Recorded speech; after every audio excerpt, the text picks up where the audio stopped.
From Hollywood, it's time now for... Johnny Dollar. Pat McCracken, Johnny, Universal Adjustment Bureau. Hi, Pat. What's on your mind? Ever heard of A, B, and C? Well, yeah, back in the first grade. Oh, look, I'm not talking about the alphabet. I'm talking about an advertising agency. Oh, well, what about it? Well, the A stands for Appleton. Alfred Appleton, 55 years old, and Eastern Trust has his life insured for $100,000. So?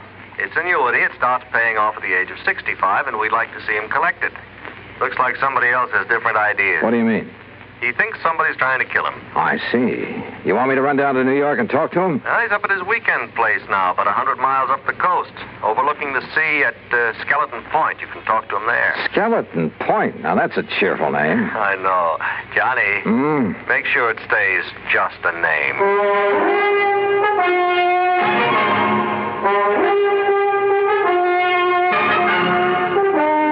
Bob Bailey in the exciting adventures of the man with the action-packed expense account. America's fabulous freelance insurance investigator. Yours truly, Johnny Dollar.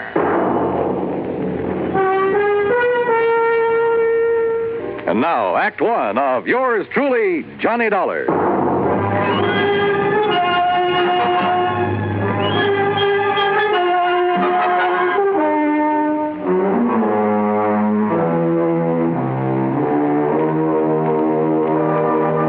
Expense account submitted by Special Investigator Johnny Dollar to the Eastern Trust and Insurance Company, Hartford, Connecticut. Following is an account of expenses incurred during my investigation of the 11 o'clock matter.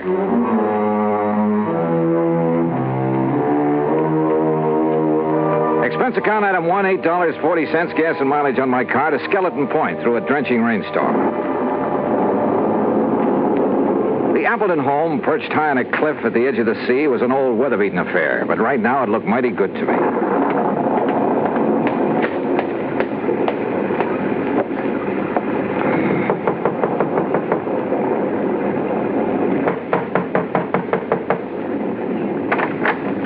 Yes. Is this Mr. Appleton's house? This is the Gregory house. Oh, I'm sorry. Mr. Appleton only leases this house. Oh, I see. Well, is he at home? I believe he's expecting me. You're Mr. Dollar? Yes. I'm Mrs. Gregory, the housekeeper. Come in. Mrs. Gregory had a strong, determined face and dark, metallic, piercing eyes. She took my coat and pointed to a door across the entry hall. I was conscious of her eyes following me as I entered the library to find two men seated in front of an open fire. Johnny Dollar? Yes, sir. I'm Al F. Appleton. This is my attorney, Grant Hillman. Well, how are you, Mr. Dollar? Well, a little damp, Mr. Hillman. Oh, yeah, here. Sit down to the fire, dry out. Oh, thanks.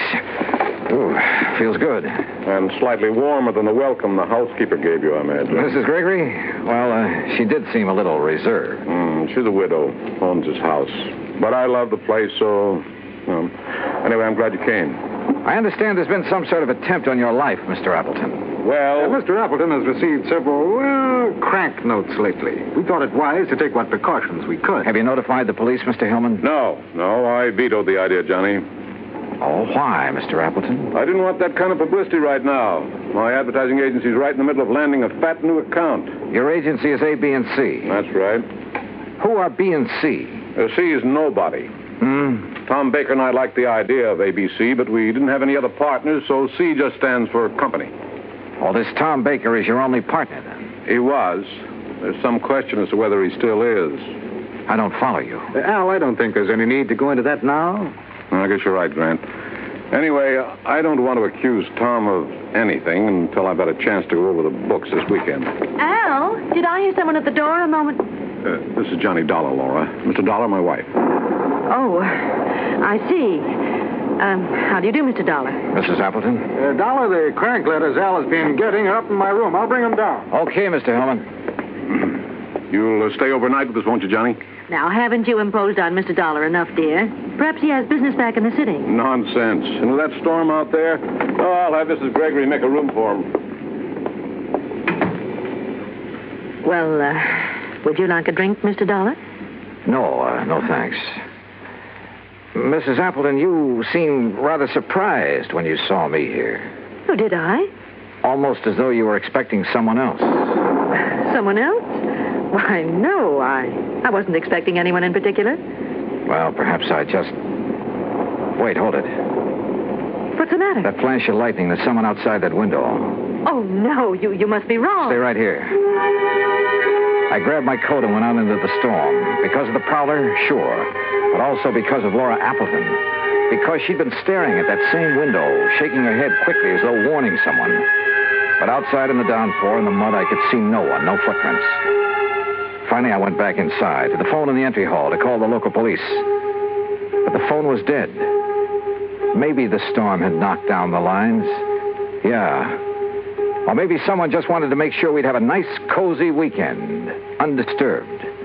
And my hunch was, it might be too cozy for comfort. Act 2 of yours truly, Johnny Dollar, in a moment. And now for another episode in the life of Sergeant Donald Bellwether, my husband.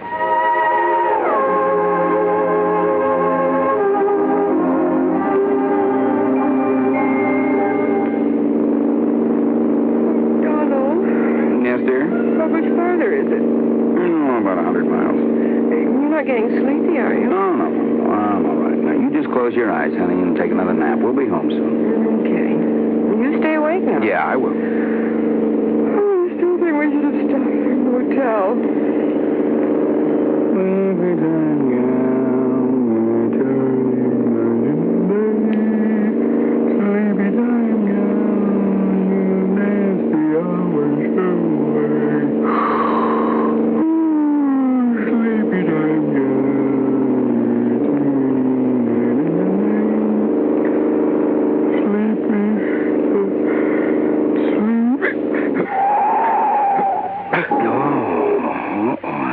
Enough of that. Donald?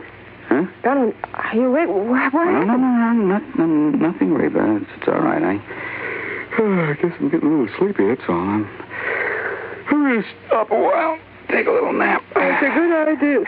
So, what if we do get home later than we planned? At least we'll arrive in good health. Yeah, you're so right. About 1,800 American drivers lose their lives each year because they fall asleep at the wheel. Well, I'm just not going to make it 1,801. Are we parked far enough off the highway? Oh, yeah, we're way off the road, honey. I'll just take a nap for about an hour. I'll be refreshed, and we'll be on our way again, huh? All right, dear. Oh, sir, I'm not going to make it 1,801. And you're not going to make it 1,802 either. Oh, that's my Donald. That's my doll.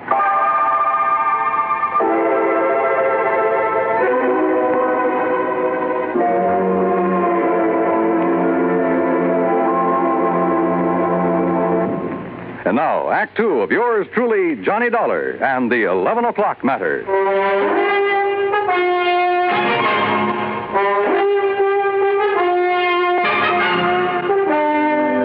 Did you see anybody outside, Mr. Dollar? In that rain, Mr. Hillman, I couldn't see 10 feet in front of me. Well, can you describe the face you saw at the window? Well, it was more of a silhouette. I couldn't even tell if it was a man or a woman. You sure you did see someone, Johnny? Yes, reasonably sure, Mr. Appleton. Come in. Your partner is here, Mr. Appleton. Tom Baker?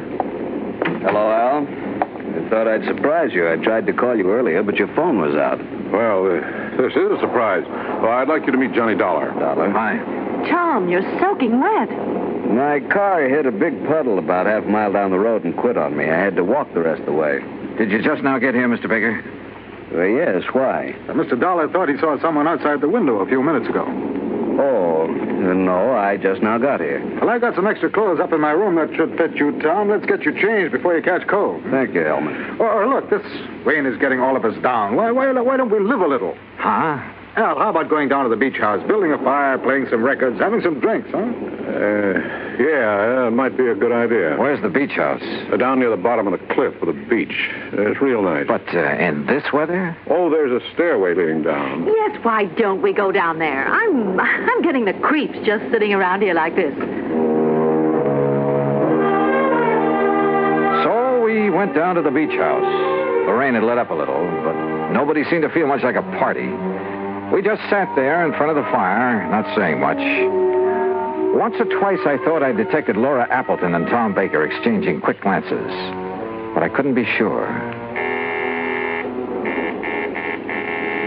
That's the intercom from the house, Al. Oh, yeah. I'll get it. Yes? Oh, yes, Mr. Gregory. You can go on to bed. We won't be needing you anymore tonight. You know, bed sounds like a good idea. Oh, it's almost 11 and I'm beat, so if you'll excuse me. Oh, sure. Well, why don't we all... Could we have our talk now? Oh, okay, Tom, if you insist. Laura, why don't you fix us another drink? All right, Al. How about you, Mr. Dollar? Yeah, I'm with you, Hellman. Let's go on up to the house.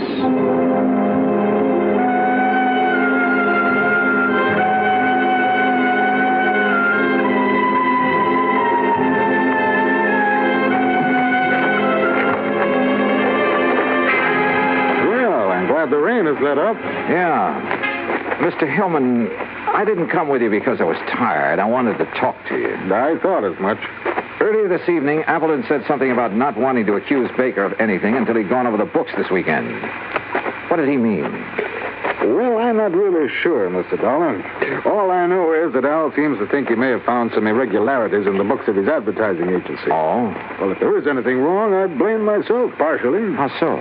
Well, I manage most of Al's affairs, but the agency has been running so smoothly, at least so I thought, that, well... I see. That's going to change as of right now. I didn't come up to go to bed either. I'm going to work on those books. Ought to take me about an hour. Just about 11 now. Will you be up by midnight? Yeah. I'd like to know what you find out. Where's that light switch? I never could remember it. Dollar. What is it? There's somebody else in here. Look out. What? Oh!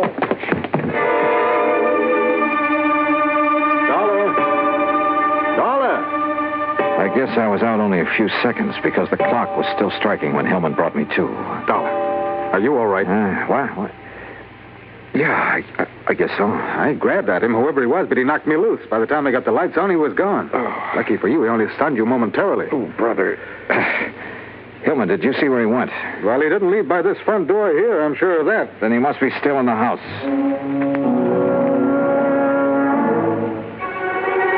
We worked our way through the house room by room. Finally, 10 minutes later, we stood by an open window in a back room. Well, there's our answer. He went out this window. Yeah. What is it? What's the matter? What? Oh, Mrs. Gregory. Yeah, Mr. Dollar was attacked by a prowler. A prowler? What? That's terrible. Where's the intercom to the beach house? We'd better tell Mr. Appleton. Right there on the wall. Ah. This button here? Yes.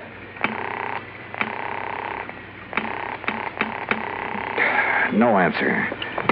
Come on, Hillman, let's get down there. We pounded out of the house and along the path to the edge of the cliff.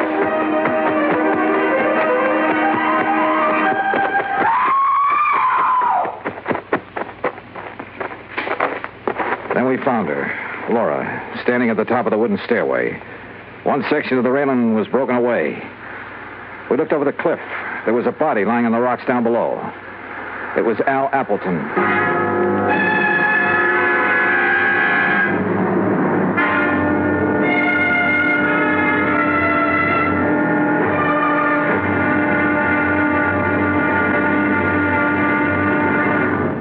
Act 3 of yours truly, Johnny Dollar, in a moment. Do you know who said, democracy is based upon the conviction that there are extraordinary possibilities in ordinary people? Those words came from the American religious leader, Harry Emerson Fosdick. From the earliest days of the United States of America, there has been the sentiment that the average person can achieve an important goal if he is given an environment in which he can develop his capabilities to the fullest extent. An environment in which the individual is given the rights and privileges that he needs for development. It is the duty of every American to protect and stimulate this environment. Remember the words of Harry Emerson Fosdick. They are part of your American heritage. The extraordinary possibilities of ordinary people are inherent in American democracy. And now, Act 3 of yours truly, Johnny Dollar, and the 11 o'clock matter. We stood on the stairway at the top of the cliff looking down at Appleton's body on the rocks below. That is, Hillman and I did. Laura Appleton was in a state of shock, and we couldn't get much sense out of her. We had Mrs. Gregory take her back to the house, then Hillman and I got a flashlight and climbed down the rocks to Appleton's body. Dead, Mr. Dollar. We'd better not move that body until the police get here. Yeah. Let's see. His wristwatch stopped at 10 after 11. It's 11:30 now. Right. And because the clock was just striking 11 when I got hit over the head in the entry hall... Yeah, so then we must have spent 10 or 15 minutes searching the house for that prowler. Meantime, he or somebody else was shoving Appleton over the cliff. Somebody else? There were a couple of people with Appleton down at the beach house. Laura and Tom Baker. I'd forgotten about Tom. Where is he? Right now, Hillman, that's a very good question. We went back to the house. The phone was working now, so I put in a call to the local sheriff's office. But all the units were out on call. They'd send somebody as soon as they could. I started for Laura Appleton's room. Grant Hillman overtook me in the hall. Dollar, I made a preliminary check of the agency records Appleton brought up here with him this weekend. Did you find a shortage? Yes, possibly as much as $50,000. I see. Thanks, Hillman. Yeah, I'll see you later. Come in. Oh, Mr. Dollar. I'm feeling better now. I'm sorry to bother you with questions, Mrs. Appleton, but I'm afraid I have no choice. Yes, I understand. I want you to tell me exactly what happened. Well, I'll try. After you and Grant Hillman left the beach house, my husband and Tom Baker and I sat there a few minutes, and then Tom left. I see. Then, a couple of minutes later, somebody from the house called my husband on the intercom, so he left me. What time was that? Oh, a few minutes after 11, I guess. Uh-huh. What happened then? I sat there a few minutes longer. Then I just didn't feel like sitting there alone, so I started up the stairway. When I got to the top, I saw that the rail had been broken away. I looked over the edge. Okay. Mrs. Appleton, why did Tom Baker come here this evening? Why, I don't know. I think you do. What? You tried to warn him when I saw his face at the window earlier. His face? And the two of you kept exchanging glances all evening. I know you're wrong. Listen, Grant Hillman's in a position to know something about your husband's business affairs, isn't he? Well, of course. Why? Your husband suspected a shortage. Hillman confirmed it a few minutes ago after going over the records. Oh, but surely you don't think that Tom Baker Baker was your husband's partner. Maybe he came up here to try to square things with him. Was that it? No. Oh, all right. Tom did come up here to talk to my husband. What about? I was going to ask for a divorce. To marry Tom Baker? Oh, I know it sounds sordid now after what's happened, but it wasn't that way at all. Tom and I wanted everything in the open. We wanted to tell Al.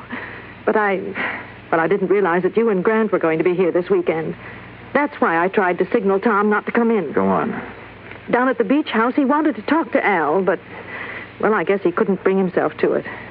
That's why he went for a walk. And you haven't seen him since? No.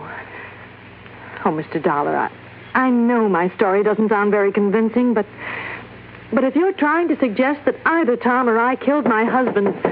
Yeah? Dollar, could I see you a minute? Oh, sure. I'll talk with you later, Mrs. Appleton. What is it, Hellman? Tom Baker just walked in. Baker? Yes, I thought you'd want to talk to him. I sure do. Look, Mrs. Appleton claims somebody called her husband at the beach house on the intercom a few minutes after 11. If so, that's what lured him up to the top of the stairway. A few minutes after 11. Well, that's when you and I were searching the house. We ended up at the intercom last, though. Somebody could have had time to make that call. Now, wait a minute. Mrs. Gregory was near that room when we got to it. Yeah, I know. Why don't you question her, Hellman, while I see what I can get out of Baker? For the fifth time, Dollar, I didn't have anything to do with it. I went for a walk on the beach. I didn't even know Appleton was dead until Grant Hillman told me a few minutes ago. I'm telling you the truth. Yeah, well, I'm afraid we'll have to let the police decide that, Baker. Sheriff Station, Maloney. Hello, Johnny Dollar at the Appleton place. I'm still waiting for one of your units. Oh, yeah, we're sorry, Mr. Dollar. We've had a lot of calls on account of the storm. Well, you're not the man I talked to when I called before. No, that was Harris. He went off duty at 1. He left me a message about your call, and we'll have somebody up there within 15 minutes. Okay, thanks. That's funny. Well, Mrs. Gregory denies making that call on the intercom, Dollar. Huh? Oh, yeah, okay, Helen. Well, what's the matter? something that sergeant said over the phone. Hey, wait a minute. What time have you got? Why, 10 minutes of 1? Yeah? That's what my watch says, too.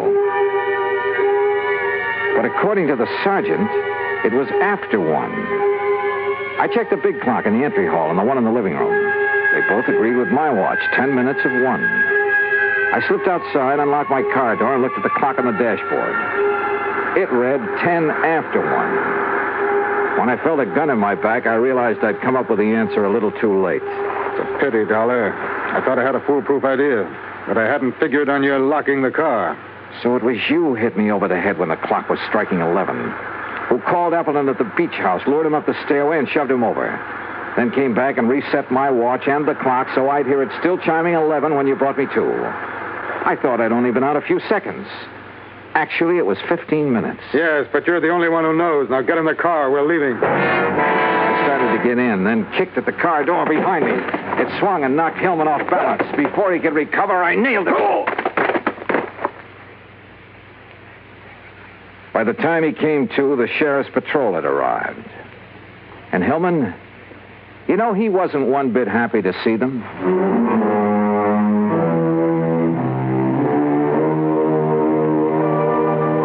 Expense account item 2, $13 even. Transportation back home. Total expenses, $21.40. And a real bargain, if I do say so myself.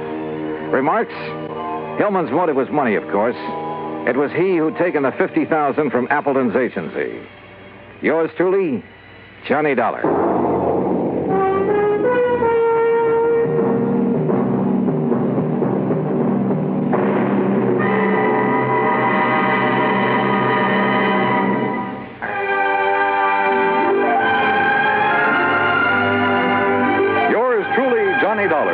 Bob Bailey originates in Hollywood and is produced and directed by Jack Johnstone. Today's story was written by Robert Wright.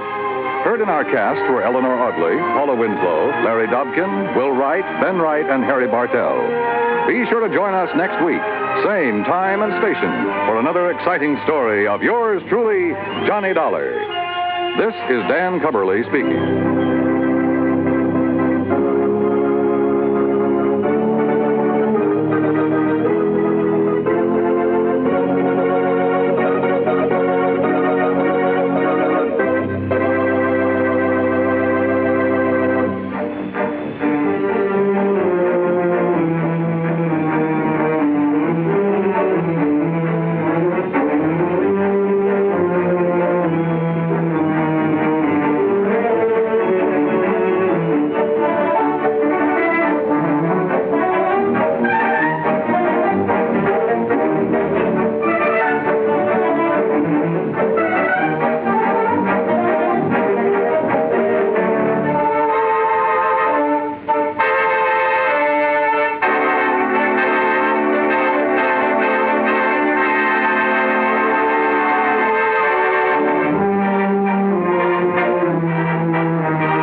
Come to you through the worldwide facilities of the United States Armed Forces Radio and Television Service.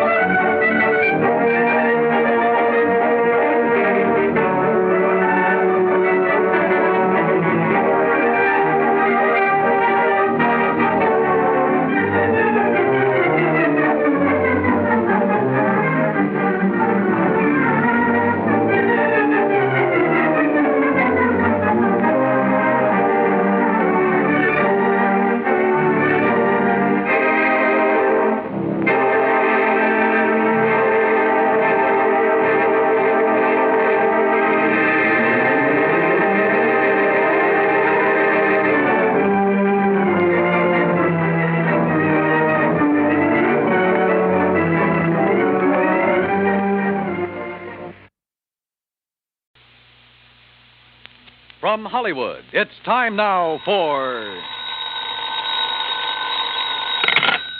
Johnny Dollar. Where have you been for the past 20 minutes? In the shower. For 20 minutes? Okay, so I'm a shiny dollar. So you... Oh. Who's that? Max Green at Assured Equity. Oh, hi, Max. What's on your mind? 7 years ago... Our fathers brought forth, but that doesn't answer my question. Johnny, you ever hear of the Meeks? New England family, stood away on the Mayflower, speak only to their money. That's the Meeks. What about them? No, not about them. It's about Mariah Meek and Lincoln's Gettysburg Address. She's lost her copy of it. Well, it shouldn't be hard to find her another one. That's where you're wrong, Johnny. Huh? It would be very hard. Might cost us $100,000. Bob Bailey in the exciting adventures of the man with the action-packed expense account. America's fabulous freelance insurance investigator. Yours truly, Johnny Dollar.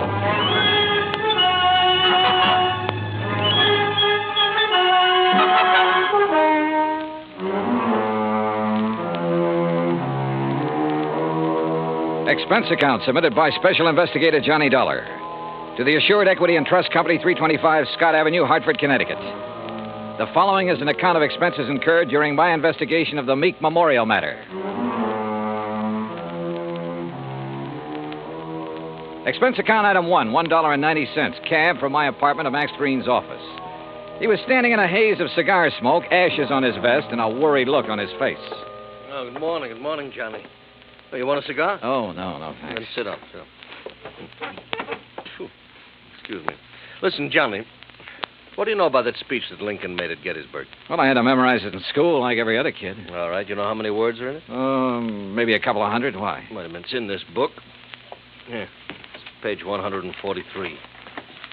Speech is printed here exactly as Mr. Lincoln released it to the newspapers after the Gettysburg Address. You find it? Yeah, but now what do you... Okay. Total number of words, 268. Oh.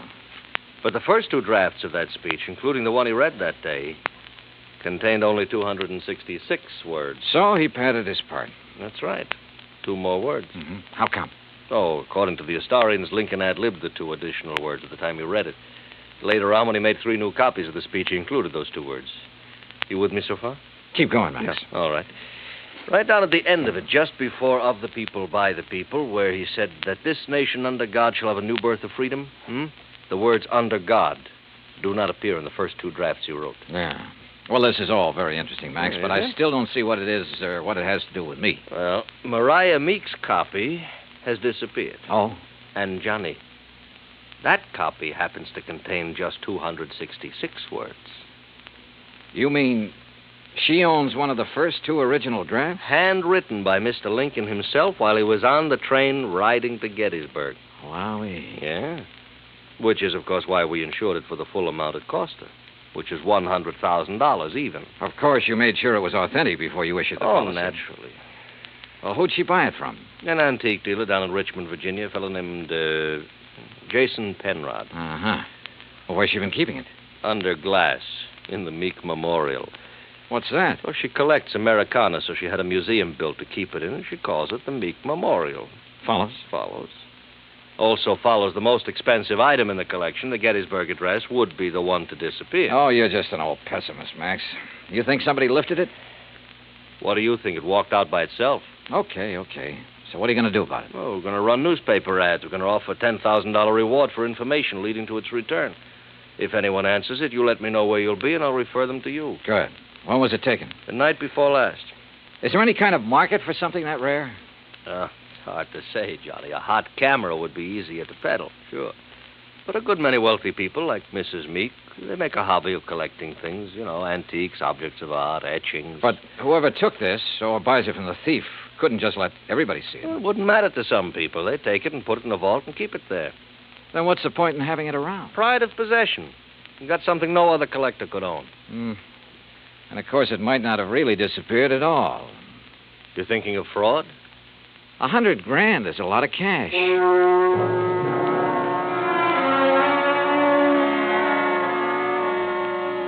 Expense account item 2, $1.90, cab fare back to my apartment. I wasn't particularly intrigued by this assignment. Rare documents, like anything else antique, have always seemed to be just one step from decay. And that sometimes goes for the people who collect such things. Item 3, $16.10, transportation, including a round-trip ticket, Hartford to New Bedford, and cab fare to the Whalers Hotel. There was a convention in town, so I was lucky to get a room. After checking in, I called the Meek residence. Mrs. Meek was expecting me and said she'd have her car pick me up. I had just put down the phone when someone knocked on the door.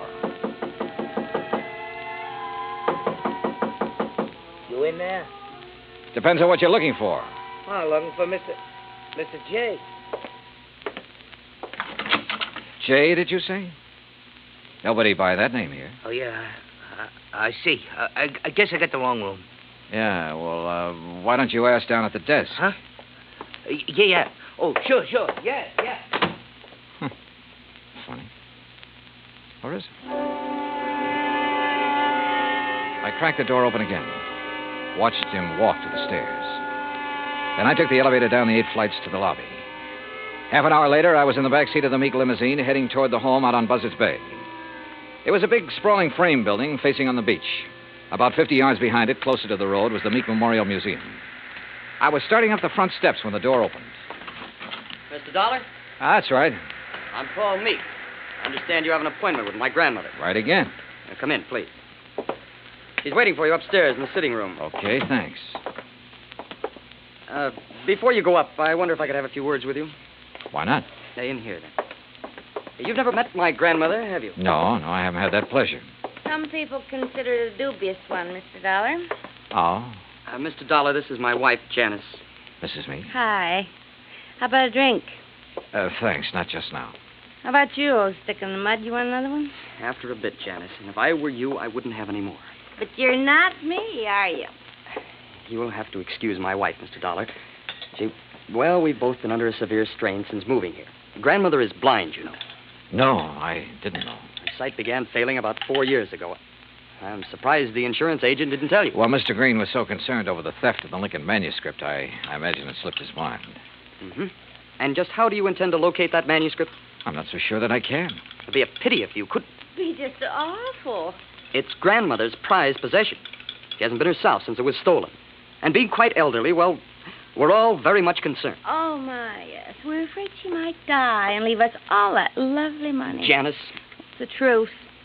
You see, Paul and I don't have any money of our own, Mr. Dollar. We'll never have any until she does die. Instead of giving it to us now while we're young, you know what she does with it? Spends it buying junk for that silly old museum. Now, look. That's gratitude, isn't it? I bathe her, feed her rubber feet, and do all her dirty work. Janice, you've said quite enough. Mr. Dollar isn't interested in our personal problems. Oh, stick in the mud. All right. I'll be in the den if you want me. And that's the funniest thing I've said all day. If you want me. I'm sorry. She doesn't mean half of what she says. Oh, that's grandmother's signal. Then hadn't we better go up? Yes. Yes, we'd better.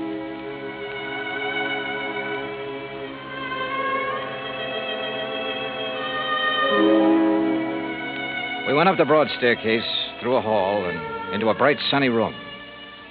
Wrapped in an old kimono and shawl, Martha Meek sat in an invalid chair, facing the ocean. Paul introduced us, then sat down quietly near the door. Paul? Paul, I know you're there. Now answer me. Yes, grandmother. You go on downstairs. I want to talk with Mr. Dollar in private. Whatever you say. And close that door. Don't mind my back, Mr. Dollar. I couldn't see you if I looked into your face. Now then, when are you going to arrest that crook and bring my Lincoln speech back to me? Well, I'm going to need a lot of help and information, Mrs. Meek. Mm-hmm. What kind of information? Mostly about the museum. Like what? Well, do you know who was in there the night the manuscript disappeared? Certainly. That dirty robber was. Anyone else? Well, old Pete's always there. Supposed to be guarding the place, but he didn't do a very good job the other night. Got himself slugged. Does he live on the grounds? Yes. I brought him over from Naples 10 years ago. He was my guide in Italy. Showed me around so nice I decided to bring him back. Tell me, is the memorial open to the public? It was going to be. I intended it to be once. But when my eyes... No, Mr. Dollar, I keep it locked most of the time. Uh-huh. And who discovered the manuscript was missing? Pete did, I guess. At least when he recovered, he ran yelling bloody murder up here to the house. Everybody went down to see what had happened. Everybody but me. They left me all to myself. Were there any strangers here in the house that night, Mrs. Meek? Anyone beside the servants and your grandson and his wife? One person, but he's no stranger. Who's that? Jason Penrod from Richmond. He's an art dealer. We were discussing some business. May I ask what kind of business? It has nothing to do with you or the people you work for. Sorry. Where can I find Mr. Penrod? He's staying here now. If he isn't in his room, then he's most likely out in the memorial. Now, that's enough questions. You, give me a cigarette. Ma'am? What's the matter? You deaf? Give me a cigarette before Paul with that snoopy wife of his comes prowling around. All right, sure. Light me. Yeah. Well, you want any more information, Pete's the one to talk to. All right, thanks. But what about your son and daughter-in-law? Were they inside the house at the time of the robbery? You don't suspect them, do you? Right now, I suspect everybody, Mrs. Meek. Even me? Yes, ma'am. Even you. Well, bless you, boy.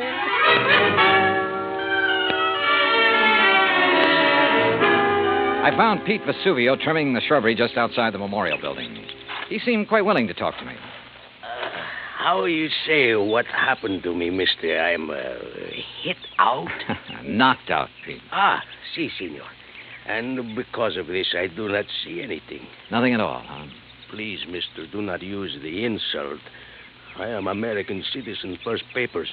And because of the kindness of my patron, I will soon be second papers. I know by heart the Constitution, United States, Gettysburg Address, pledge allegiance to my flag. Yeah. You know how I know that these things which help me be citizen? Because of my lady, she's letting me work in a place where great papers are for me to read. Because of her, I would not hide anything, mister. Okay, Pete, okay. I'm convinced. But I'm sorry I cannot help you, mister. Well, it's not your fault. Hey, you like to hear me say Gettysburg Address? Well, do it very good. Learn it right from President's own writing. Some other time, Pete. Right now, I have to find Mr. Penrod. Oh, he's inside, mister. Counting the treasures, all of the beautiful things a lady can no longer see. You'll find him in Section L, senor. I found the small, neat-appearing art dealer just where Pete had said he'd be, peering into a glass case crowded with Derringer pistols. He had a notebook under his arm and seemed to be making some sort of inventory. Oh, dear. You gave me quite a fright, sir. Oh, I'm sorry. Well, I wish I could concentrate like that. Oh, well, there's nothing more interesting to me than these fine old pistol things. What histories they must have, Mr. Dollar. Johnny Dollar. Oh, yes, the insurance investigator. Paul told me you were wandering about the place. I suppose you'd like to ask me some questions, hmm? If you don't mind. Oh, no, goodness, no. I understand you were with Mrs. Meek the night of the robbery. That is correct, sir. We heard the shouting. We ran out here just as fast as we could. I was the one who discovered the manuscript was missing. You have any idea how the thief got in here? No, sir, no. Unless someone forgot to lock the front door, or unless he had a key. Well, has Mrs. Meek given out many of the keys? Well, in my opinion, too many. Even I have one. What about Paul Meek and his wife? No, I don't think so. Well, they really aren't interested in the museum at all, Mr. Dollar. Oh. Mr. Penrod, I understand you're quite an authority on antique art and things like that. Well, Isn't taking inventory a little beneath your position? Well, I suppose it is, Mr. Dollar. But, last week when I received dear Mariah's wire asking me to do it, I simply couldn't refuse. She's been such a good customer of mine. Well, yes. You have any idea who might have wanted the Lincoln manuscript? Well, I know several persons who'd love to have it. You can give most anything, but I don't know anyone with the nerve to break in here and take it by force. You remember where Paul Meek and his wife were when you heard Pete shouting? They were right in here when I arrived. I see. Well, thanks for... Oh, just one more thing. Oh, yes? If you'd stolen the manuscript... Mr. Dollar. A hypothetical question, Mr. Penrod. But if you had, and you wanted to sell it at a good price with the least danger of being caught, how would you go about it? Well, I'd take it abroad, of course. I'd put it on the open market over there. Huh. You aren't planning on going abroad soon, are you, Mr. Penrod? Oh, gracious, no. You know anyone who is? Anyone who, Who didn't Paul and Janice tell you? Oh, they're flying to Paris Wednesday night.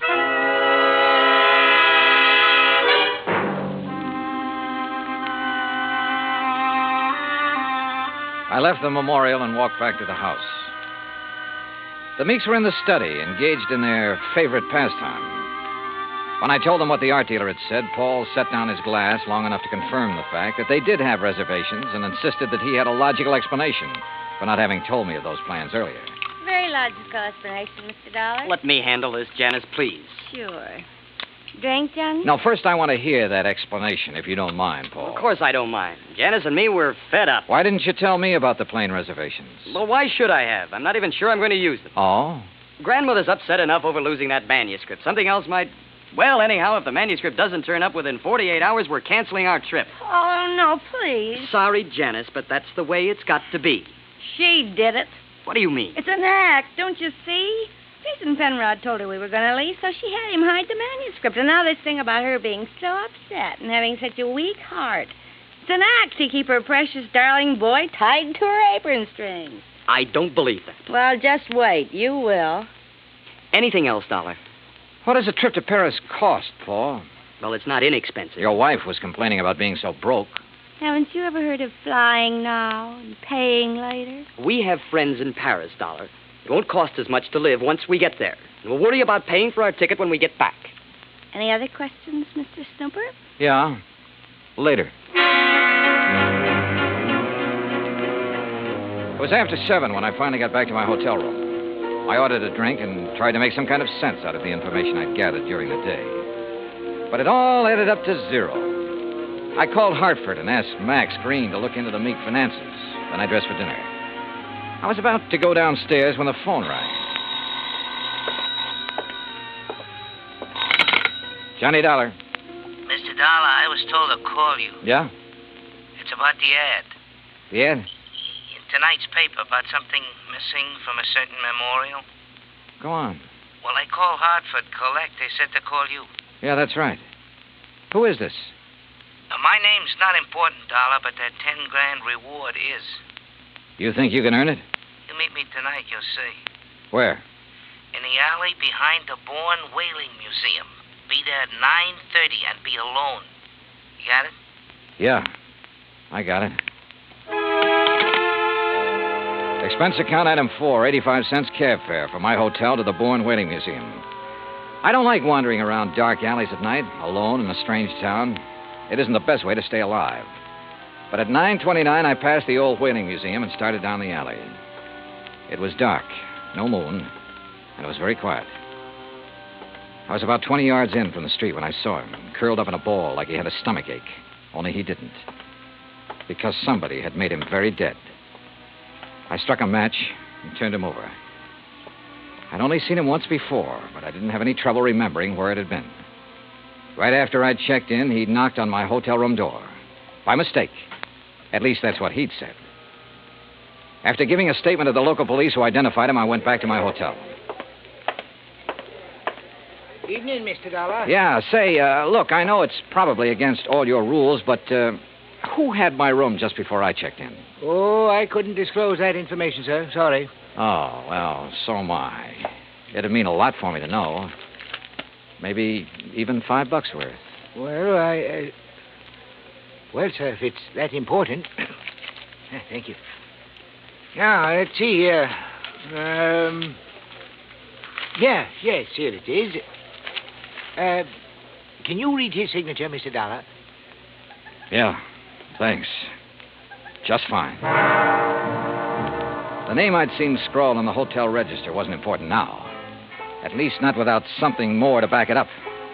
There was no law against checking out of a hotel, but there was a law against murder, if it could be proven. And that would be hard to do without finding a motive. So I went back to the Meek house to look for it. I paid off the taxi, that's item 5, and started up the front steps. Oh, hi, Johnny. I thought it might be you. That's so? Mm-hmm. I hope you aren't mad at me for the things I said today. No, not at all. I've been a very bad girl.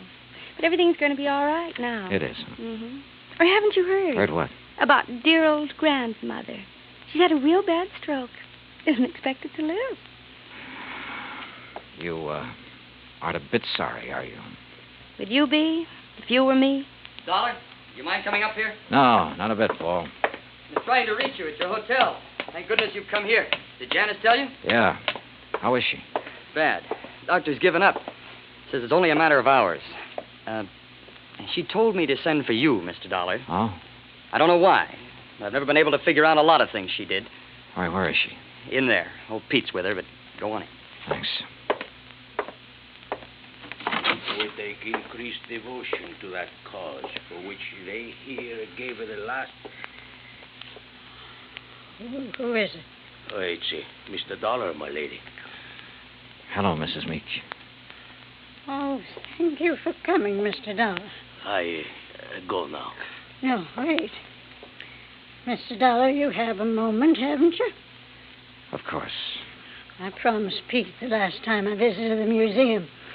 I promised I'd let him recite some of the things he's learned while working there. Haven't been able to keep that promise till now. Go on, Pete. Please. Yes, my lady. They here gave her the last full measure of devotion. That we here highly resolve that these dead shall not have died in vain. That this nation under God shall have a new birth of freedom. And that the government of the people, by the people, for the people, shall not perish from the earth. Thank you. That was wonderful. Thank you, my lady. Now I go. Well, Mr. Dollar, I have a confession to make to you. Yes? I lied to you. Oh, I'm sure it wasn't a very big lie, Mrs. Meek. Oh, but it was. I told you the business Mr. Penrod and I were discussing the night of the burglary. Yes? I told you it had nothing to do with you or the people you work for, remember? Yes, ma'am. Well, that was a lie. I'm broke, Mr. Dollar. All I have left in the world is this house and the things in the memorial. I see.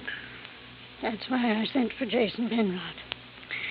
He purchased most of my treasures for me. He's evaluating them now, so Paul and Janice will know what they're worth when they go to sell them, which they'll do immediately. Mrs. Meek, don't you think you should try to rest now? Will you give me a cigarette? No, ma'am. Sorry. And you must rest. There isn't much else to do, is there? Good night, Mr. Dollar.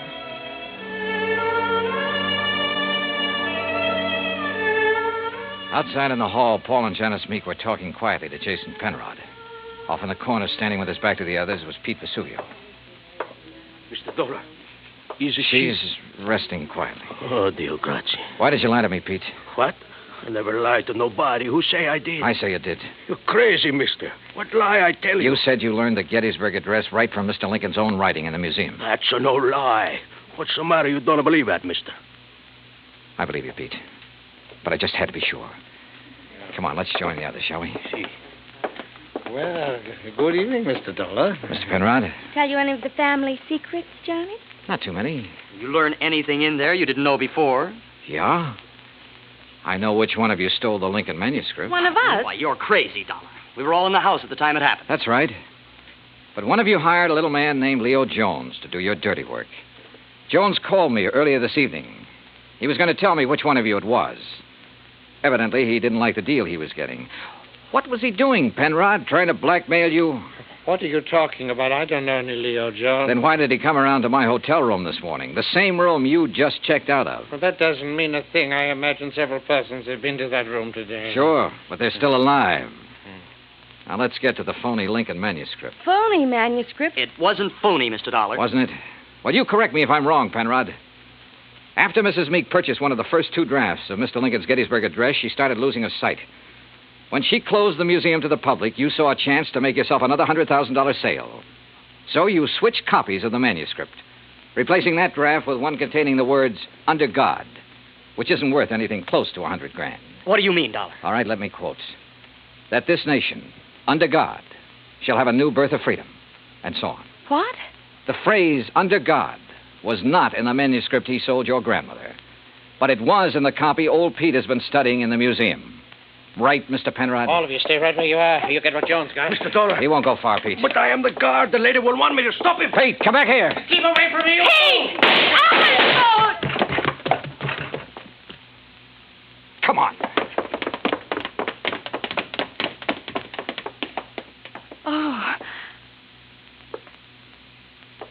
You tell the lady I am a better guard now. Much better. Si, senor?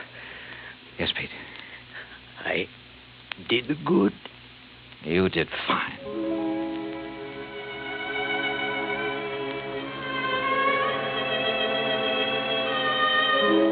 Pete Vesuvio will live to apply for his second papers. And in time, probably open a spaghetti joint in New Bedford. Penrod will be tried for murder. As yet, he hasn't disclosed the name of the person who purchased the stolen manuscript. But in time, I am sure he will. As for the Meeks, well, Mariah passed on later that night. But as she said, there was nothing left for her but to rest. Expense account total, including hotel and numerous incidentals, $98.30. Yours truly, Johnny Dollar.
Johnny Dollar has come to you through the worldwide facilities of the United States Armed Forces Radio and Television Service.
From Hollywood, it's time now for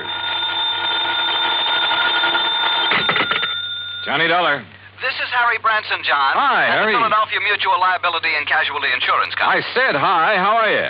Oh, yes. Well, I'm fine, thank you. But that's beside the point. John, this thing has me terribly upset. Comes the day you aren't upset over something, Harry. It'll be a miracle. What's it all about? Can you come down here to Philadelphia right away? Don't see why not. But now what Believe seems to me, be... if you can clear up this matter, I shall be eternally grateful. $985,000. Wow. For what, Harry? Of course, anyone, any criminal, that is, could be suspect in the theft. Theft of what? But the murder, it doesn't make sense. What does it? What do you think, John? What do I think? Look, Harry, you haven't yet What given me... possible reason could there have been for firing the shot that... How about the butler? What? The butler? Of course, I never thought of that. John, what butler? Oh, I'll be down to see you, Harry. Goodbye. Wait. You mean you know something about this case that the police and I don't know? I don't know anything about it yet. I'll be down to see you. But in that case... Goodbye, Harry. But in that case, John, if you don't know anything about it, what leads you to suspect the butler? And what butler... John, you have me all confused. Then that makes us even. Bye. But, John... So help me. If it weren't for the big fat expense account I can foist on Harry Branson, well, here we go again.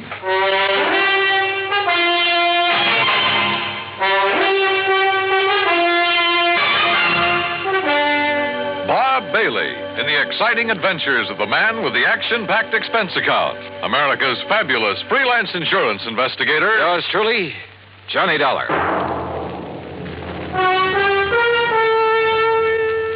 And now, Act One of Yours Truly, Johnny Dollar.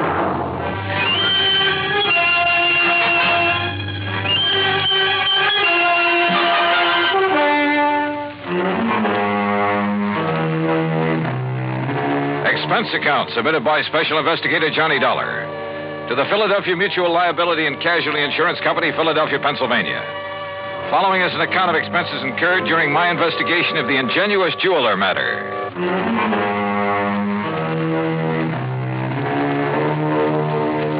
Expense account item 1, $32.70, train fare and incidentals, Hartford, Connecticut to Philadelphia. Cab to Harry Branson's office on Walnut Street. I found him sitting at his desk, his head in his hands.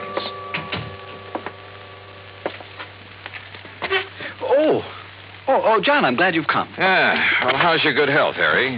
My health? Wait, as a matter of fact, it's fine, although I did have a touch of laryngitis last week. I could hardly speak about it. John, why do you always try to take my mind away from matters at hand? I simply asked Particularly something as important as this. All right. As what? The Beaufort collection, of course. Beaufort? Oh, yeah. Seems to me I've heard about that. Jewelry? One of the most important small collections in the world. Why, when His Grace the Duke de Beaufort lost them to the Germans back during the First World War. Yeah, I'm sure. But now let's get to the point. They've been stolen. And we'd insured them for nearly $1 million. Stolen from where? The jeweler who owned them, J. Harold Whipsit. Oh, hey, I've heard of him, too. Isn't he the fellow who was tagged by the Customs Department a few years ago for trying to smuggle in a lot of stuff? Yes, the same one. But his reputation since that incident has been quite all right, completely unsullied. Oh, I must admit that I had some misgivings about issuing a policy to a man with his past record. But since he's in the clear again, and considering the premiums involved, and John, I had a long discussion with a psychiatrist about the man, about what would motivate him Look, Harry, before you go rattling off on another tack. John, I resent that. Look, you said something about murder at the time of the theft? Oh, yes. So far, however, it's only attempted murder, you see? Of this man, Whipsit? His secretary, Miss Winkle. Winkle? Perry Winkle. Oh, now, wait. Is that some kind of a gag? It certainly is not. At first, when they arrived, the police thought she was dead. Well, where did all this happen? At the Whipsit office. It's on Chestnut Street. When did it happen? Just last night. Oh, dear, $985,000. And maybe a human life. Well, yes, of course. Now, tell me all you know about it, Harry. Well, the Beaufort collection contains several diamond and emerald brooches that date back to, let me see. Forget the dates. What I want to know is... the fact that all the stones were rather small and of conventional cut means that once they're remounted, no one could ever identify them. Well, what's that got to do with the date of the collection? Well, as I started to say... let's go over to the Whipsit's office. Oh, very well.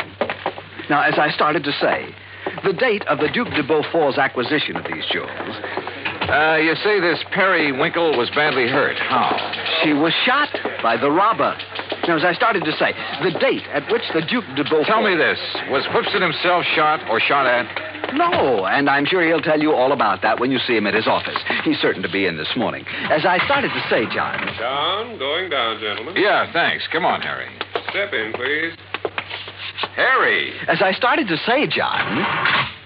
John? Whether I want it or not, during the 9-block taxi ride up Chestnut Street, I got the whole history of the Duke de Beaufort's jewels, from the time of the French Revolution to the present. That cab, by the way, is item 2, $1 even. What I did want to know was more about J. Harold Whipsit. After all, a man who'd once attempted fraud against U.S. Customs. Anyhow, we finally reached his office in the Prosser building. Present was Police Lieutenant Bart Stanley, with whom I'd worked a case 2 years ago. Glad to see you, Johnny. Yeah, same here, Bart. Well, what do you make of it? So far, blanco. Is Whipsit here? One of the boys took him down for some coffee. He needs it after what happened to him last night. The Beaufort jewels, huh? Yeah. Yes, I told Mr. Dollar all about them, Lieutenant. How the robber took nothing else, how the jewels themselves came into being, how back in the 80s... we've got work to do here. Well, after all... Now, look, Bart, this man Whipsit, his reputation in the past... I know exactly what you're going to say. I might have thought the same thing, Johnny, if I hadn't seen exactly what happened. Tell me what did happen. Lieutenant, you look very tired. Yes, Mr. Branson, I am. After all, having been up all night on this thing, suppose I bring Mr. Dollar up to date. Well, sure. Oh, no, you don't. I want to find out now, not next week. John. Go ahead, Bart. Well, Whipsit and his secretary, Perry Winkle. Isn't that a name? Yeah, sure is. Where is she, by the way? Jefferson Hospital. Anyhow, they were here very late last night working on the books. Came a knock on the door. Whipsit opened it. This man barged in with a gun and demanded the Beaufort collection. And? Well, Whipsit argued with him, finally gave in when the guy threatened to shoot him. But Miss Winkle made a dash for the door. The intruder let her have it, held the gun on Whipsit, tore out the telephone line, then locked him in and disappeared. And that's it. Wait a minute. How could he lock Whipsit in his own office? This lock opens from the inside. With this, Johnny. What? This little rubber doorstop? That's right. But I don't see... I'll tell you how he did it, and why this little rubber wedge is absolute proof that Whipsit couldn't possibly have rigged this whole deal.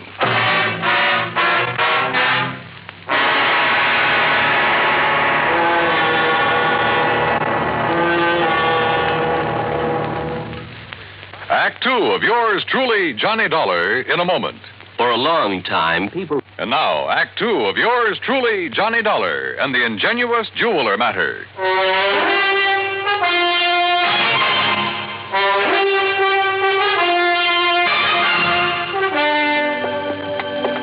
Look here, Johnny.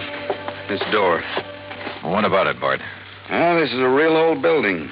All the office doors open outward into the corridors. See? So? All right. After the robber made Mr. Whipsit hand over the jewelry, he shot the secretary, Miss Winkle. Then he yanked out the telephone, beat it, and slammed the door on Whipsit. But you said locked him in, and I don't see how... Look, with this little rubber wedge. Door opens outward, right? Don't you see, John? Oh, wait a minute. Sure, of course I see, Bart. Sure. He simply jammed the doorstop under the edge of the door from the outside. Sure. So the harder Whipsit pushed against the door, the tighter it jammed. The telephone knocked out. All he could do was bang on the door and holler out the window. That's what tipped you off? The policeman on the beat down on Chestnut Street heard the shot and then the yelling. By a stroke of luck, I pulled up in a prowl car just about then. I see. We came tearing up here and found out how somebody locked Whipsit in his own office. Whoever did it, Johnny, must have cased the joint to know about the doors opening outward. Yeah. Makes any suspicion of Whipsit himself. Well. Yeah, it makes it look a little silly. Anyhow, he was pretty much beside himself, more upset over the girl lying there with a slug in her than he was over losing the collection. Any idea what kind of a gun was used on her? The hospital sent the bullet over to the lab. It was a .38 special. And she was in pretty bad shape, huh? Well, we thought at first she was dead. So did Whipsit. Could he give you a description of the assailant? Yeah, but it's not much help. Could apply to 500,000 men in this big city. What about fingerprints? None. Guy wore gloves. Has the girl been able to tell you anything at all? She was unconscious, Johnny. Has been ever since. I'm afraid it's going to be curtains for her. Oh, too bad. She's over at Jefferson, you say? Yeah, but there's no point in going over there. Even if she came to for only a couple of minutes, she might be able to give us something to go on. What could she tell us that Whipsit hasn't already told us? Well, we're back, Lieutenant. You want Mr. Whipsit to stick around? No, I guess not, Conroy. I took him over to a place I know on Pine Street and poured a couple of stiff drinks in him. He needed them. And you too, Conroy? Oh, now, Lieutenant. Mr. Whipsit, this is Johnny Dollar, insurance investigator. Mr. Dollar. How are you? You know Mr. Branson, I guess. Oh, yes. Oh, yes, indeed. And may I tell you, Mr. Whipsit, how dismayed I am by what's happened here. Thank you, Mr. Branson. It's been a terrible... It certainly has. $985,000. I was speaking of poor Miss Winkle, sir. Oh, yes, of course. Yes. Mr. Whipsit, this girl, Miss Perry Winkle, she was your secretary.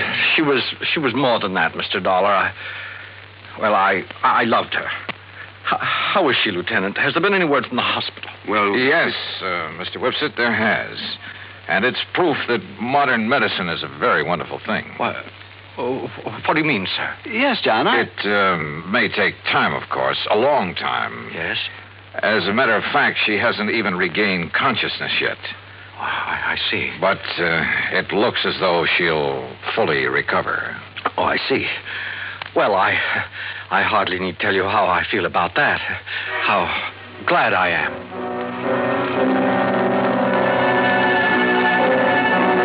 told that little white lie to see what, if any, reaction I'd get. And I had a strange feeling that his words, "how glad I am," were not quite true. Fortunately, neither Harry Branson nor the lieutenant questioned my apparent knowledge of the condition of the girl. Even better, the lieutenant rose to the occasion. Well, as I see it, there's really nothing further we can do here. You look like you could use some sleep, Mr. Whipsit. And Conroy and I'd better get back to headquarters, see if the boys have run down anybody who fits that description you gave us. Yeah, good idea. Let's go, huh? And Mr. Whipsit, you close up and go on home and get some rest. Yes, I will. Thank you. Thank you very, very much. You have no idea what a terrible shock this has been for me. Of course, you'll keep yourself available if we need you further. Oh, of course, Lieutenant.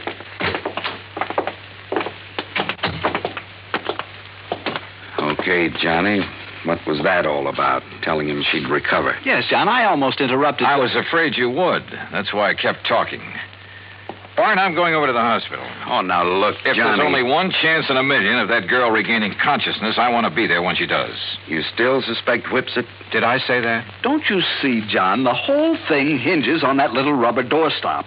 On the fact that he couldn't possibly have locked himself in with it. Branson's right, Johnny. Okay, then I won't go over to the hospital. Ring for the elevator, Harry. Oh, sure. John, what will you do? Call him on the phone down in the lobby instead. This is Dr. Kenworthy. This is Johnny Dollar, doctor, insurance investigator. I'm calling about Miss Perry Winkle. Oh, yes. I was about to call the police. She's conscious now? She died, Mr. Dollar, less than 5 minutes ago.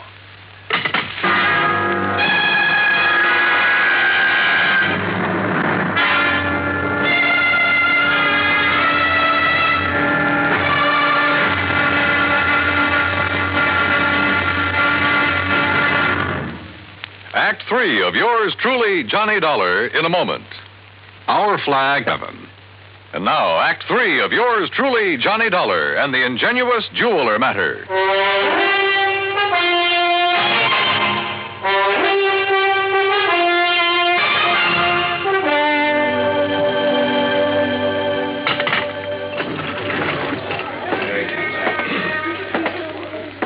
Well, what'd you find out from the hospital, Johnny? The girl is dead about 5 minutes ago. Oh, dear. And we've got a killer to track down. Now I'd better get on over to headquarters. I'll phone poor Mr. Whipsit. He left the building while you were in the phone booth, John. Bart, have you got a key to his office upstairs? Why, sure, right here. Let me have it, will you? Here. You want me to go up there with you? Why don't you go over to the hospital and see if Whipsit shows there? What do you expect to find up in his office, Johnny?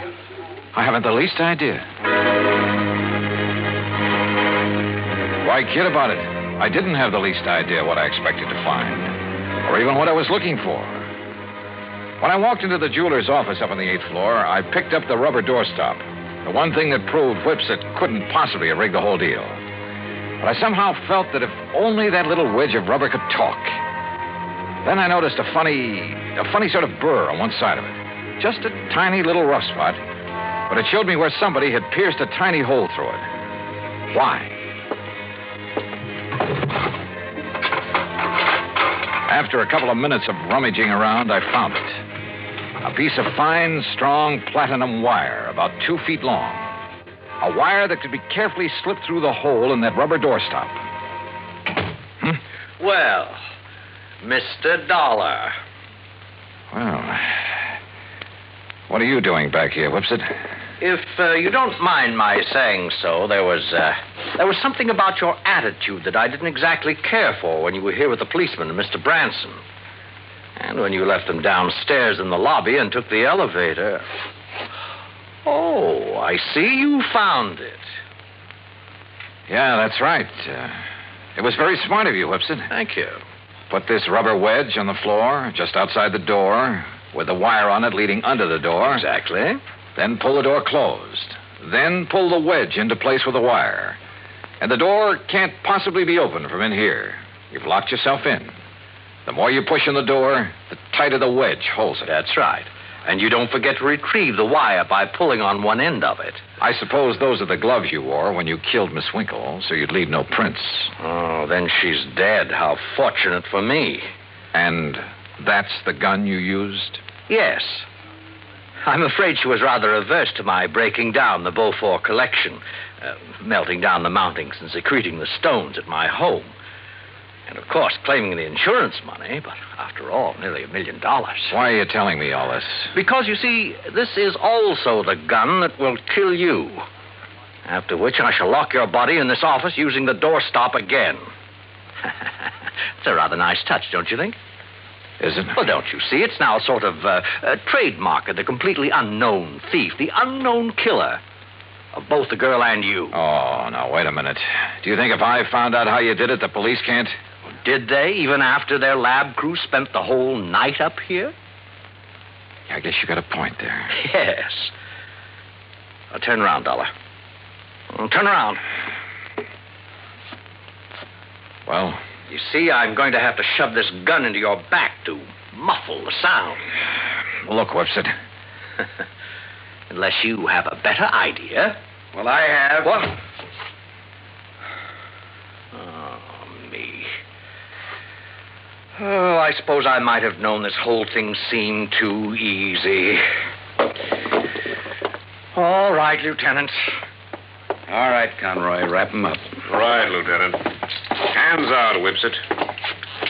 Johnny, I knew you had something up your sleeve when you came back up here. Just wouldn't let me work it out alone, would you, Bart? All right, what was it? What did you find out that tipped you off? Oh, you'll never know from me. Huh? After all, I might want to use it to stump you sometime. Oh, now look, Johnny. Okay, ask Whipsit here. He just loves to explain things. At great length, too. At least it was long enough for you boys to get up here. I know something he's not going to explain his way out of. Let's go, Whipsit.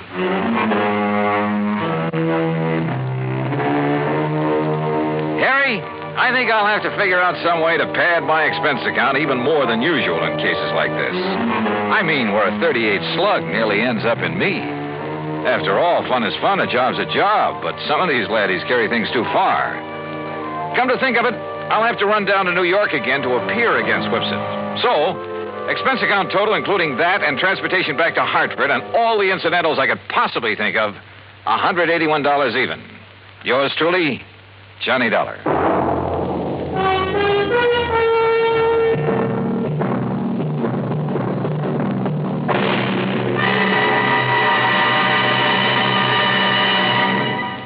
Our star will return in just a moment with the bigger, more everywhere. Now, here is our star to tell you about next week's story. Next week, an inventor with a device that can either save or wreck our country. Join us, won't you? Yours truly, Johnny Dollar.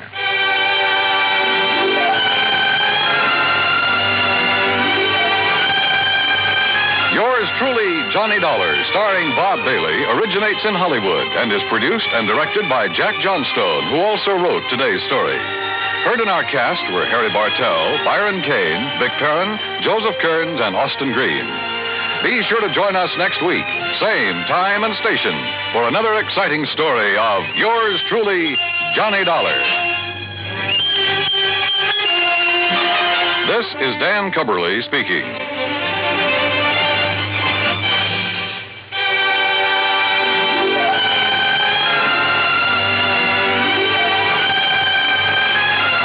Johnny Dollar. Jerry Holland, Johnny. Tri-Mutual Insurance Limited. Oh, sure, Jerry. How are you? The name Curtis Randall mean anything to you? The banker here in Hartford? That's the one. He's also one of our big policyholders.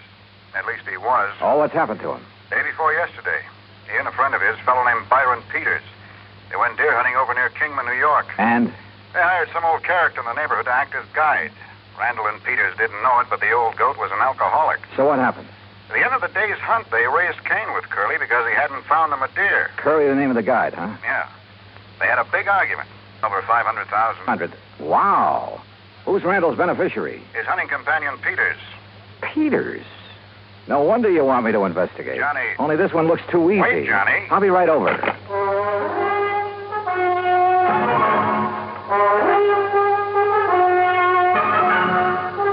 Bob Bailey in the exciting adventures of the man with the action-packed expense account.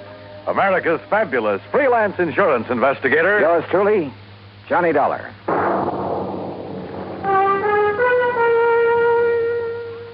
And now, Act One of yours truly, Johnny Dollar.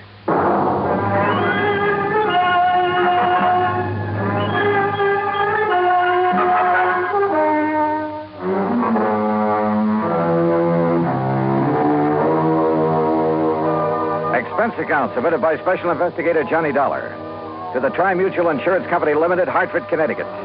Following is an account of expenses incurred during my investigation of the Hapless Hunter Matter.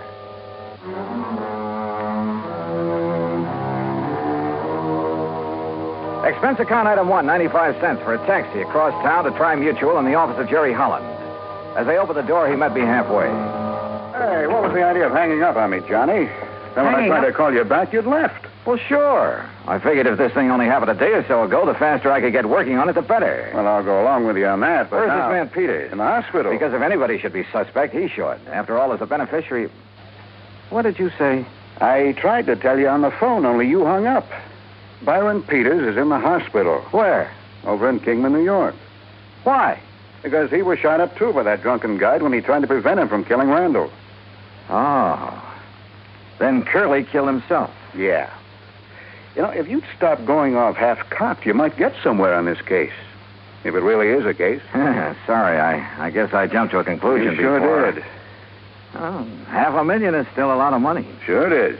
If you need it. And Byron Peters doesn't? Well, according to the local police chief who called me, it was in Byron Peters' brand new Eldorado that they drove over to Kingman. It was Peters who arranged for the guide service. It was he who supplied the guns and equipment. Yeah, okay, Jerry. I'll take your word for it. What hospital is he in over there? Angel of Mercy. It's the only one. Any other information I ought to have? None that I can give you. As I told you, this is just routine because of the money involved, company policy. Of course, for your report, you might try to find out if this old Curly Summers, the guide, had any reason to have it in for Randall. Randall knew him before, huh? Huh? I thought you said Peters arranged for the guide. No, I guess I did. But now, Let Johnny... me have Peters' home address, will you? And Randall's. Well, sure, why not? And I hope you don't think... Did you know Randall well? Yes. Was he a drinking man? One martini before dinner, that's all. There you are. Why? How about Peters? Oh, I don't know. What difference would it make? Oh, just wondered. Don't kid me, Johnny. You've got something up your sleeve. Why, Jerry. Come on now, what is it? You know something about these people that I don't? Not a thing, so help me. But $500,000 is a lot of money. And I tell you that if you suspect Byron Peters, you're crazy. Did I say I still suspect But the way you've been talking. Did I? Well, no. Well, I do. Sure, with so little to go on, I had no reason at all to suspect Peters. Except for a hunch. But hunches have paid off for me more than once. Expense account item 2, $380, a tank full of gas for the drive across Route 6 to the New York state line. There I picked up 9W, then 212 to Kingman. I found the Angel of Mercy Hospital on the way into town. The chief resident physician, Dr. Matthews, was completely cooperative and of no help whatsoever. Quite pointless to see him at the moment, Mr. Dollar. Oh, what do you mean, Doctor? Mr. Peters is sleeping under sedation. Oh? I'm afraid the ordeal with the police left him quite exhausted. The police have already seen and questioned him? Yes, and they had no business questioning him so long in view of his condition. Shock, you know. Tell me something. Do they suspect that he killed Mr. Randall, too, then wounded himself for an alibi? You mean that you do? Yeah.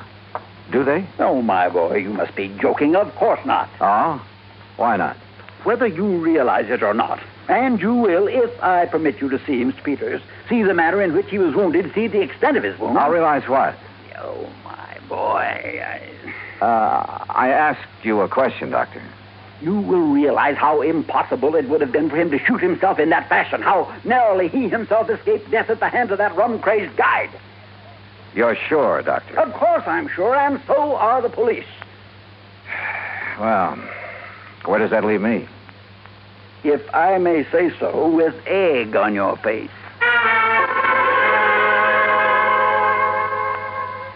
Act Two of yours truly, Johnny Dollar, in a moment. And now, Act Two of yours truly, Johnny Dollar, and the Hapless Hunter Matter. A hunting guide had run amok near the little town of Kingman, New York, and, according to report, was responsible for the death by shooting of wealthy banker Curtis Randall, for the wounding of Randall's companion, Byron Peters. But Peters is beneficiary of Randall's $500,000 insurance policy. So, naturally, the old bug of suspicion began to gnaw away at the back of my brain. Until, that is, I saw Peters, his wounds, the x-rays, and finally talked with Captain McManus at the local police headquarters. Well, sure, we talked to Peters, Mr. Dollar, but only to find out exactly what happened when old Curly went off his rocker and started spraying lead with his hunting rifle, then shot himself. Then my suspicion that Peters might have done the shooting... Well, didn't you see how Mr. Peters was hit by that .30-30? Now, look. He saw Curly pull the rifle on Mr. Randall and shoot him down. Yeah. Yeah, so he lunged at Curly like this. Curly whirled around, pulled the trigger. Yeah. Well, the x-rays I saw. Sure. Well, then you know. When Peters lunged at him, the bullet creased his head from the top, went right through the muscles in the back of his left shoulder, and landed in the floor. So it's pretty obvious that Peters couldn't have shot himself. Well, it's impossible. He would have had to have arms 5 or 6 feet long to shoot himself in the top of the head at that angle. Hey, when did you first learn about this whole thing, Captain? When Mr. Peters came to, he phoned me from up at Curly's cabin where it happened. I went up there right away. And? Curly and Randall were dead. Peters was still lying next to the fireplace where he'd fallen. But if he was able to phone you... He pulled the phone over to him by the cord. Still had a good right hand, you know. Oh, I see. Where were Randall and Curly? Randall by the front door with a bullet in the back of his head. Curly lay between them. Just how much do you know about this Curly character? Well, that's the part I don't understand. Why he did it. I heard he was an alcoholic. Sure, he was a town drunk in a harmless sort of a way, except when he'd go off on a rampage and get into a fight or two, but never during hunting season. Uh-huh. Well, what did he do? Odd jobs of any kind, most anything. People had always refused to pay him until the job was done. To make sure he'd stay sober, huh? Well, at least reasonably sober. And just as soon as he got paid, he'd buy a lot of cheap whiskey and hole up in his cabin. That's where the murder occurred. Except during hunting season. Then he'd never touch it. He was a good guide, Mr. Dollar. He made a lot of money from the people who came up from New York City and Hartford and such. That's the part I don't understand, his hitting the bottle during the season. Well, did he ever have any trouble with his clients before? Oh, he'd bellyache about them being so rich when he was so poor, that sort of thing. But he'd have to get awfully drunk to... I swear I don't understand it. Yeah. Well, look, Captain, I'd like to see the bodies of Mr. Randall and Curly. Are they still hereabouts? Still over at the coroner's office. Then let's go, huh? I wasn't quite sure what I was looking for. Maybe that's the reason I found it. At least found something that started that old suspicion bug gnawing away again. Peters, back at the hospital, had had a bad powder burn on his forehead, next to where the bullet had creased him. Okay. He had said that Curly the guide pulled the trigger when he lunged at him. Randall, there at the coroner's office, had no powder burns. Okay. It was apparent that he had been shot from across the room. But Curly, who was supposed to have shot himself upward through the jaw, also showed no sign of powder burn. Sure, the bullet hole indicated he could have shot himself by holding the gun at arm's length. A .30-30 is fairly short. But no powder burn. I said nothing of this to Chief McManus. Well, it pretty much bears out what Peters told me and I told you, doesn't it? Curly shot Randall, then Peters, then himself. Captain, suppose, just for the sake of argument, that Randall did the shooting. First, that is. Well, now, Mr. Dollar... Wait, speaking of argument, Peters said that Randall and Curly had a pretty big one. Because Curly didn't find him any dare. That's when he started to get drunk and abusive. But as for Mr. Randall... On the other hand, suppose that Peters started the whole thing. Oh, now, look, that doesn't make any sense. Then try to kill himself? Well, isn't that what you're saying Curly did? Well, sure, but that's different. No good old bum realized he'd gone too far. There was no other way out for him. But a man like Peters, with money, everything he wants... Where's this cabin of Curly's? Quite a way. 10, 12 miles. How do I get there? Straight down Pear Street to the mobile gas station. You know where that is? Yeah, I saw them away in. Okay, you turn left there. You go 6 miles, then take the first right-hand road right up the side of Deer Mountain until you get there. Okay. Oh, here's the key to it. Oh, good, thanks, Chief. I'll see you later. You want me to go along with you? No. According to you, this hunch of mine is all wrong. I'm sure of it. Okay, then. I'd better wing it alone. From the outside, Curly's cabin was a shack, nothing more. And there were enough cheap whiskey bottles scattered around the yard to sink a battleship. Inside, however, it was pretty comfortably fixed up. And back under the kitchen sink, I found a case of Prince Francis Scotch, nearly full. Had Curly suddenly changed his taste for the better? Or had somebody decided to bait him with it? By the dark stains on the floor, I could see where both Randall and Curly had fallen.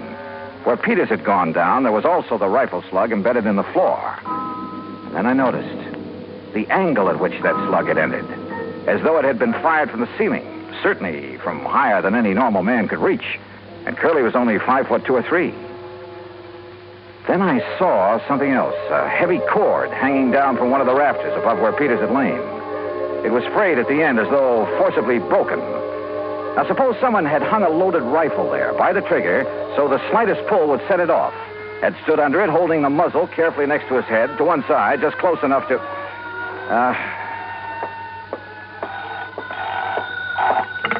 Yeah, hello.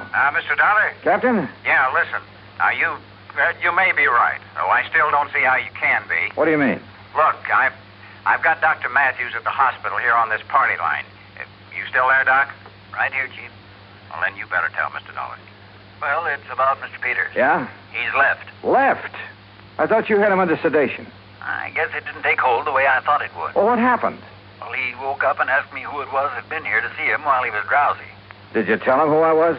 Yes, then he seemed to drop off again, so I left him. A few minutes later, I heard his big fancy car pulling away. Doctor. I went back to his room and he was gone. Doctor. Listen, Dollar. Yeah, Chief. I don't know what it means any more than you do. But if I was you, I would get away from that isolated cabin. You see what I mean? Dollar? Sure, Chief. I'll leave right away. That was very smart, Dollar. Byron Peters? That's right. Byron Peters.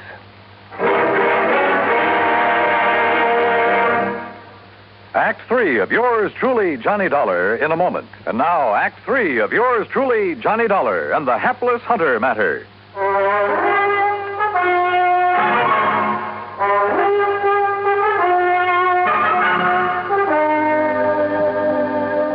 So you weren't as badly hurt by that bullet as you pretended. That's right, Dollar. Does that help bear out your absurd suspicions about me? Not nearly so much as your coming up here to this cabin, Peters. What's that supposed to mean? You rigged the whole thing pretty well, but not well enough. Why you wanted to get rid of Curtis Randall, I don't know. You're out of your mind. Randall was a friend of mine. You must have had some reason for killing him. Curly Summers murdered Kurt. We had a big argument because he hadn't found us any game. The only reason it got out of hand was because Curly was drunk. On what? On some of that expensive scotch I found in the kitchen? How should I know? Yes. Where did he get that? How should I know? Well, I do.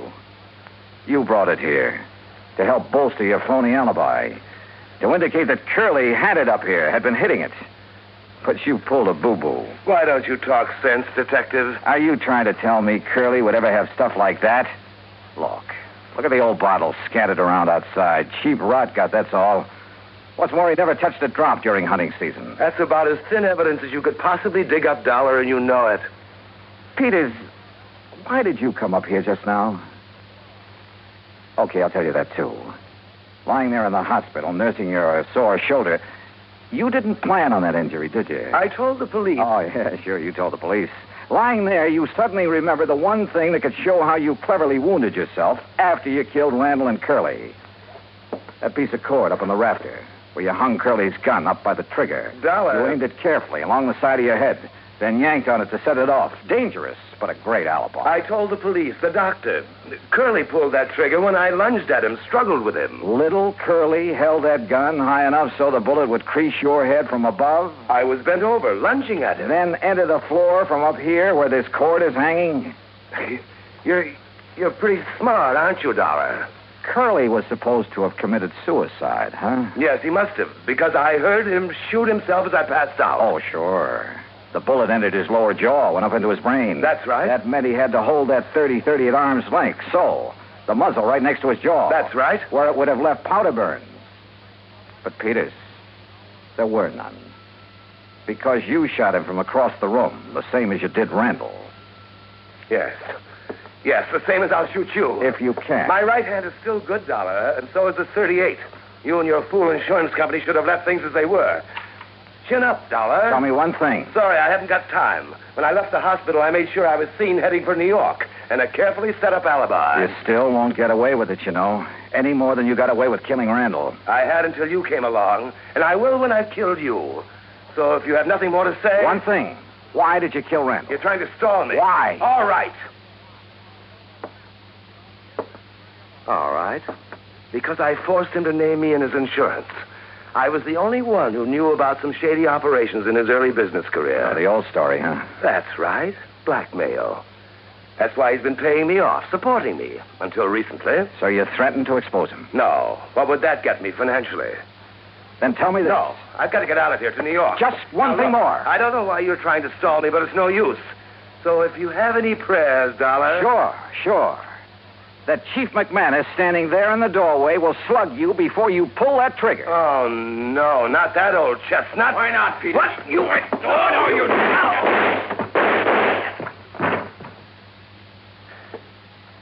Doggone it, Dollar. I thought I told you on the phone to get out of here.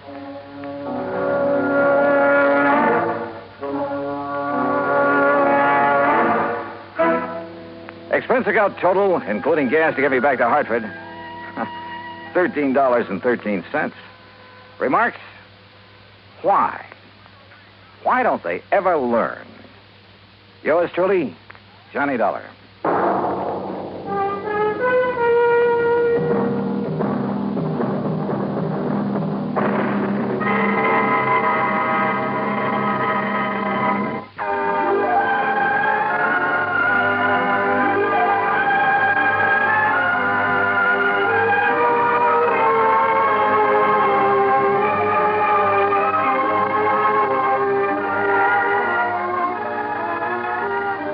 This is the United States Armed Forces Radio and Television Service.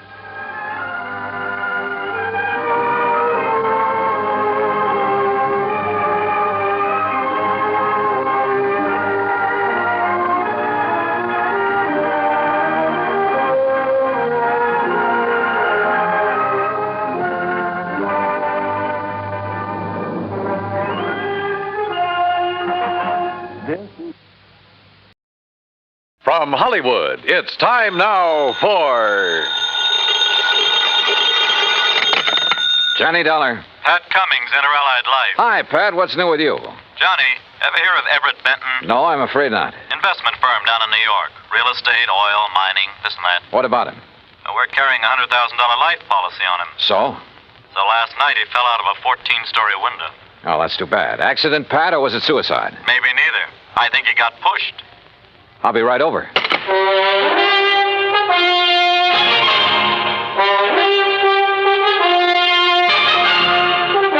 Bob Bailey in the exciting adventures of the man with the action-packed expense account.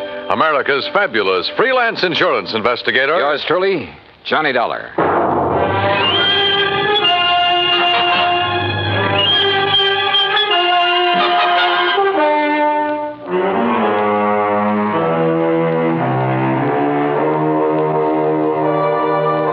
Expense account submitted by Special Investigator Johnny Dollar to the Inter-Allied Life Insurance Company, Hartford, Connecticut. Following is an account of expenses incurred during my investigation of the Killer's List matter.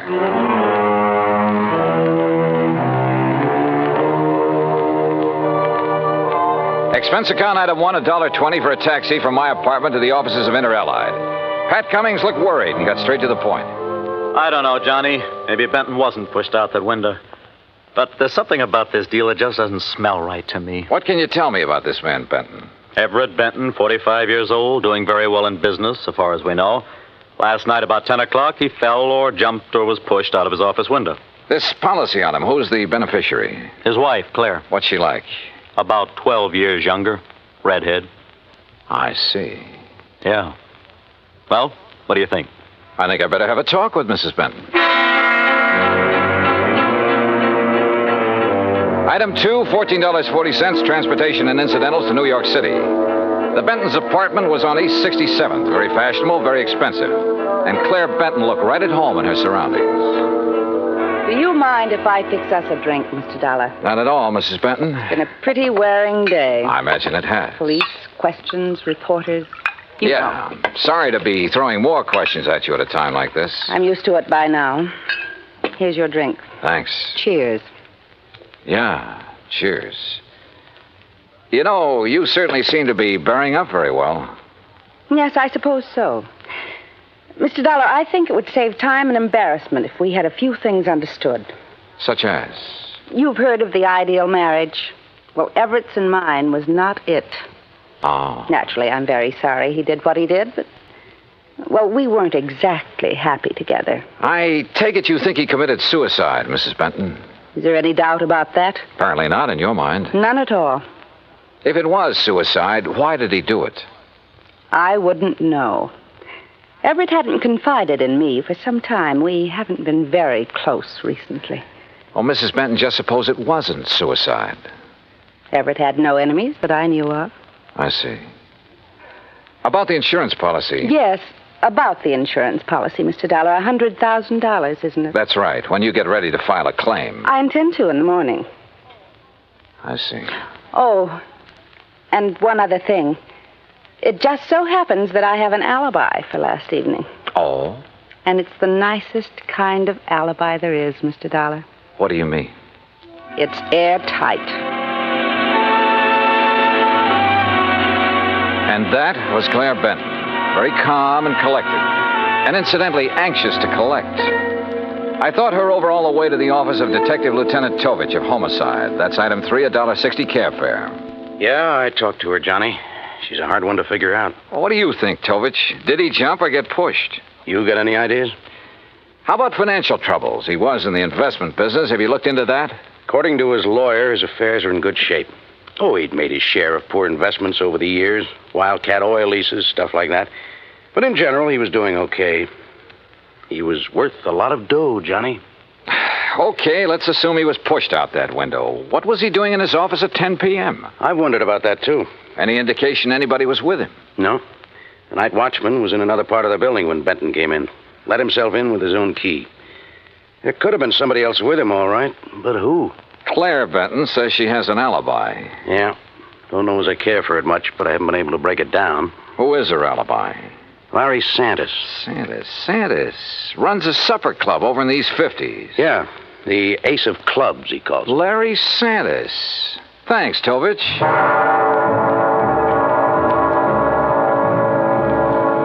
So I went calling again, but this time it was different from my visit to Claire Benton. In the first place, Santis didn't offer me a drink, and in the second place, he wasn't very friendly. Look, Dal, I already told the cops that Claire was here in the club last evening. All evening? Until midnight. Out in the bar? Most of the time. What difference does it make? How about the rest of the time? We were talking here in my office. Just the two of you? Just the two of us. Now, look, Dal, What it boils down to is you've each got alibis for one another, huh? That's right. Now, look, nosy boy, Claire didn't kill Benton. At the moment, I wasn't thinking so much about her. Well, wait a minute. If you're trying to pin this on me... You and Claire have been pretty friendly, Santis. She benefits to the tune of $100,000 by Benton's death. Look, Dollar, you're blowing smoke in the wrong direction. I like the arrangement the way it was. Why should I try to change it? Well, that's a good question. So just let it drop. You get me? You got nothing to worry about, Santis. If you've got nothing to hide. I don't want this kind of publicity. It's bad for my business. You know what's wrong with you, Dollar? You got nose trouble. Yeah, occupational disease. You better just get over it. Sometimes it turns out to be fatal. Act 2 of yours truly, Johnny Dollar, in a moment. And now, Act 2 of yours truly, Johnny Dollar, and the Killer's List Matter.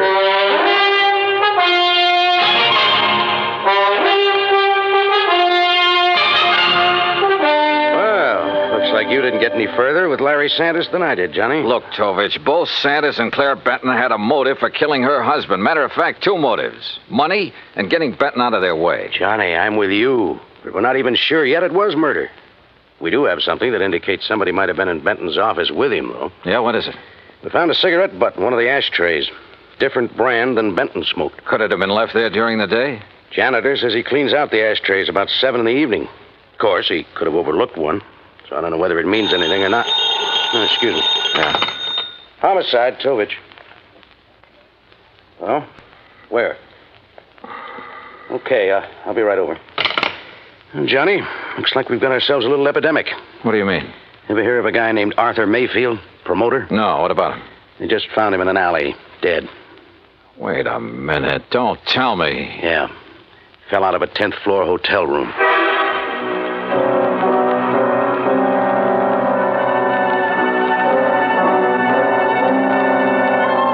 Lieutenant Tovich and I went over to the West Side Hotel where Mayfield's body had been discovered. There was nothing in his room to indicate anyone had been there with him. As a matter of fact, there was nothing couriered. Item 4, $1.80 cab fare to Claire Benton's apartment. Mr. Dollar, I really don't see the point of this. I've told you twice that I did not know this Arthur Mayfield. Did you ever hear your husband mention his name? I've never heard the name until now. From you. Mrs. Benton, mind telling me where you were last night around midnight? I take it that's when Mayfield died. Approximately. I suppose you have an alibi. You suppose correctly. You know something? I wouldn't be at all surprised if you were about to tell me you were with Larry Santis again. You know something, Mr. Dollar? That's exactly where I was last night. I know, Tovich. I know it could be just a coincidence that two guys fall or jump or get shoved out of windows within 24 hours. But I got a hunch there's some kind of connection between them. Could be, Johnny, but so far we haven't been able to find it. Well, how about their past? The armed forces, maybe? I've already checked that out. The answer's no. Could they have been involved in any sort of business deal? I asked Benton's attorney about that. He's checking through all of his papers. He's promised to call me. And you haven't been able to find any organization they both belong to, any situation in which they could have been thrown together? Not so far. Unless they served on a jury together, something like that. Well, don't laugh. That could be it. And they might have convicted somebody who took this way of getting revenge. Yeah, I'll check it out and call you if we find a connection. But don't count on it, Johnny. Don't count on anything.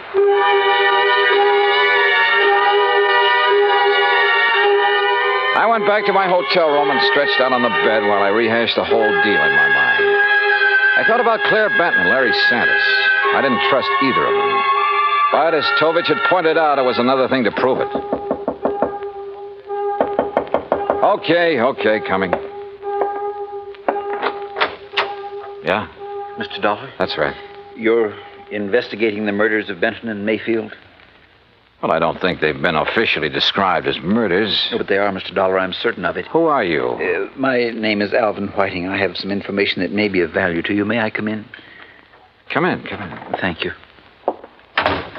If you don't mind, I'd like to look out the window a minute. You're being followed? I don't know, but it wouldn't surprise me. What is this information you have, Mr. Whiting? A couple of years ago, 3 men got together and bought an oil lease from a man named Tom Nolan. Did you ever hear of it? No.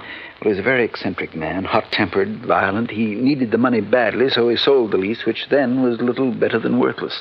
Benton and Mayfield were in that deal together. I see. But I still don't understand what that has to do with their murders. I'm convinced their killer is Tom Nolan, getting revenge on them in his own warped way. Revenge? For buying a worthless oil lease from him? Last week, oil was discovered on that property, a lot of it. The property is now worth millions. I think that Nolan, with his twisted way of looking at things, probably feels that he was cheated out of that property. You're suggesting that this Nolan isn't quite all there, huh? Exactly. That's exactly what I mean. What's your connection with all this, Mr. Whiting? I'll tell you what my connection is, Mr. Dollar.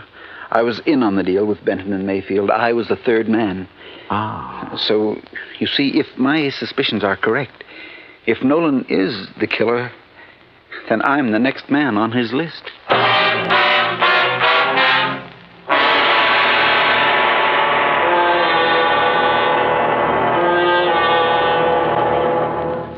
Act 3 of yours truly, Johnny Dollar, in a moment. And now, Act 3 of yours truly, Johnny Dollar, and the Killer's List Matter. I took Alvin Whiting down to Lieutenant Tovich's office, and he told his story again.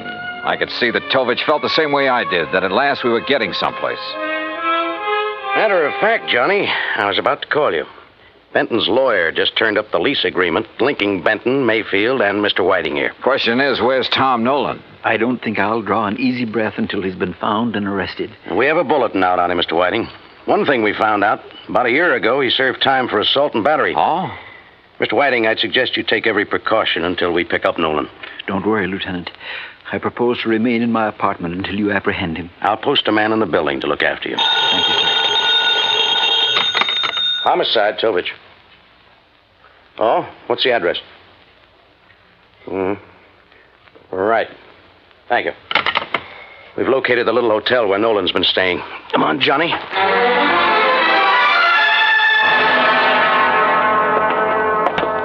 That's Mr. Nolan's room at the end of the hall, Lieutenant. Okay, clerk. Is he in? I don't know. I really haven't seen him since he rented the room from me. How long ago was that? Oh, about a week ago, Mr. Dollar. If he's gone out since then, it must have been at night when I was off duty. Here we are. Try your pass key quietly. Right.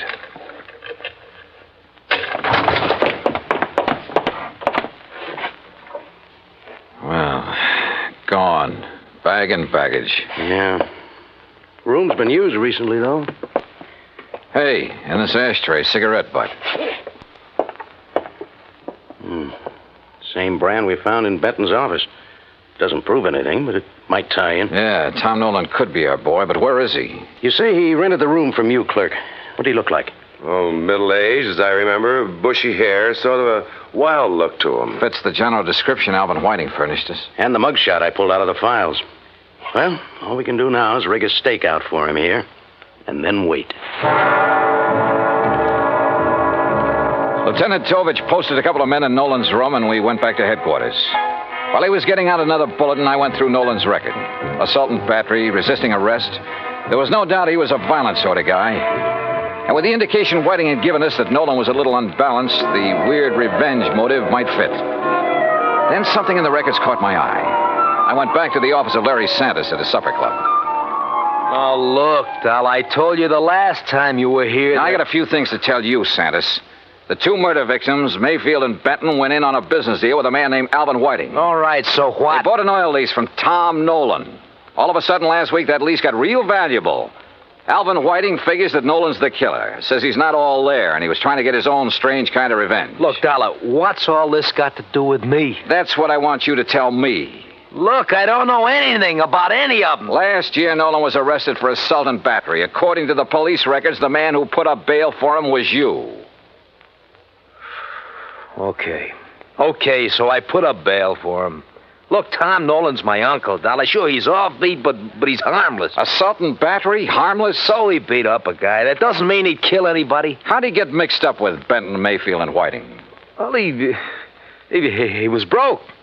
I asked Benton's wife to get her husband and the others interested in buying Tom's lease to get him some dough. I didn't know the lease would turn out to be valuable. After Nolan got out of jail, he left town, moved to Coopersville. That's upstate. Yeah? Well, he's had a room right here in the city for the last week. I didn't know that. Believe me, I didn't. Look, I haven't heard from him for 6 months. That's the truth. Dollar, I've told you all I know. I still didn't trust Santis, but decided to follow up the lead he'd given me about Coopersville. Maybe Tom Nolan had gone back there. I called Tovich to tell him, and he had a nasty little surprise for me.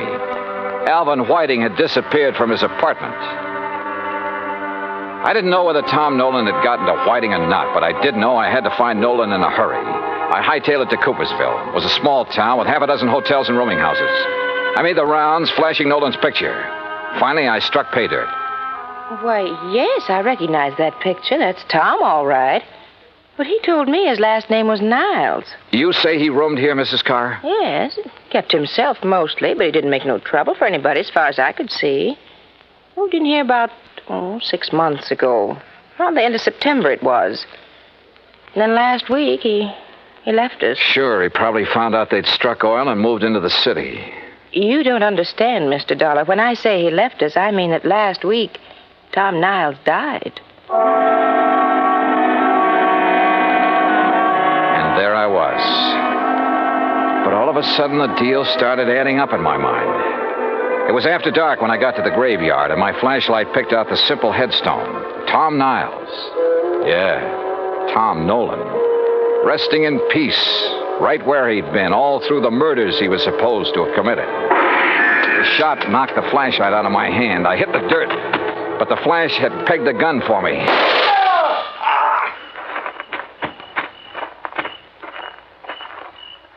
Well, Alvin Whiting. Oh, Dollar, My arm. Oh, don't worry. I'll get you a doctor, Whiting. I want you to be in good shape to stand trial. How'd you work it? Hire some drifter to rent that room back in New York under Nolan's name? Some character you picked up in the park? No, you've got to understand. I had to have the money. I was in debt. I was desperate. You almost got the money, too, didn't you? Yeah, it almost worked. You rigged the story that Nolan was the killer, that you were on his list of victims. That way you end up in sole possession of the oil lease. If I'd only known he was... Yeah. Never try to frame a guy who's already dead.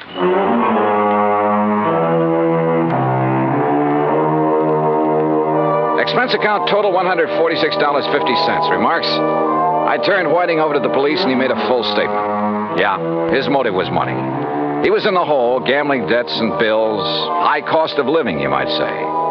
But I guess he knows now it's still a real bargain compared to the high cost of dying. Yours truly, Johnny Dollar.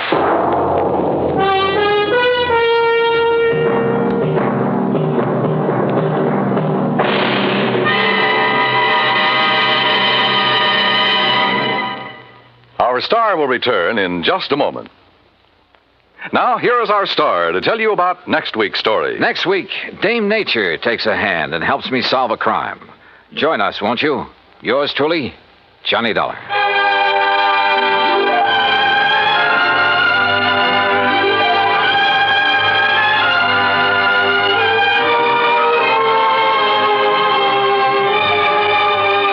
Yours truly, Johnny Dollar, starring Bob Bailey, originates in Hollywood and is produced and directed by Jack Johnstone. Today's story was written by Robert Wright. Heard in our cast were Virginia Gregg, Lillian Bayef, Jack Edwards, Jack Moyles, Tony Barrett, Parley Bear, and Carlton G. Young. Be sure to join us next week, same time and station, for another exciting story of yours truly, Johnny Dollar. This is Dan Cubberly speaking.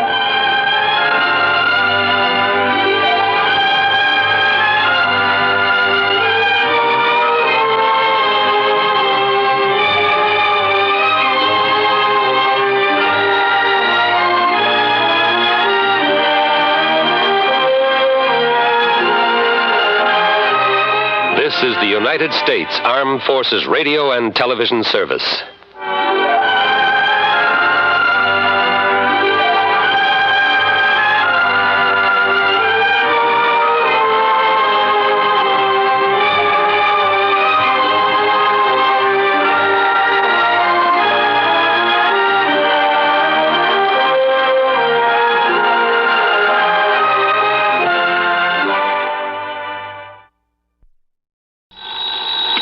Johnny Dollar. This is Jack Price, Johnny. Corpus Christi, Texas? That's right. Try Western Life Insurance Company. No. No? No, Johnny. I've just taken over the office of Providential Property Insurance down here. Oh, that's a good company, Jack. Only I'm beginning to wish I had. Oh, what's the matter? Less than a week heading up this operation, and I get presented with a claim for $465,000. Wowee. But maybe, I hope, you could keep us from having to pay it. Well, I don't know about So, that. Johnny, if you'd like to earn yourself a nice big commission in addition to your expense account, of course. Now, let me see. My commission on $465,000. Tell me all, Jackson. You fly on down here, and I'll be glad to. Right. I'll grab the first plane I can.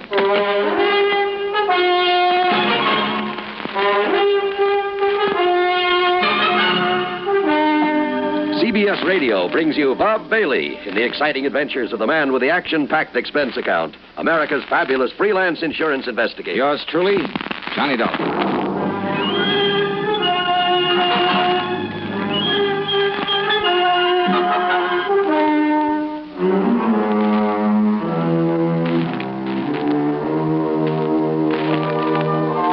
Expense account submitted by Special Investigator Johnny Dollar to the Providential Property Insurance Company, Corpus Christi, Texas office.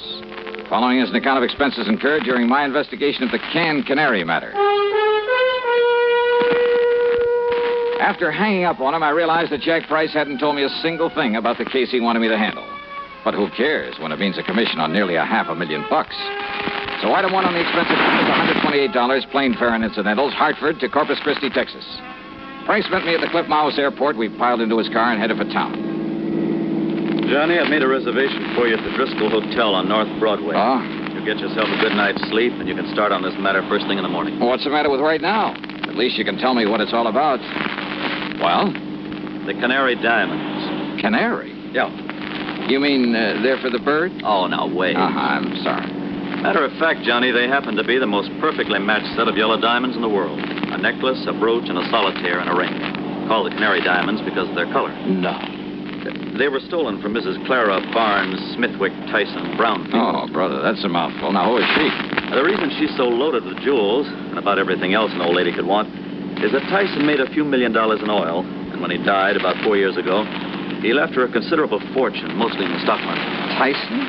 J.R. Tyson. I thought you said her string of names ended in Brownfield. About a year ago, she married young Augustus Brownfield. Oh, I see. Brownfield loaded, too? He's been up and down over the years. Mostly down, I'm afraid. Until he married the rich widow Tyson. Well, yes. How old is he? 10 or 15 years younger than she is. About 45, I'd say. So that's it. Now, Johnny, you and that suspicious mind of yours. What, Jackson? You'd make a suspect out of your own mother. Oh, look, there's nearly $500,000 involved. But you're wrong if you think he had anything to do with the loss of these jewels. I'm sure of it, Johnny. Yeah, we'll see. I've known Gus Brownfield for years. I'm sure he's on the level. That's why, in spite of all his wife's money, he's trying so hard to make a go of his little cannery business. Cannery? It's just a small operation for the luxury trade. What do you mean? Oh, kumquats, guavas, lychee nuts, things like that. For the fancy restaurants. Real expensive stuff. Oh, I see. His customers are mostly places like Antoine's in New Orleans, Romanoff's in Beverly Hills, the Chambord in New York. Even some of the fancy cafes in London, Paris, and Rome. But now, how and when and where did these Canary Diamonds disappear? Well, it was several weeks ago. They'd gone out for the evening. No servants? Only the deaf old cook in her little room in the basement. The others were all off duty out of the house. And? Well, when they got home, she went to the wall safe to put back a pair of earrings she'd worn. When she opened it, she found the Canary Diamonds were gone. Anything else taken? No. In spite of the fact there were other valuable things in the safe. They called in the police, I hope. Oh, of course. Well, what did they find? Nothing. Fingerprints? Whatever prints may have been on the dial of the safe have been carefully wiped off. The only thing the police are sure of is that it was a professional job. Hey, Jack, who knows the combination of that wall safe? Only the two of them, Mr. and Mrs. Brownfield. You're sure of that? That's what she told me when she reported the loss. Oh, she reported it? Yes. And he was the only other person who knew that combination? Johnny, they were out together that evening. Where did they live? Let's go over and see him. At this hour? Sure, why not? Well, besides, I told them I'd bring you over in the morning. So what? And if they don't expect us, well, who knows? Maybe we'll learn more than when they do. Johnny, if this is because you suspect Gus Brownfield... Now, did I say that? It's what you mean, isn't it? Come on, Jackson, let's go see him. Well? All right, Johnny. Whatever you say.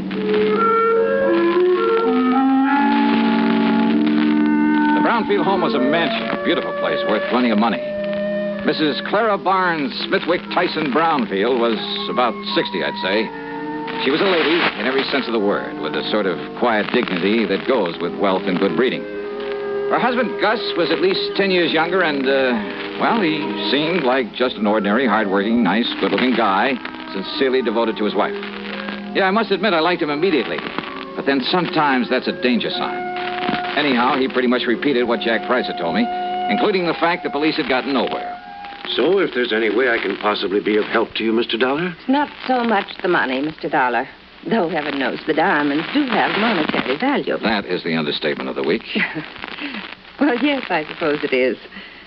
But when I think of some thief taking those beautiful stones out of their lovely mountings to dispose of them... Mr. Brownfield, you and your wife were together all the time the night they were stolen? Yes, we were attending a party at the home of... Oh, no, wait. Yeah? Right, yes, dear. You left us for a few minutes to go over to the cannery. Yes. Why? Well, when we'd passed it on the way to the party... Yes? Well, I'd noticed that someone had left the lights on. Probably someone who'd worked late. Who? Well, frankly, I don't know. Well, go on, please. Well, the party'd been rather dull, so I used that as an excuse to leave for a while. Yeah? I drove on over to the cannery, took care of a few odds and ends at my desk, turned out the lights, and then drove back to the party. Then we came home and found that the diamonds... Mr. Dollar. Yes?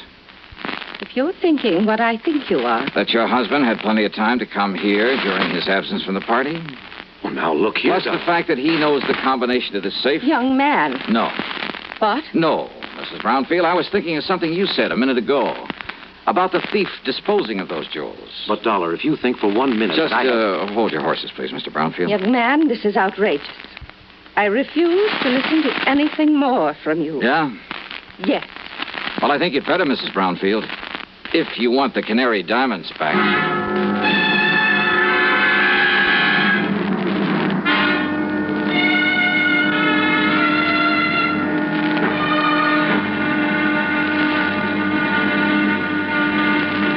Next time you refresh, enjoy a frosty, ice-cold Pepsi-Cola. Sociability, Charlie. All right, Kay, how's this?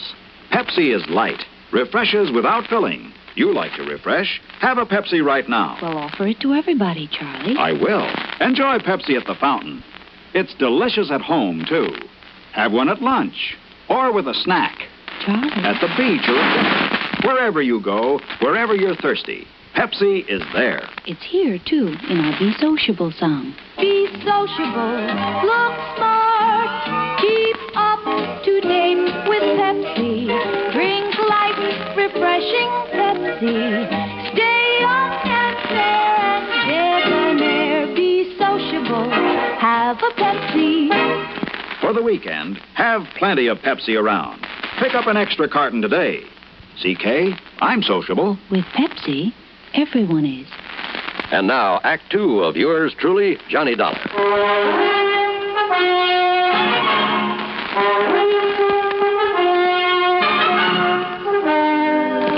Dollar, this is ridiculous. Is it, Mr. Brownfield? And I suppose the fact that my cannery business is not particularly profitable. Oh, I didn't know about that. I suppose you've decided that that's a motive for the theft of the diamonds. Well, I suppose it could be, couldn't it? Now, listen, Johnny, this is ridiculous. Take it easy, Jack. This is not only ridiculous, it's insulting.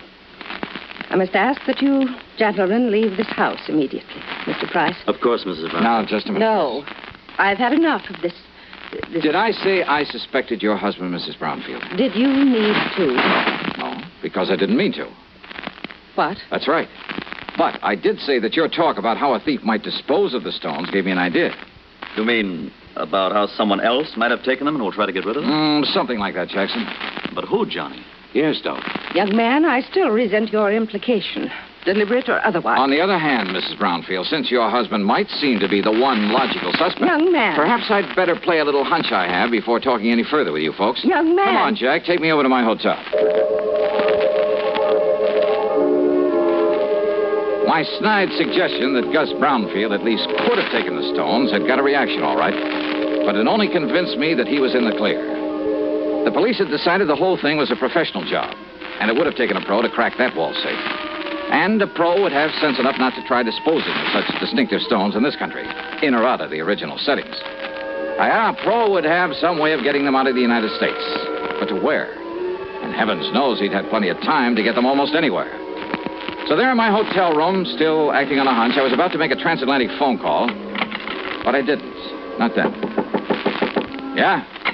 Johnny? Who's that? Doc. Doug Johnstone? That's right. Well, Johnny. Come in, Doug. Come on in. Well, so you couldn't stay away from our fair city, huh? Yeah, how'd you know I was here? Hey, sit down. Oh, thanks. Well, I just happened to run into Jack. Jack Price. He told me he just dropped you off and told me why you'd come. Oh? I knew that if I didn't step in and give you a hand, why, that other Jack would never forgive me. The, other Jack? Yeah, Jack Johnstone, that wayward brother of mine out in L.A. Oh. Dramatizes all these wild cases of yours, puts them on the air. Hey, you know something, Doug? I've often wished I could drag that brother of yours into some of these cases to see what it's really like. You know, all he does is write them up and put them on tape. If he'd help me figure some of them out for a change. Won't I do? Huh? Matter of fact, I have figured this one out. Oh, so now I have competition. Hey, you're serious? That's right, Johnny. The man who stole the Canary diamonds is now resting comfortably in a local Who Scout. You're kidding. Then I'll keep this clean. Oh, sure. Look, Johnny, Gus Brownfield's an old friend of mine. So when the stones were stolen and looked as though Brownie might be suspect, well, I decided to play detective. Yeah, well, keep talking, Doug. And I hope you haven't put me out of business. I've tried. Who knows? Maybe I have. Anyhow, I'm pretty familiar with Gus's cannery and the people who work in it. Yeah? And there was one man in his shipping department. Well, when I heard about the robbery, I started digging through old newspaper files down at the library. It took me weeks, Johnny, but I knew I'd seen that guy's face before. And sure enough, I found his picture alongside the story of a jewel heist that took place 15 years ago. Who is he? Les Murdoch. That means something to you, huh? Fingers Murdoch. Sure. Safe man for that international gems gang back in 45. That's the guy. Yeah, but I thought he got 20 years. Well, good behavior got him off nearly 2 years ago. And he was working in Brownfield's Canada? In the shipping department. Oh. Well, I told the police about it. We descended on him a couple of hours ago, gave him a cock and bull story about having found some of his fingerprints around, and he confessed. Well, good. Good work. Well, now that I've solved the case for you, you can buy me a drink and be on your merry way back to Hartford. Sure. And the jewels? The jewels. Well? Well, Johnny, the police have tried every trick in the book on him. Now, he won't say what he's done with them. In other words, my end of this case is only beginning. What do you mean? Bring the dirty criminal to justice? That's for the police, not me. What I'm hired to do is get those diamonds back. Johnny, if Murdoch won't say what he's done with them, and believe me, there's nothing in the world that's going to make him. You got any bright ideas? What'll you do? Well, you want to know something, Doug? You got a good question.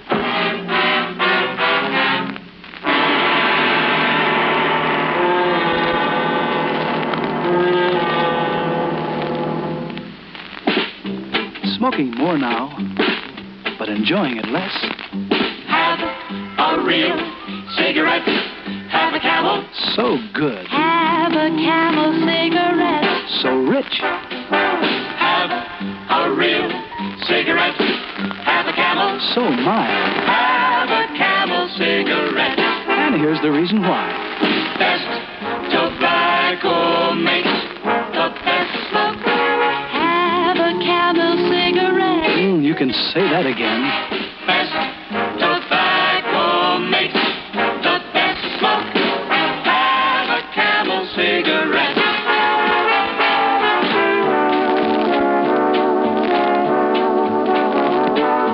If you're smoking more these days, but enjoying it less, then change to Camels, the best-tasting cigarette of all. Start to really enjoy smoking again.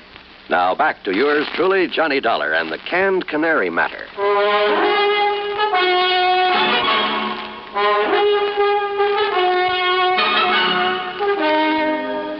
I went down to the Corpus Christi Central Jail and wasted an hour trying to get something out of Fingers Murdoch. Go on, Dollar. Get out of here and let me sleep. Murdoch. And don't give me this bull again about going easy with me if I tell you where the rocks are, because I don't better. Look, listen to me, will you? Instead, I'll just serve another stretch, and then when I get out... If you live that long. Then I'll pick up the dough for him and live on Easy Street. Then you passed them on to a fence, huh? Did I say that, Dollar? Now, go on. Get out of here. You bother me. Then I remembered about some of Murdoch's earlier activities, about his international connections, about the impossibility of successfully disposing of the Canary diamonds anywhere in the United States. Item 2, 10 cents for a phone call to Mr. Brownfield. Yes, there had been a shipment of canned goods the day after the robbery to an outfit in Paris called Imperial Import Company. The shipment was supposed to arrive there late today. Item 3, $12 for a transatlantic phone call to Paris to a wormy little character named Louis Dumassac, who had another name for himself. Oui, monsieur. This is your oldest, your dearest, your most devoted friend, Le Jacques, the Great Cat. Yeah, devoted friend, huh? You mean as long as I keep forking over good American dollars for information? But of course, monsieur. Sure. Somebody else came along with a bigger bankroll, you'd sell me out in a second. Oh, no, mon ami. You touch me to the quick. Sure. I mean, to have you put it so bluntly. All right, now tell me just one thing. What do you know about canaries? Canaries? That's right. Uh-huh. Well? They are for the birds. Wait, well, monsieur, that's not a very funny thing I've just said. Oh, very funny. So what about the Canary diamonds? Well, alas, I've never heard of them. But I'm sure that for a slight consideration, if I can find out all about them for you, say for $500. Now listen, your old pal, Francois Dubuisson, the fence. Yeah, Dubuisson. What? Oh, that miserable, that no good, that double-crossing. I love him dearly. Now, what's that mean? Millions he's made smuggling jewelry and paintings into this country from your United States. Now, with your help at times. But of course, monsieur. But now what has he done? What has he done? Closed up the antique shop that he used as a front for his operations. You mean he skipped the country? Oh, no. He's still here in Paris. Doing what? Is it not unthinkable that so clever a crook should turn to a legitimate business? Under another name? What kind of business? Produce. Produce? Oui. Caviar from Russia, cheese from Holland, fine sausages from Germany. And canned tropical fruit from here in the States. Oui. Yeah, but how did you know? And he calls it the Imperial Import Company. That is so. Then tell me where I can find him and I'll cable you $100. But of course.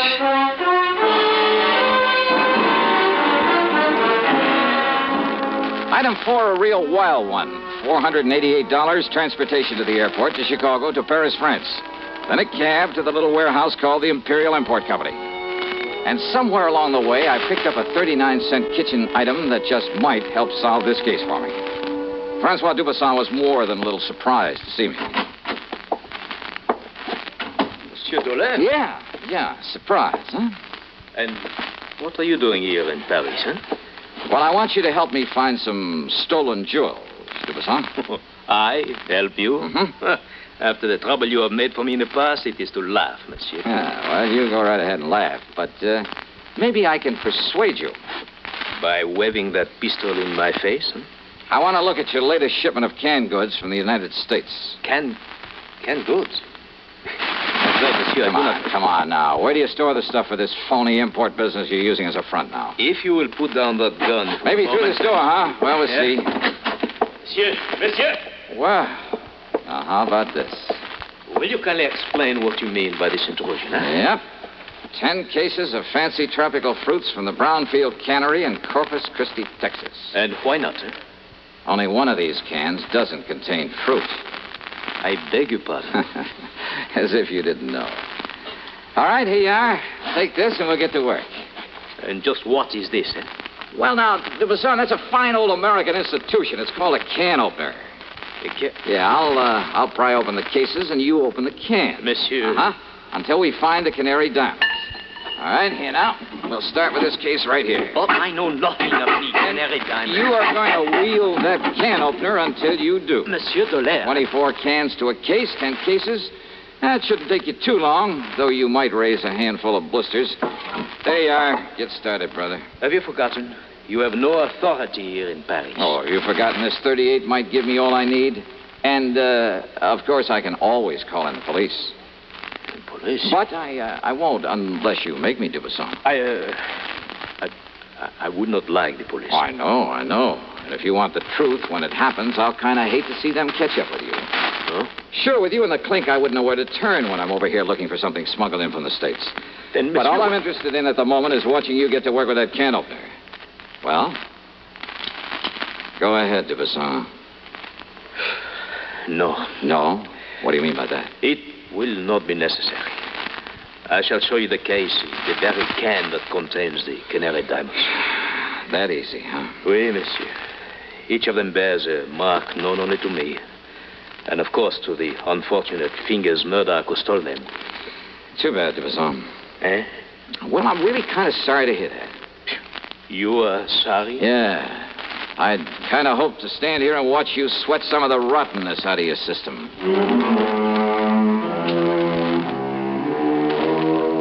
Thanks to its Paris representative, the company was able to arrange for getting the stones back to the U.S.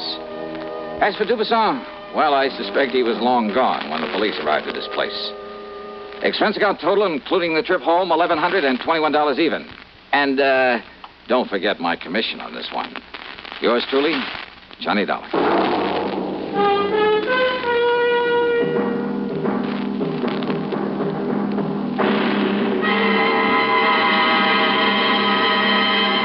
Hi. Maybe you'll recall this tuneful reminder of times past.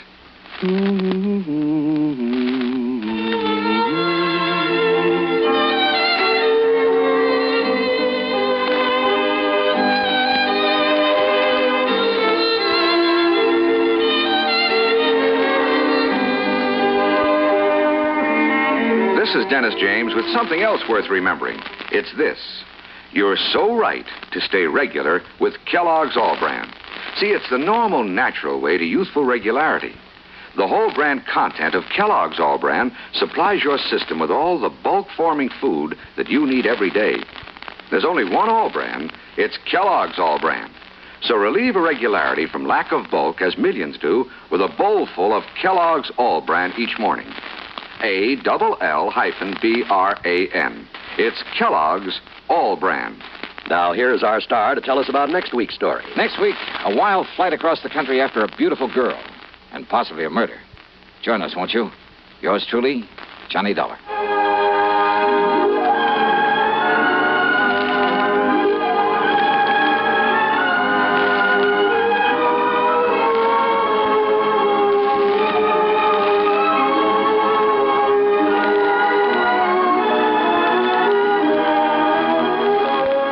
Truly, Johnny Dollar, starring Bob Bailey, originates in Hollywood and is written, produced, and directed by Jack Johnstone. Heard in our cast were Virginia Gregg, Jack Edwards, Russell Thorson, Stacey Harris, Jack Crucian, Forrest Lewis, and Tony Barrett. Be sure to join us next week, same time and station, for another exciting story of yours truly, Johnny Dollar.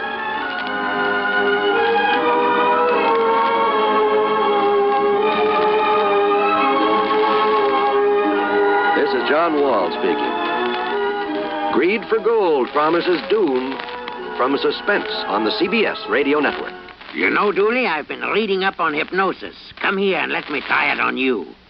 I'm an officer of the law and don't approve of making a man divulge his secrets. However, I'll stand by in case there's criminology involved. I just want to clear up some of his problems, Officer Suggs. But I haven't got any problems. I'm the soul of contentment. Maybe that's your trouble. You're too contented. Lie down, Dooley. You're going to sleep. I feel so good. He's under my influence. Now, little tyke, get up. Go straight to the beer of your choice. Astounding. He's heading for Utica Club.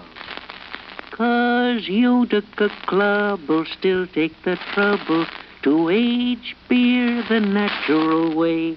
Utica Club, you see. He's got no problem. He's a happy, well-adjusted beer mug. Brewed by the West End Brewing Company of Utica, New York. You're tuned to 590 WROW in Albany. From Hollywood, it's time now for Johnny Dollar. Oh, good. Huh? Johnny, this is Ben Pringle. Ben, how are you? Still selling insurance for Star Mutual? No, not anymore. Oh, that's right. You were talking about retiring. And I have retired. Yes, years ago I quit the insurance business and bought myself a poultry farm. Well, good for you. Where is it, Ben? It's right here in Vineland, New Jersey. And how's it going? Oh, terrible, Johnny. It's terrible. Oh? When I think of all the pretty chickens that I've lost. Well, what seems to be the trouble? Johnny, somebody's trying to put me out of business. Well, I don't know who or why or how, but Ben, if I can be of any help to you. Johnny, you can. I was going to call Star Mutual because everything I have is insured pretty heavily, but first I thought I'd make sure that you're available. For you, anytime. Well, then come on down here, will you? In the meantime, I'll notify the company that you're on the way. Just give me your address and I'll be on my way.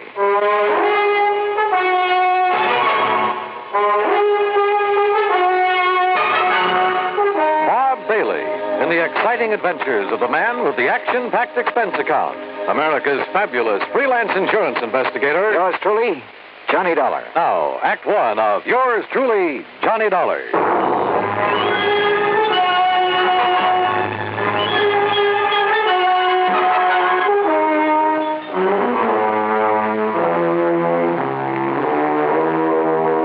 Expense account submitted by Special Investigator Johnny Dollar to the Star Mutual Insurance Company, Home Office, New York, New York. Following is an account of expenses incurred during my investigation of the sick chick matter.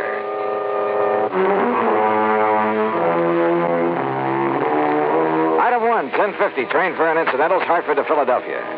There, to be sure of adequate transportation, I rented a car. That's item 2, $50 deposit. The 35-mile drive south on Route 47 was uneventful, and I finally turned left onto Vineland's main street, Landis Avenue. Vineland, the heart of sunny southern Jersey. At least that's what the sign said. It's a busy little city. Landis Avenue, a busy street. Finally, I stopped at a mobile gas station on the far edge of town to ask about the address Ben Pringle had given me. Just keep going straight out Landis Avenue for about 5-6 miles till you come to East Vineland. East Vineland, huh? Yeah, then you turn right, go about a mile and a half. You can't miss it. If you can pick it out from the rest of the poultry farm. A lot of them, huh? Vineland's the egg basket of the world. Where do you suppose Philadelphia, New York, and the rest get all their eggs and chicken? Yeah, well, I'd better get underway. Thanks a lot. Anytime, mister. The gas attendant was right.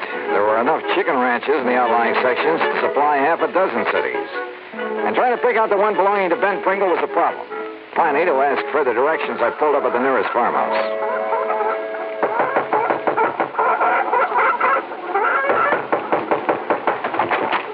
Yeah? What do you want? I'm looking for Mr. Ben Pringle's place. Oh, Ben Pringle. He's right next door. Oh. Ah, the poor man. Poor man? Yes, he's coming down here from New York.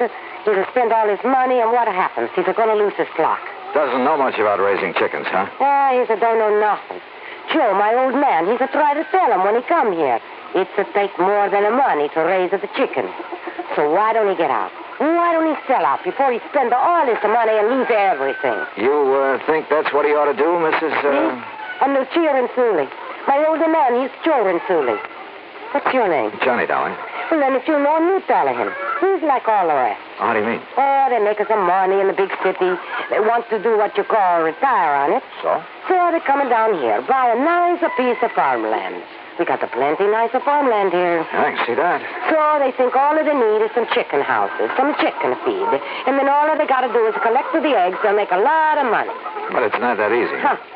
Ben Pringle, he's not listen to us anymore. He's going to lose his flock. He's going to have to sell out cheap. He's a lose his shirt. And his farm goes to rack and roll. Uh-huh. And that's when somebody else comes in. Somebody he don't know how to raise the chickens. They buy them up cheap. Oh? Is that how you got this big place of yours? Oh, sure. We started with a little place. We work hard. We make a little money. Then, when somebody like him comes along, we buy him out. We got a nicer, bigger place. That sort of thing happened very often around here, Mrs. Renzulli? Oh, sure, all of the time. You ask Tony Pasquale. Now, he's got a big farm. You ask Carmen Chinero. Same thing. You know Tommy Bernasconi? No. We ask him. Same thing. Same thing. What's the matter, huh? Oh, I was just thinking, Mrs. Renzulli, it's pretty much to your advantage to see these people go broke, isn't it? No, you're just the one man. Frank, though, isn't it? Look, I don't know who you are, what you want. What's your business? My business is finding out why Ben Pringle's having trouble. Maybe who is causing it. You get out of here. I don't like it the way you talk. Sure. I don't think I like you. Yeah? Maybe you'll like me even less after I've talked to Ben Pringle. How about that? Get out.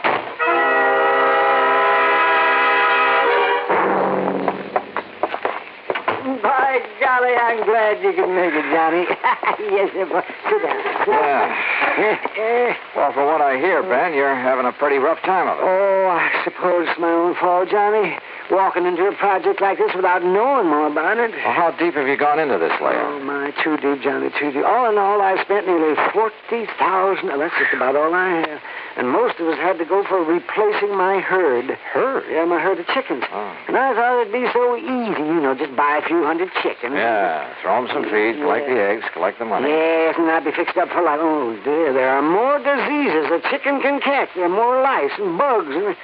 Oh, and now this. Hey, Ben, you said something about somebody's trying to put you out of business. That's right, Johnny, and I'm sure of it. But why, I don't know. I didn't know I had an enemy in the world. Oh, what's going wrong? Well, just wait till you see my herd of chickens. And if you don't agree with me that... Oh, I'm sure you'll agree with me. About what? That they're being poisoned, what? That's what. By whom? I think I know. Oh, yes, sir. Well? By somebody who'd like to see me go broke. So that he could buy you out cheap. Who, Ben? I'll tell you who. Because he wants to add my property to his. And he's right next door. And his name is Joe Renzulli. Act 2 of yours truly, Johnny Dollar, in a moment. And now for another episode in the life of Sergeant Donald Bellwether, my husband.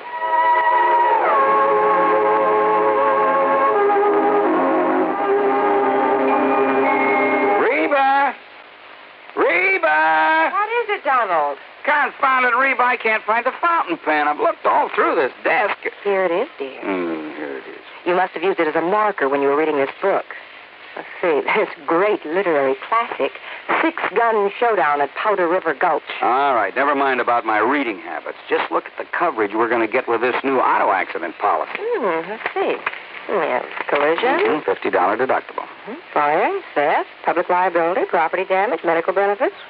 Hollywood, we have complete coverage. That's right. Of course, it's going to cost us money. I'm sending the company a check right now. Gee, it's too bad we don't live in Rhode Island. Rhode Island? Why? Oh, because then our rates would be lower. Rhode Island has less accidents per capita than any other state. Oh. Well, which state has the highest? Let me see. Here it is, Nevada. No, by golly, Nevada's second highest. Alaska has the most. Really? I didn't know that. Mm-hmm. You know, it's just too bad we can't eliminate traffic accidents completely. Not only would it save life and limb, but it'd be a lot less strain on the pocketbook. Yeah, that's for sure. These automobile accident policies get more expensive every year just because there's so many costly accidents. Well, I'm glad we've got some good insurance coverage, Donald, but just remember one thing. Oh, what's that, honey? Well, some auto accidents ruin a fender, and some ruin a family. Yeah, that's true. Very true. But as far as I'm concerned, I don't want any of your old insurance money. I want you here at home, safe and sound. You'll always drive carefully, won't you? Yes, I will do. Oh, that's my Donald. That's my doll.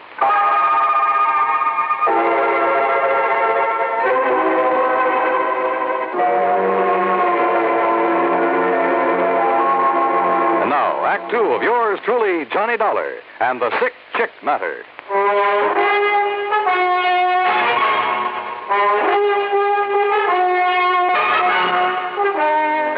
Sure, it's Joe Renzulli. Trying to kill off your flock, put you out of business. Yes, sir, Joe Renzulli, and I'm sure of it. But just wait till you see him. Johnny, I have got the sickest herd of chickens you ever saw. Okay, Ben, let's take a look at them. Though I'm afraid I don't know much about the critters. You don't have to. Anybody could tell. Just anybody. Come on. Have you talked with a vet about them? Huh. Sure I have. Finest vet in the county, too. Dr. Goldhaft. Why, he has a regular laboratory. He's known all over the world. He's the one that cured him with the cholera, and the hepatitis, and the synovitis, and the coccytitis, ptosis. Johnny, after I've called him in so many times, he even gave me a book. A book? Yes, he did. So that I'd know what all the diseases were, and, well, so I wouldn't have to make him drive all the way out here when I'd just forgotten to give the hens their laying mash or enough water or something like that. You'd forget to... Well, no wonder you've had trouble with your flock. And I guess I was kind of a nuisance to him, too, but I did so want my herd to be a good one and lay a lot of eggs for me. Well, what does the vet say about what ails them now? Well, I haven't told him. You haven't told him? Well, see, I'm afraid I still owe him a pretty big bill. Yeah, but look, Ben, And I looked in the book. Johnny, and there's nothing in it about the way they are. There is not a word. And that's why I sent for you. But, Ben, I told you, I don't know anything about them. Of course, if you're right, if they're being poisoned... Oh, let's take a look at it. Yes. You'll see. You got a nice-looking layout, I'll say that. Nice new houses for them. Big fenced-in yards, or whatever you call them. And there's plenty of room for them to... Oh! There, yes, sir. You see? They're all so sad-looking. They're just so sad and petulant. As though they hold it against me for whatever ails them. Those poor little things. So help me, I've never seen it. Do chickens ever suffer from the blind staggers? You mean the blind staggers? Like horses get? Oh, no, sir. No, I'm sure. Because it isn't in the book. And if it isn't in the book... Ben, you're sure you haven't been spiking their drinking water with some of your private stock? Oh, why, of course not, Johnny. You know, you were my one insurance contact that always suggested the nip of that bottle you kept in your desk. Oh, now, Johnny. Boy, these chickens sure look... Hey, you said you feed them a laying mat. It's right here in the shed. Come on. But, what are you thinking of? Well, if any of that stuff should get good and wet and ferment. Oh, no. It's as sweet and dry as the day I bought it from Jake Rubinoff. There. See that? You see what I mean? Where's Jake Rubinoff? He's the biggest feed dealer in town. Yeah, it certainly smells all right. Yeah, it is all right. Oh, no, Sir Johnny. My herd has been poisoned. And you suspect Joe Renzulli on the next farm? Of course I do. Wasn't he one of the people who tried to help you get started when you first came down? Oh, sure. Yes, he pretended to. But I can see now is just to look over my nice place and see how much he can get his hands on when I go broke. Well, if you had some concrete reason for thinking he might be poisoning your flock... I've seen him. Yes, I have. I've seen him with my own eyes. Come right over here at night several times. What? And scatter something over the fence into my pens out of a big sack. What was it? By the time it was daylight and I could see, the chickens had eaten it all up. You sure it was Renzulli? Of course I am. Okay, Ben. I'm going over and talk with him.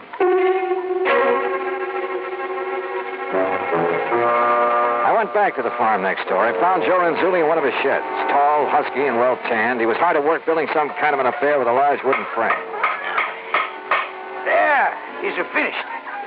Like I say, Mr. Dollar, you keep the chickens in a cage up off the ground. They're more healthy.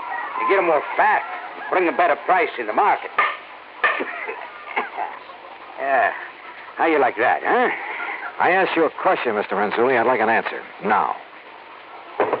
All right. All right, I tell you. I think you better. It's because I try to help the poor man without his find out. So I throw it over the fence at night when he's in O.C. Throw what over the fence? Well? Here. Move this sock. There, you see? In this one. XLNC Vitagrow supplement. That's right. The vitamins. Vitamins? He's a chickens. They're sick. He don't know what to do. He's a waste all his money. He's a nice fella, so I help him. You sure that bag doesn't contain some kind of poison? Poison? Poison? Yeah. No. Where'd you get that stuff? Jake Rubinoff feed store. What are you trying to accuse me of? Nothing. Yet. I'm going to try to help the poor man, that's all. You don't like that? I want a sample of that stuff. Sure. Take all you want. So what are you going to do? Well, it's too late now, but in the morning I'm going to take it into town to the feed place and check on it. You go ahead. And believe me, if there's anything wrong with it, I'm coming back here with the police in tow. Police? You better talk, Renzulli. You don't understand. You don't know. It's smaller place like this. You got to stay friends with everybody. Huh? You make trouble for people, it's no good. What are you talking about? Your neighbor is your friend. Oh, sure. Just like you're a good friend of Ben Pringle. Yeah, that is so. But you're protecting somebody who's poisoning his chicken. No, that's a big lie. Then what's all this double talk? Why are you so afraid I'll bring the police out here? I'm not. I mean... Or maybe you've done something you're afraid they'll tag you for. Is that it? No, that is wrong. Fact remains you know something about Ben Pringle's trouble with his flock. I tell you. You've told me nothing. Okay, I'll find out for myself. Good. That is good. Huh? You no live here. You find out. That's all right. That's good. Find out what? You find out. And that's all I could get out of him. And on the way back to Ben Pringle's farm, I suddenly began to wonder if I hadn't stepped into something more than just a bunch of sick chicks. You know something? As it turned out, I certainly had.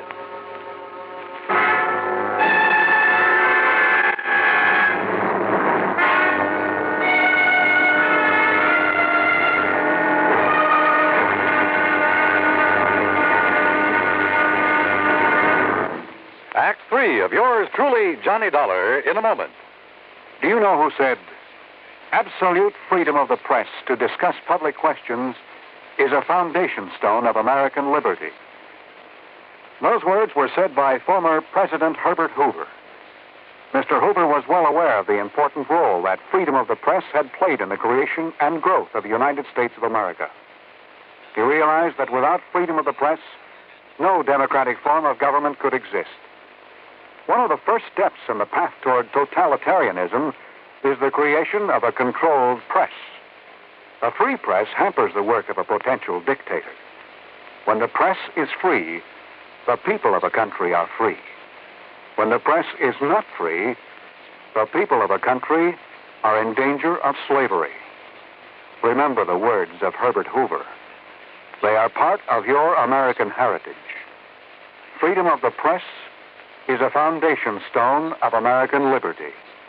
And now, Act 3 of yours truly, Johnny Dollar and the Sick Chick Matter.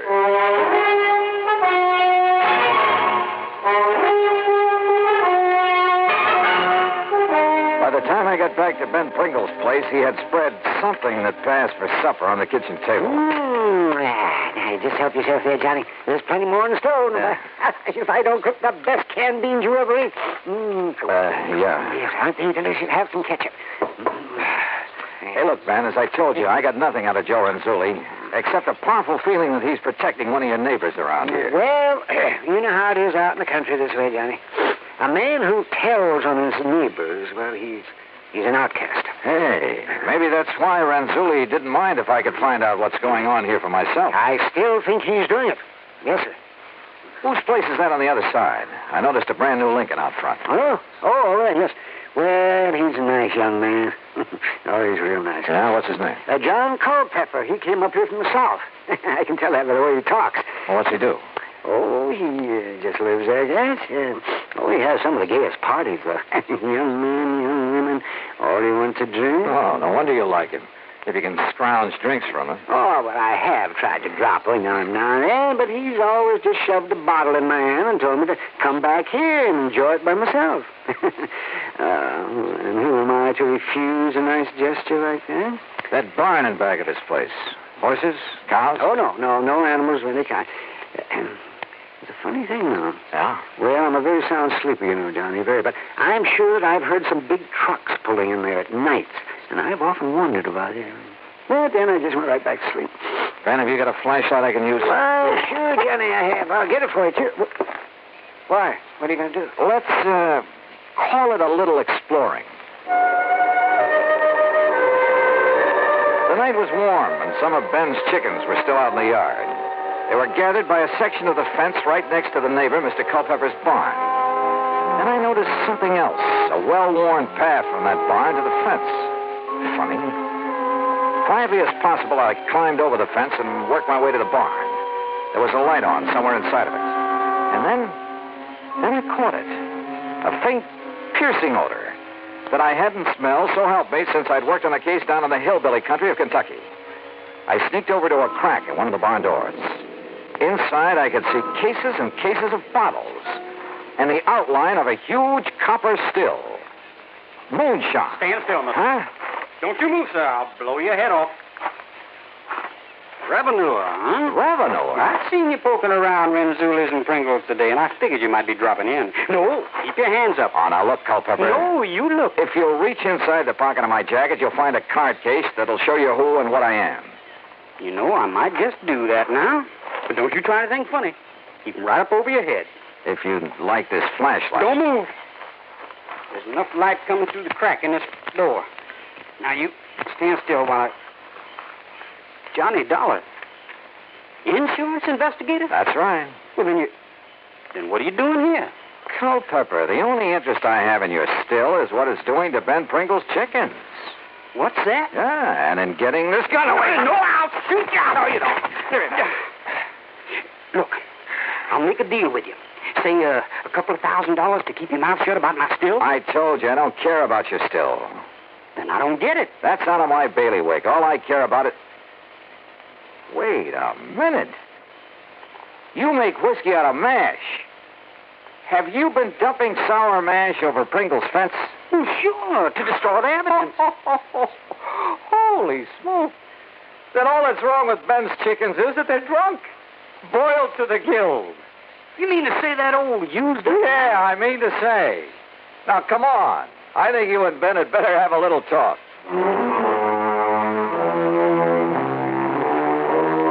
So they talked, Ben and Culpepper. In exchange for not being reported, Culpepper agreed to pay my expense account, Ben's veterinary bills, and to move out of the county. Oh, I suppose I should have notified the local authorities of what was going on. But isn't that really a job for the company? After all, like I said, it is out of my bailiwick. Hey, you know something? The stuff Culpepper was turning out in that old barn wasn't half bad. Expense account total to the company, nothing. Yours truly, Johnny Dollar.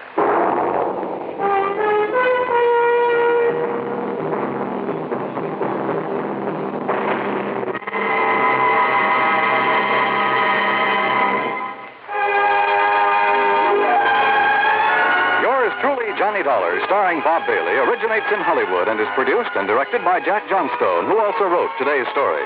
Heard in our cast were Lucille Meredith, Howard McNear, Gil Stratton, Jack Moyles, and Sam Edwards. Be sure to join us next week, same time and station, for another exciting story of yours truly, Johnny Dollar. This is Dan Cubberly speaking.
has been a presentation of the United States Armed Forces Radio and Television Service.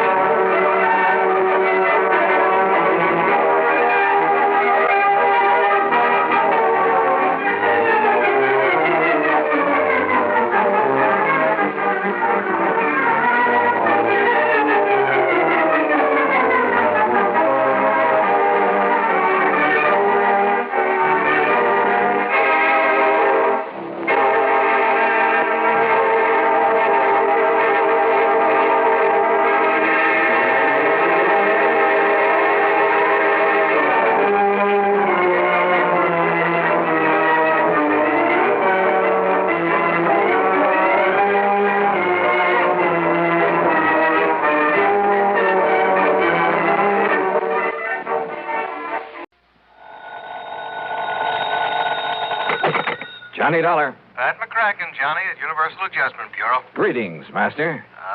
No, don't give me that. Johnny, I believe you spent a couple of weekends down in Sarasota, Florida early this month. Pat, you know darn well I did. Have a chance to get in some fishing? You know darn well I didn't. That's why I've been sitting here dreaming about those lunker bass at the Lake Mojave Resort out in Arizona. Oh, what's the matter with Lake Mead? Huh?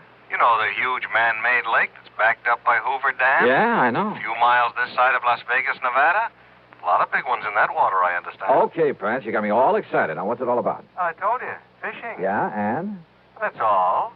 Except... Yeah, except what? Slight case of murder.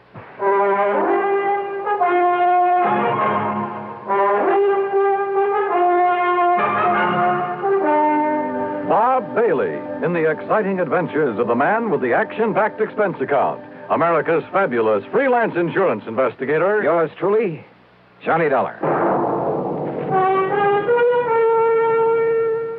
Here's actress Joan Bennett. It's terrible to try to act with a dreadful cold. To feel better quickly, I take 4-way cold tablets, the fast way to relieve nasty cold distress. Yes, tests of 4 leading cold tablets proved 4-way fastest acting of all. Amazing 4-way starts in minutes to relieve aches, pains, headache, reduce fever, calm upset stomach, also overcomes irregularity. When you catch cold, try my way. Take 4-way cold tablets, the fast way to relieve cold distress. 4-way, 29 and 59 cents. Now, a word about another fine product of Grove Laboratories. Had dandruff for years? Now get rid of it in 3 minutes with Fitch Dandruff Remover Shampoo. 3 minutes with Fitch regularly is guaranteed to keep unsightly dandruff away forever. Apply Fitch before wetting hair, rub in 1 minute. Add water, lather 1 minute. Then rinse 1 minute. Every trace of dandruff goes down the drain. 3 minutes with Fitch, embarrassing dandruff's gone. Fitch can also leave hair up to 35% brighter. Get Fitch Dandruff Remover Shampoo today. And now, Act 1 of yours truly, Johnny Dollar.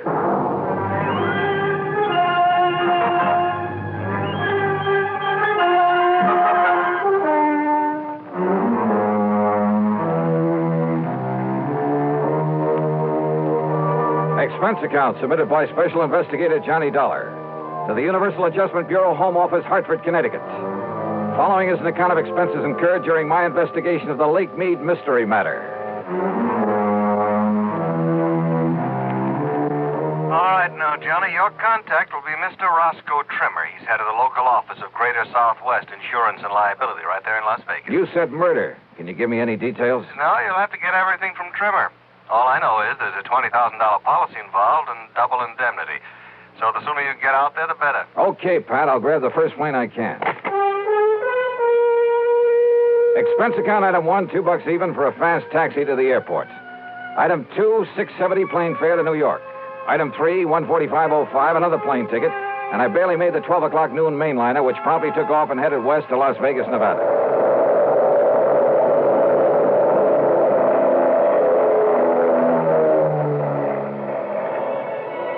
It was 9:45 p.m. Pacific time when we started the long glide down from a starlit sky to the landing strip at McCarran Field in Las Vegas, Nevada. I'll never cease to marvel at the nighttime view from the air of that fabulous city of chance. Sitting alone out there in the middle of the vast Mojave Desert, the sky-filling glow from its millions of lights, it had put a rainbow to shame. Oasis in the desert. Yeah, and very beautiful. I knew that Roscoe Trimmer's office would be closed this time of night, so I looked for a place to rest my weary head. Item 4, $1.50 for a cab into the Flamingo. And I just happened to remember that the Flamingo has an excellent casino.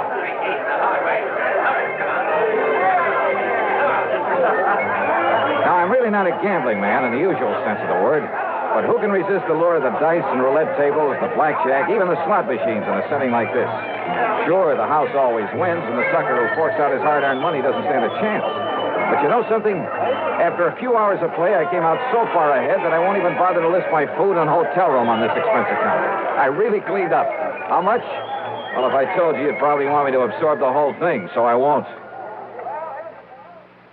Then, early the next morning, I met Roscoe Trimmer at the office of Greater Southwest Insurance and Liability.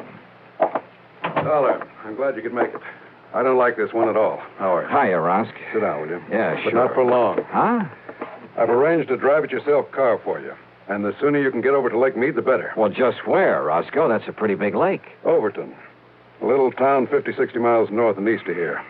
At the upper end of the lake. So what's happened up there? Johnny, a client of mine, Thomas Mayfield Thomas, came out here from Chicago last year. Retired here. I don't know much about him except that our Chicago office sent me his file when he came and asked me to look out for him. Uh-huh. Go on. About a week ago, Thomas and a friend went fishing together out of Overton Landing. They went out with Hob Fulton on his charter boat. Incidentally, if you ask me, Hob's the best guide on the whole lake. Good, I'll remember that.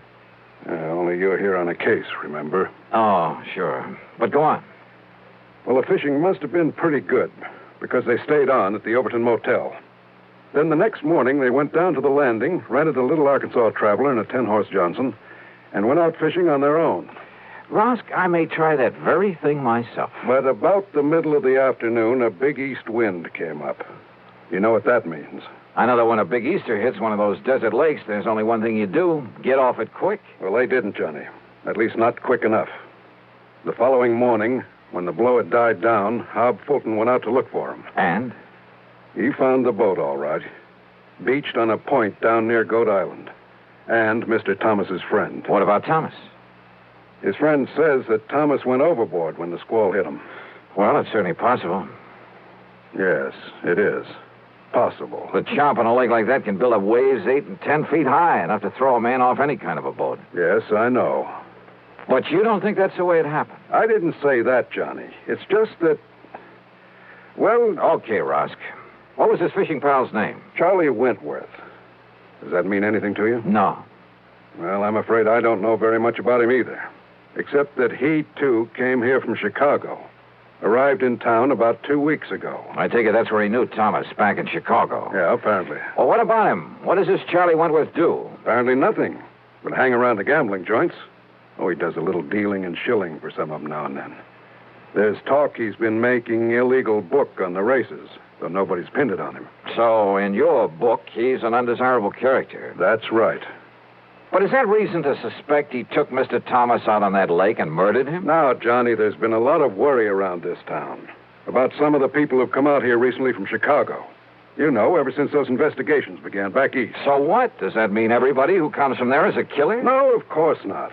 But a man who doesn't really work for a living, you know, just spends all his time around the gambling tables, has no visible, regular means of support. Thomas was retired. Maybe Charlie Wentworth is, too. Oh, Johnny. Besides, who knows? Maybe Thomas will show up. Maybe he swam to shore and is plotting his way back through the desert. Oh, now, you know the odds against a city man surviving out there. Well, does anybody really look for him? Everybody.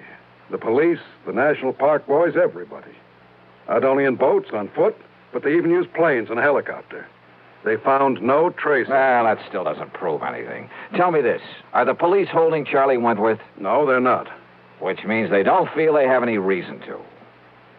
But you still think I ought to investigate? Yes, I do. Roscoe? So do I.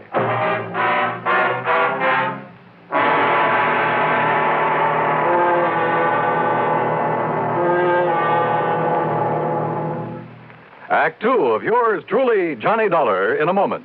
Hey, Dad, did you check your car filters today? No, son, I didn't. Why? Because it might pay you $1,000. $1,000 for a car filter? That's right, folks. You may have a filter under the hood of your car worth $1,000 and not even know it. A Fram filter worth 1,000 silver dollars. A regular filter change is important to today's cars. So important that Fram Corporation is paying $60,000 to get you to check your filters now. Last year, in preparation for Fram's silver anniversary, 10,000 secretly numbered Fram filter cartridges were distributed all over the United States and installed in cars during regular servicing. These filters are worth from $1 to $1,000. You may have one in your car right now and not even know it. Check your oil filter and air filter now. If there's a specially numbered Fram filter in your car, you will win up to 1,000 silver dollars, and your dealer will win the same amount. Get in on Fram's big silver treasure hunt. Check your car filters now.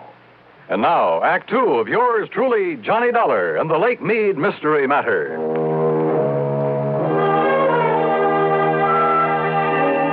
Neither the police nor anybody else in Las Vegas seemed to think Thomas was murdered out on Lake Mead. But what Roscoe Trimmer told me made me suspicious, of Thomas's fishing pal, a man named Charlie Wentworth. Expense account item 5640. I telephoned to my old friend Ken Bugby, reporter on the Chicago Citizen News. Thomas? Yeah, that's right, Ken. What can you tell me about him? Well, not everybody knew it, Johnny, but he was a mouthpiece for the old Moretti mob. That was some years ago. Oh? When they started the big cleanup, well, either Thomas couldn't or just plain wouldn't get him off the hook. Let them all go to jail. Then he settled down and retired in his home out in Elmhurst. Well, he's certainly not there now, Ken. No, about a year ago, he suddenly sold his place, packed up, and moved out west somewhere. Why? Do you know? Change of climate, I guess. What about him, Johnny? Ever hear of Charlie Wentworth? You kidding. He was one of Moretti's trigger men. Casual Charlie, they called him. You, know where he is now? Oh, they sent him up to Joliet prison along with the rest of the mob. Those boys will be in the clink the rest of their natural... Oh, wait a minute. Yeah? Casual Charlie and Snooty Wilson were released. Yeah, and... Hey, that was just about the same time that Thomas moved away from here. If that means anything. Baby, I got a hunch it means everything. Oh? Like what, Johnny? Thanks a lot, Ken.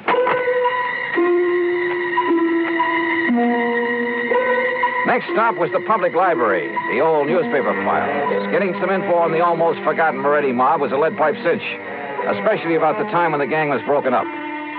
And apparently, when Lawyer Thomas saw the jig was up for his boys, having made his pile, and to keep himself out of trouble, he left them flat. He'd let them get sent to the pen without raising a finger in their defense. So don't tell me that a mobster wouldn't want to get even with the guy who'd let him down. Sure, Charlie had killed Thomas. I was sure of it without even seeing him. But to prove it, without the corpus delicti, I spent item $632 even on some equipment at a sporting goods store. Then I drove north on Highway 91 to the quiet little town of Overton. There I learned that for once, Hob Fulton, the fishing guide, had a free day on his hands, that he was down at the lake some 12 miles east of the town. I met him at the dock, and within a few minutes, we were on board as Higgins went about and heading south. Lake Mead is a tremendous thing, something like a 550-mile shoreline, the biggest man-made body of water in the world, I believe. Just thinking about the record-breaking largemouth bass that have come out of that lake fairly made my mouth water. I carefully checked out the equipment I'd brought along. So you spent a lot of good money renting that stuff from Shelby's Sporting Goods down in Vegas, huh? Yep. Well, where's the spear? Hob, I don't think I'm going to need a spear. I don't think you're going to need any of that stuff. You ask me, Dollar, if you want to catch fish, borrow one of those rigs I brought along. Hob, I just want you to take me to the same spot you took Mr. Thomas and Charlie Wentworth. Too bad about that, Mr. Thomas. I got him a lot of nice bass, though. You know, fishing only the real deep holes. That's where they are this time of year. That's what I figured. If only they'd had sense enough to come back in that next day when the wind started to blow. Did they seem to get along all right, Hob? I told the police about that, Mr. Dollar, but I guess it didn't mean anything. Told them about what? Well, you asked me. Mr. Thomas wasn't any too happy fishing with Charlie Wentworth. But Charlie kept saying, let bygones be bygones, and let's enjoy the fishing, so... When you found Charlie in the boat the next morning, was there tackle still in it? Have you ever seen this lake when there's a big blow from the east, Mr. Dollar? I've seen Lake Mojave when it's been that way, but you haven't answered my question. No, sir. Their tackle boxes got thrown overboard along with everything else. Even that big one of Charlie's. Dollar, he had enough stuff in that thing to sink the Queen Mary. He did, huh? Like what, Hob? Well, I didn't poke around in it. When I heisted on board. Oh, look, there's the glory hole. First place to stop for him. So if that's what you want, that's where we'll start. How deep is it? Oh, I'd say about 3 1/2. 3 1/2? Well, you know how high a fair-sized tree is. Glory hole's about a tree and a half. Oh, I see. Johnny, if you're going to use that rig you brought along... I'll just pull up to the same spot you showed them where to fish.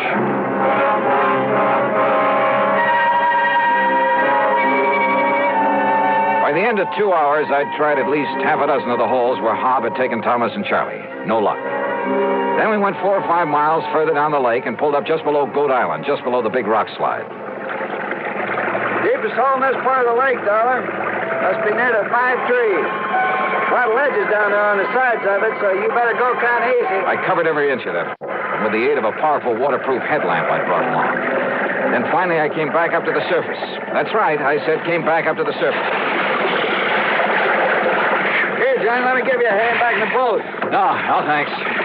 I'll rest you in the water for a minute. That's a pretty deep hole.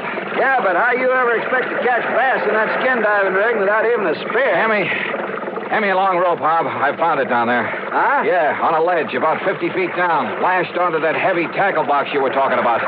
That's what made it sink. Hey, what are you talking about, Johnny? The body of Thomas. What? Yeah, and there's a bullet hole right between the eyes. Act 3 of yours truly, Johnny Dollar, in a moment. Be sociable, look smart, keep up to date with Pepsi, drink light, refreshing Pepsi, stay young and fair and debonair, be sociable, have a Pepsi. When friends drop in, let your hospitality show you're sociable in the modern manner. Pepsi, you know, is the favorite of the smart and young at heart. Be sociable, look smart, keep up to date with Pepsi, drink light, refreshing Pepsi, stay young and fair and debonair, be sociable, have a Pepsi. Have you tried a Pepsi lately? And now, Act 3 of yours truly, Johnny Dollar. I took the body of Thomas back to headquarters in Las Vegas and hung around long enough to hear Dr. Richard Fallon say the bullet hole was definitely made by a .38 and at close range. To hear Police Captain Willis say there'd be no action taken until the bullet could be removed for study. But I knew he'd change his mind when he had time to think about it. So I left headquarters and started making the rounds of the gambling casinos. Luck was with me. At the second place I stopped, one of the public joints on Fremont Street. A winner everyone. It's 34, Rev and me, baby. Well, have you seen him around here today? Yeah, that's Charlie Wentworth. They just come in the door, mister. Thanks. All right, ladies and gentlemen. Excuse me, please. Take your bets for the Pardon me, will you? May I get through here, please? Thank you. Excuse me. Charlie Wentworth? Yeah, Buster? Johnny Dollar, insurance investigator. Here's my credentials. Oh, yeah. I guess you want to talk about my pal, Tommy Thomas, got drowned over in Lake Mead last week. Is that it? Yeah, something like that. Buster, that was an awful thing, him going like that. He was an old buddy of mine. Was he? Sure was. An old buddy. Hey, why don't we talk over in my room, huh? Too much noise around here. Okay by you? Sure, why not?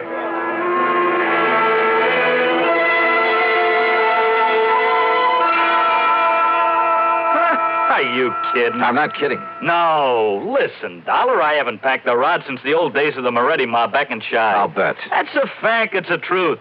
You think I want to get in trouble again? Well, you're wrong, see? Maybe. Look, I did my stretch, and it learned me a lesson. I'm all through with that kind of stuff. I'm all through with it. Oh, sure. It's a fact. It's the truth. I'm strictly legit now. You understand? What about making book around town without a license? Who said that? Well? You can't prove it. You or nobody else. And what's that got to do with Tommy Thomas and the poor guy getting drowned? Tell me that, huh? What is this, Dollar, anyhow? You really hated his guts, didn't you? Well, sure, wouldn't you if... Well... Sure. Because when the chips were down, he didn't give you a hand. He let you and the rest of the mob take the rap. Kept his own skirts clean at your expense. Listen, what are you trying to do? Get me excited? Say something I shouldn't say? I don't mean... Keep talking, Charlie. Sure I hated it. I could have killed him. At first, that is. Only at first. Anybody would have felt that way. But, after a few years in the clink, you learn better. What good's it do you? Those things don't matter. You've learned your lesson. I know I did. Oh, you became a paragon of virtue, I suppose. I don't know what you're talking about, but that's all over. You hear me? When I just happened to find him living here in Vegas, that was all over. Let bygones be bygones. I mean it. We was pals. Charlie, there's about as much truth in that. That's a fact. That's the truth. Then why did you kill him? That's a lie. You can't prove it. That's where you're wrong. Huh? I have absolute proof. Oh, yeah? Yeah. I found it on his body. His body? I fished it out of Lake Mead this morning. Now, listen. You had Hob Fulton show you all the deepest holes when you went out fishing with him. Then the next day, you took Thomas out there alone. You killed him, tied that weighted tackle box to his body, and let him sink down in the deepest hole of all, down below the rock slide. That windstorm. Yeah. Gave you the greatest excuse in the world for coming back alone, didn't it? You couldn't have had it better if you'd planned that storm yourself. But it didn't excuse the bullet hole in Tommy Thomas's head from your gun. From my gun? Yeah. No longer packing a rod, huh? Dollar, maybe I sort of, kind of, well, maybe I forgot about this one.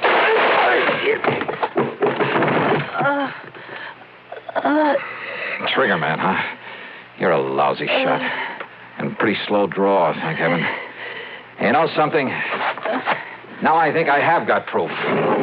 Yeah, this gun of yours.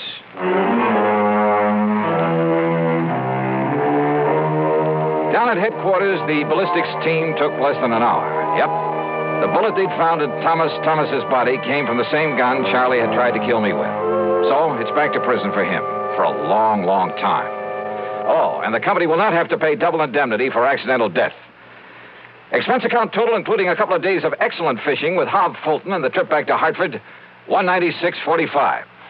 Yours truly, Johnny Dollar.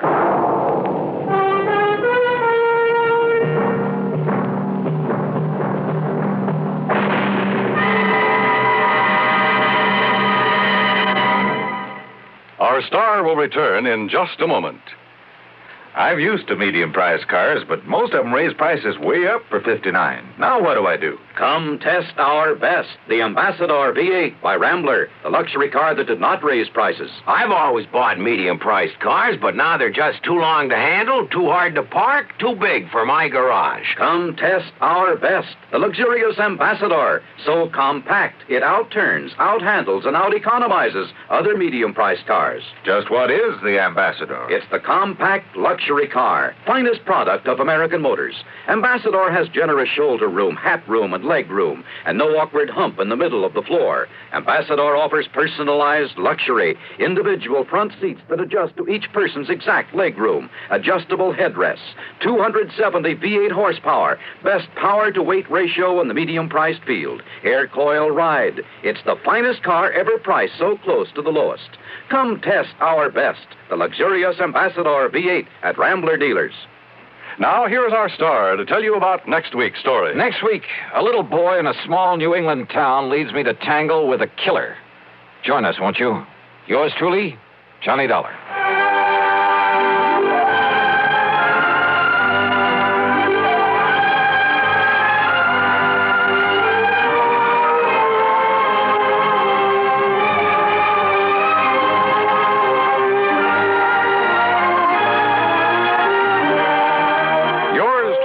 Johnny Dollar, starring Bob Bailey, originates in Hollywood and is written, produced, and directed by Jack Johnstone. Heard in our cast were Larry Dobkin, Bartlett Robinson, Frank Nelson, Harry Bartell, and Gil Stratton, Jr. Be sure to join us next week, same time and station, for another exciting story of yours truly, Johnny Dollar.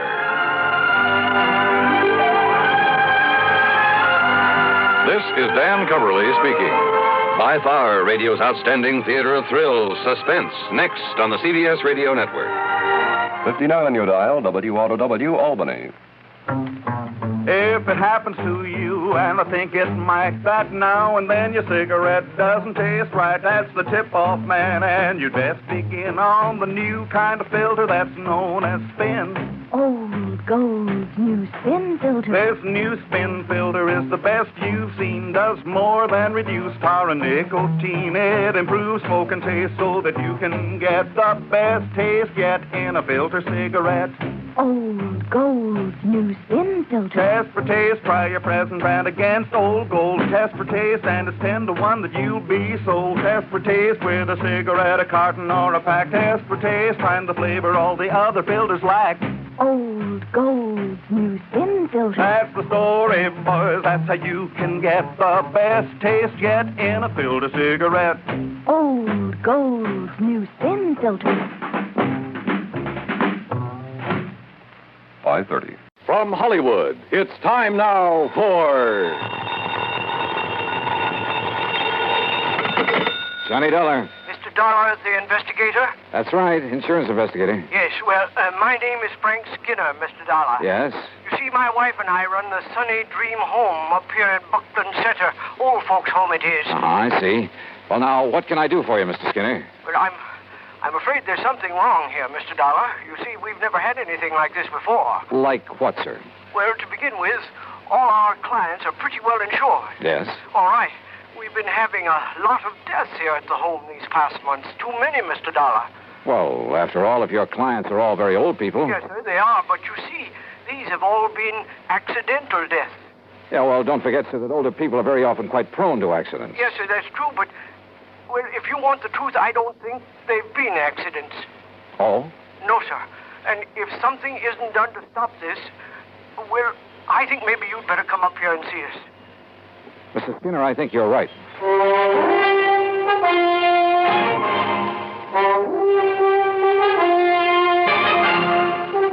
Bob Bailey in the exciting adventures of the man with the action-packed expense account. America's fabulous freelance insurance investigator. Yours truly, Johnny Dollar.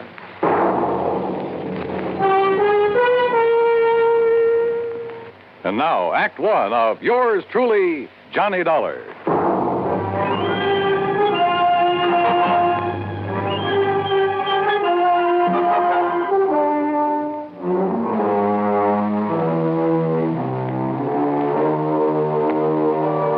Expense account submitted by Special Investigator Johnny Dollar to the Universal Adjustment Bureau, Hartford, Connecticut. Following is an account of expenses incurred during my investigation of the Sunny Dream Matter.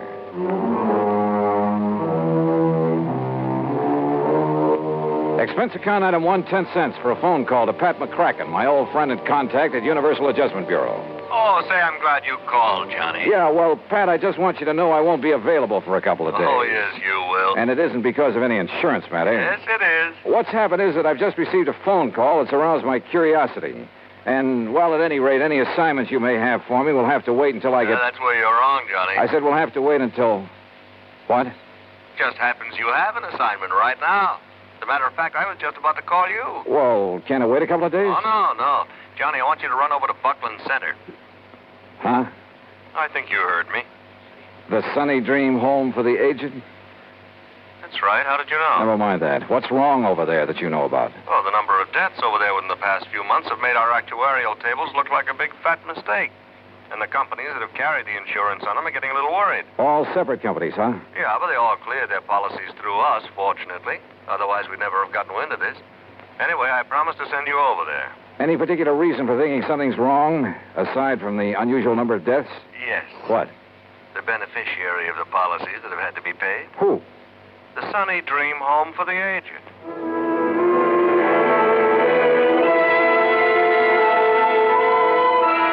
I gassed up my jalopy at the sign of the Flying Red Horse, that's item 2, 425, and drove some 30 miles south and east on Highway 2.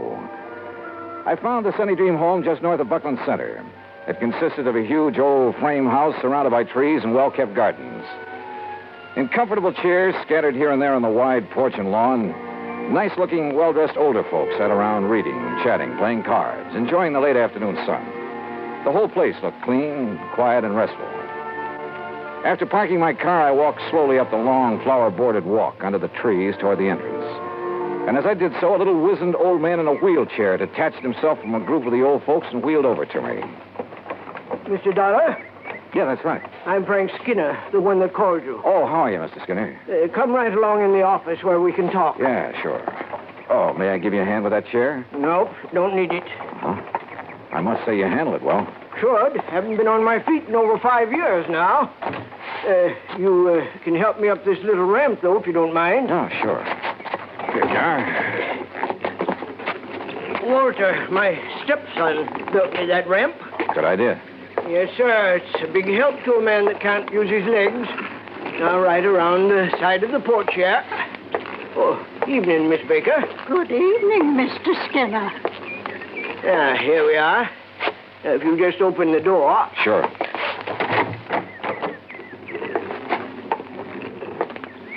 You just sit down there, and I'll get right to the point. Okay, fine. Now, you listen to me. I'd appreciate it if you'd let the folks here think that you've just come to look over the place, like maybe you've got some old relative you'd like a nice home for. In other words, you don't want to alarm your clients. Guests, Mr. Dollar. They're honored guests, all happy and with no worries. Uh-huh. Well, I must say that those I saw outside looked perfectly content. But now, about those so-called accidents. 5 of our people have died within the last 6 months, Mr. Dollar. 5 of them. Terrible.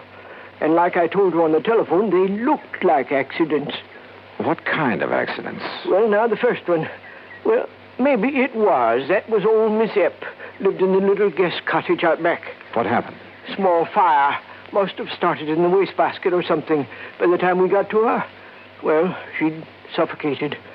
And I suppose Mr. Purley might have been accidental, too. Food poisoning it was. At least that's what the doctor called it. But nobody else got sick on all those canned peaches, Mr. Dollar.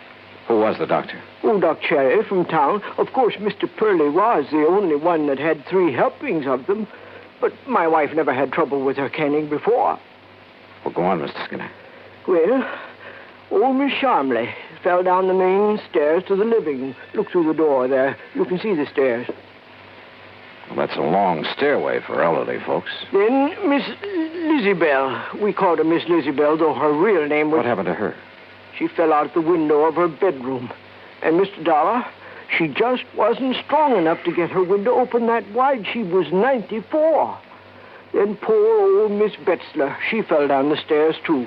Well, Mr. Skinner, if those people aren't able to negotiate a stairway like that, you're at fault for requiring them to do it. Well, most of them are. The others have their rooms here on the first floor, like I have, too. How about Miss Lizzie Bell, who was 94? Well, she never left her room until she fell, or until she was pushed by somebody younger and stronger than she was.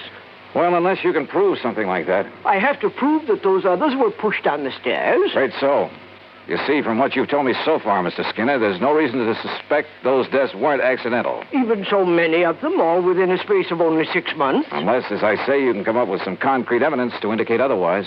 All right, then. You can tell me this.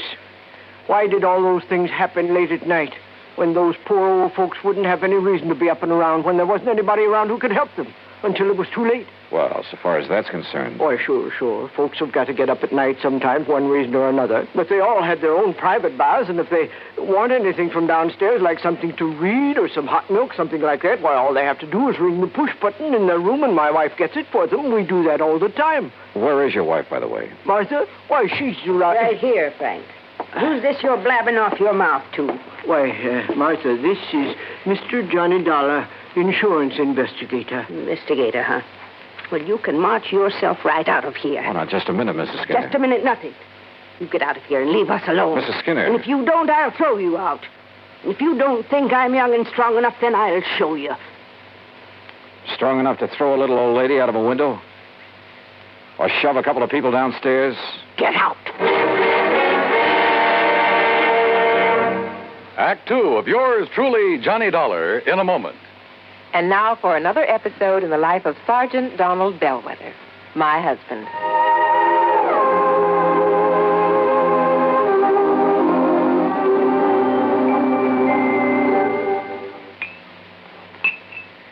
Oh, that's what I call a good dinner, Reba. Oh, that was delicious. Well, I'm glad to hear that, dear.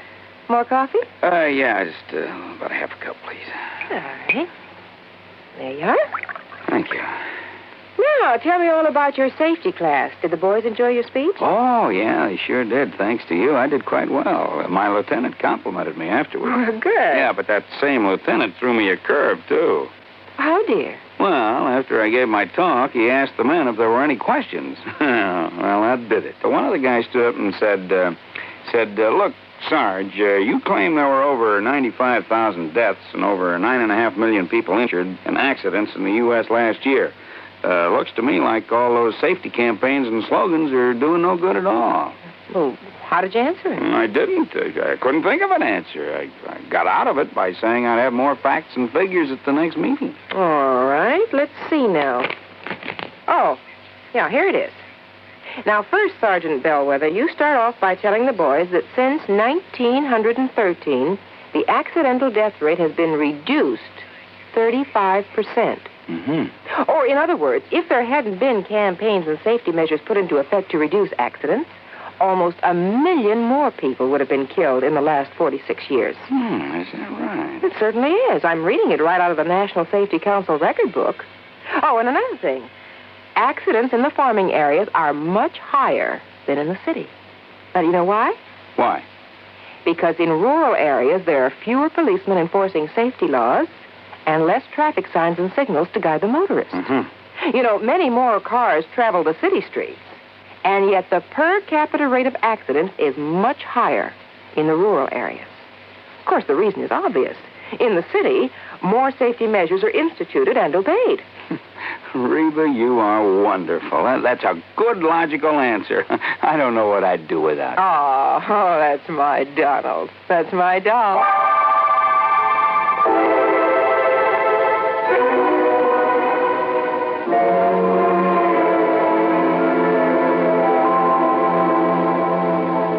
And now, Act Two of yours truly, Johnny Dollar and the Sunny Dream Matter.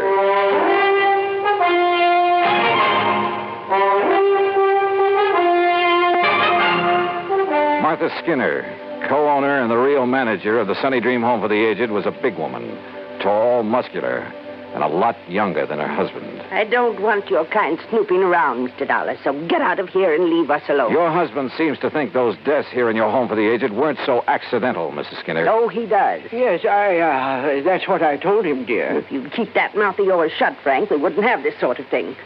Why don't you in that wheelchair get out of here? You sound as though you have something to hide, Mrs. Skinner. I have nothing to hide. Don't you see what your coming around here will do to our nice place? It'll give us a bad name, that's what it'll do. Folks come here on the recommendation of the folks that live here. If your sort starts prowling around, it'll make our nice home for them sound like a murder factory, and I won't have it. Oh, now, just calm down a moment. Those poor old folks, Miss Lizzie Bell and Mr. Purley and the rest, were accidental, that's all. You got any reason to think they weren't? Well, I didn't have, until a minute ago. What do you mean by that? If they weren't accidents, well, it certainly took somebody younger and stronger to push them down those stairs. You mean me? Well? No, Mr. Dollar, you're wrong. And if anybody started that talk about not being accidents, I guess I did. Yes, you did, Martha. Oh, I was so upset, those fine old people passing away. Why, they were like family to me. I guess I said a lot of things that didn't make sense. Until the doctor and the police came around and told me I was wrong. The police investigated? Yes, and they made quite a stir. I guess that's why your being here has upset Martha. Well, of course, if they found nothing. Mr. Dollar, do you think that I could do anything like what that I could harm a single hair of any of these nice old people? What possible reason could I have, and what sense would it make? Why, we're being paid for their living here, and if anything happens to them... Yeah, if anything happens to them, you collect a nice, big, fat hunk of insurance money. You know about that? Insurance investigator, remember? No, you're wrong. It was their idea to name us in their policies, now wasn't it, Frank? Yes, Martha, it certainly was. Well, let's not talk about it anymore now. It's getting late, so I think I'll drive back to Buckland Center and have some dinner. Well, you'll do no such thing. You'll have your dinner right here. And if you wish to stay overnight... no. You mean I'll have another room to fix up? Well, I'll help you, of course. Walter, this is Mr. Johnny Dollar. Dollar? The insurance investigator I hear about all the time on the radio? That's right, son. Well, what's your business here, Dollar? Frank called in, son. Yes. About those accidents? Yeah, that's right.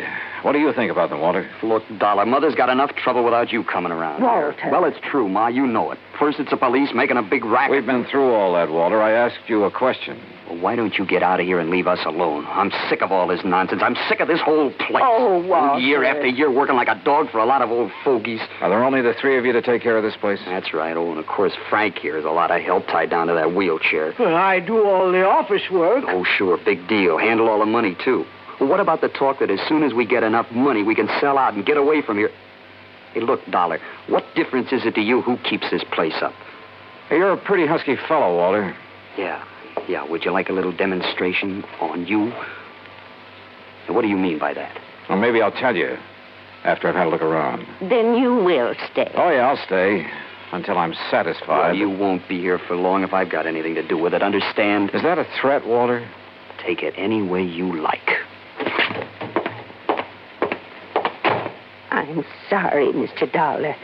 I'm sure he didn't mean that the way it sounded. Yeah. Well, tell me, do you two have joint ownership of this place, you and Mr. Skinner? Well, it's really in my name. And if anything were to happen to you? It would go to Frank and Walter. I see. Walter said that you've talked about getting enough money to sell out and leave this place. He certainly did. Is that what you plan to do? Yes, sir. Well, I'm not so sure. Of course you are. I've grown to love this place. All the nice people who... Mr. Dollar. Yeah? Enough money, you said. Like a lot of insurance money from... Oh, no. You can't think that Walter would... Oh, no. He's spoiled and fresh and impetuous and talks a lot, but... Surely you don't think... Mrs. Skinner, what would you think?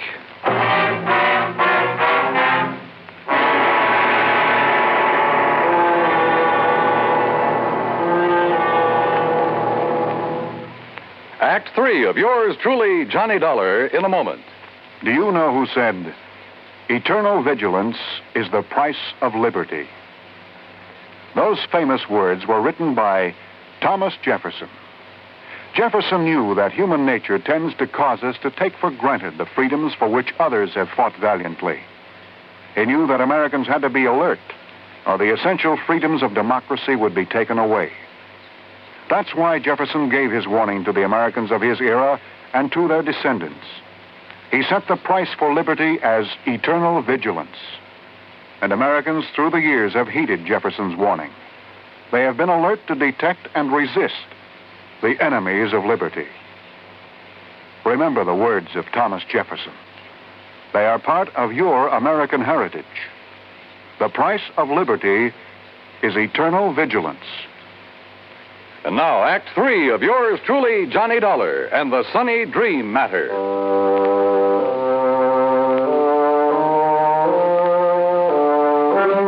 At dinner that evening, I made a point of chatting with as many guests of the Sunny Dream home for the aged as possible. Sweet old Mrs. Baker, who must have been in her 80s, pretty much summed things up as we talked together on the porch in the cool of the evening. You're all really kind of sorry for Walter, Mr. Dollar. Young man like that doesn't really have a place here among all of us old ones. Yeah, I wonder why he doesn't go out on his own then, Mrs. Baker. Because in spite of his brash, noisy way, he loves his mother, Martha. And since she has so much to do taking care of us, why, he just stays and helps her. Isn't she one of the loveliest people you ever met? Well, she certainly seems devoted to you folks. And she is. Makes us toe the line. Bawls us out sometimes, just like a mother hen. But she's all heart. And Mr. Skinner? Very nice. Handles the business affairs of the home real good, too. It isn't generally known, but he's the one who gave us the idea of making out our insurance to the Sunny Dream. Oh? Of course, we never told Martha. Oh, there you are. Evening, Miss Baker. What a nice young man this is, Mr. Skinner. We've been having a wonderful time talking away about this and that. That's fine. They make you a comfortable room upstairs, Mr. Dollar? Yeah, right at the head of the stairs. Very comfortable. Good. Well, don't let me interrupt. I'd like to talk to you a minute if Mrs. Baker will excuse us. Why, of course. Thank you. And we'll talk again tomorrow, won't we? Sure, of course we will. Good night. Mr. Skinner, when was the last accident when someone fell down those long stairs? Huh? Why, that was Miss Betzler earlier this month. Why? Well, at the head of them, as I came out of my room, I found something that... Well, they were marks that looked to me as though they'd been made by some kind of struggle up there. Oh? And a tiny piece of cloth from a man's suit caught in a splinter on the newel post. Well, what are you going to do about it? Oh, just leave it there. Tomorrow I'll get somebody from the police laboratory over here to look at it. Uh-huh. Well, whoever suit that was must have a tear. Oh, no, not necessarily. It was really just a few threads that had been pulled out. But they might be the clue to a killer. I see. Well, good luck, Mr. Dollar. Yeah. Thanks. In my room, I waited until long after the big home was quiet and wondered if my hunch was going to pay off. Hunch? Sitting there on the porch talking with old Mrs. Baker, I'd suddenly remembered something Pat McCracken had told me in the very beginning. He had notified the home I was coming here to investigate. That meant he'd notified Frank Skinner. Could that have been why Skinner phoned me? To allay any suspicion the insurance companies might have? Yeah, I wondered. Finally, about midnight, I heard a noise at the head of the stairway. Quietly, I opened my door. And there at the top of the stairs, armed with a flashlight and standing solidly on his own 2 feet, was the man who said he was confined to a wheelchair. Well, Mr. Dollar. You won't find anything there, Mr. Skinner. Because there isn't anything. See? You lied to me. It got you up out of that phony wheelchair, didn't it? To see if you'd left some trace of your last murder, didn't it? Now listen, Dollar. Pretty rotten racket, Skinner. You and only you handle all the finances of this place. You persuaded the old folks to name you as beneficiary of their insurance policies. Then you proceeded to shove them down those stairs. Would you like to see how? Yeah, Skinner. Then I'll show you. No, you don't.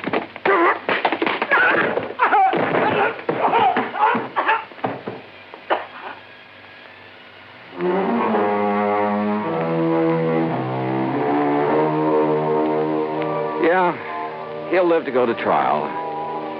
And whatever sentence they hand him will be much too short.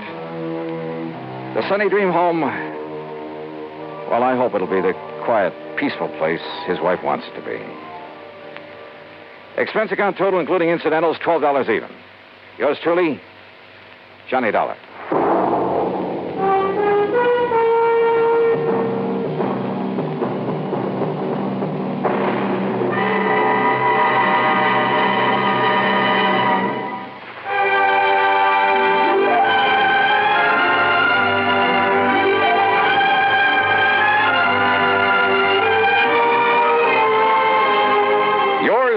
Johnny Dollar, starring Bob Bailey, originates in Hollywood and is produced and directed by Jack Johnstone, who also wrote tonight's story. Heard in our cast were Virginia Gregg, Peggy Weber, Junius Matthews, Larry Dobkin, and Bert Holland. Be sure to join us next week, same time and station, for another exciting story of yours truly, Johnny Dollar. This is Dan Cubberly speaking.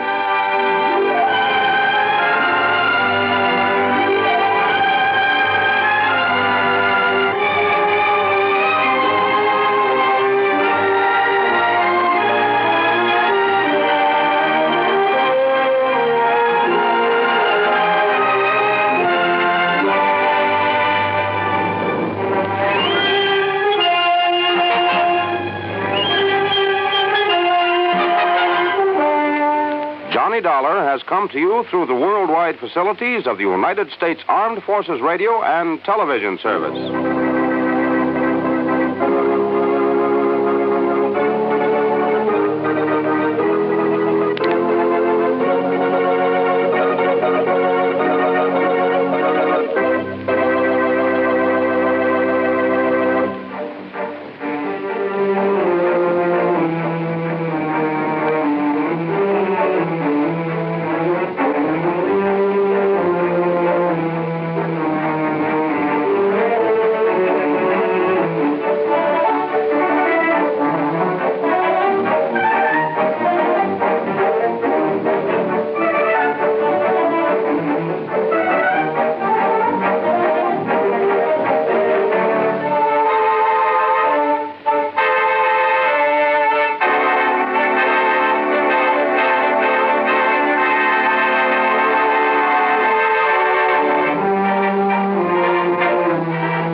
Johnny Dollar. Hi, Mr. Dollar. Hi, yourself. Who's that? You know, Jimmy. Jimmy? Sure, up here in East North Weldon.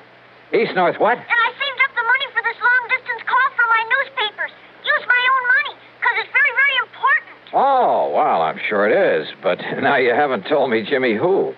Jimmy Carter. You remember the artist. Artist? I helped you solve that case about the crook you were looking for up here. Remember? Oh, sure, in East North Weldon, Massachusetts. Yes, sir. Well, what are you calling about, Jimmy? I can help you solve another case, Mr. Dollar. Can you? What kind? Well, it's murder, Mr. Dollar. What? Yes, sir. Murder.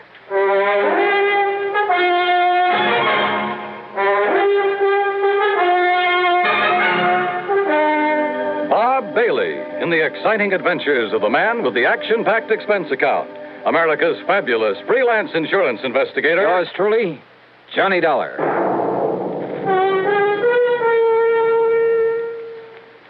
The station to which you're listening right now is an affiliate of the CBS radio network. That fact makes several important differences in the kind of radio service you receive whenever your dial is set here. Take the matter of news. Over this station, you hear frequent reports gathered by the foremost broadcast news organization, CBS News. Reports supplemented by the perspective commentary of such distinguished newsmen as Edward R. Murrow, Lowell Thomas, and Eric Severide. In addition, of course, this station provides you with late local news so that you may keep up with what's happening in your community.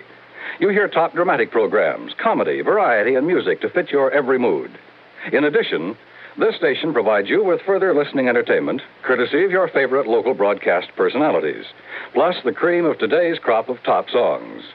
Well-balanced, highly listenable broadcast fare can come to you only through teamwork, the kind of teamwork made possible by the combined resources of CBS Radio and this station.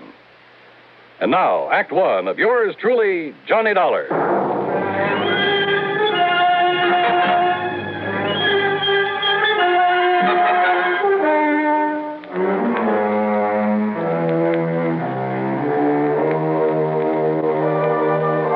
Expense account submitted by Special Investigator Johnny Dollar to the Amalgamated Life Association, Home Office, Hartford, Connecticut.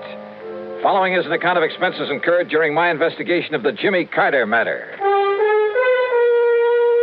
It was only last fall that I'd gone to the sleepy little town of East North Weldon up in Massachusetts to run down a heavily bearded man who'd stolen some money a while back from a furniture plant. It was little Jimmy Carter who'd really solved the case for me by drawing some hair and a beard on a poster. A poster of the bald-headed, clean-shaven mayor had shown him up as he looked before as the criminal. Sure, I remember Jimmy Carter. Well, yes, sir. That's why I'm spending my own money to make this long-distance telephone call from the telephone booth here in the drugstore. Because if you come right up here right away, I can help you solve a murder. Whose, Jimmy? But if that murderer ever finds out that I know who he is, well, that's why I think you better come up here right away. Yeah, well, Jimmy... See, everybody around here, and even his own insurance company, too, they all thought he just had an accident. His name was Mr. Andrew Parkinson. Parkinson, I see. I'm talking kind of fast because I used up all my money in this telephone, but Mr. Dollar, I saw this other man throw him off that bridge. Did he know you saw him?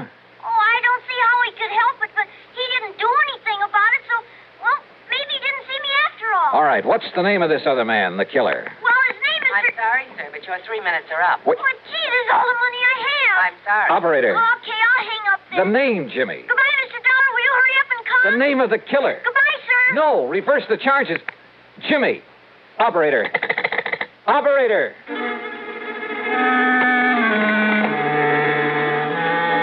Expense account item 1, 10 cents. Phone call to the Auto Club for some route information.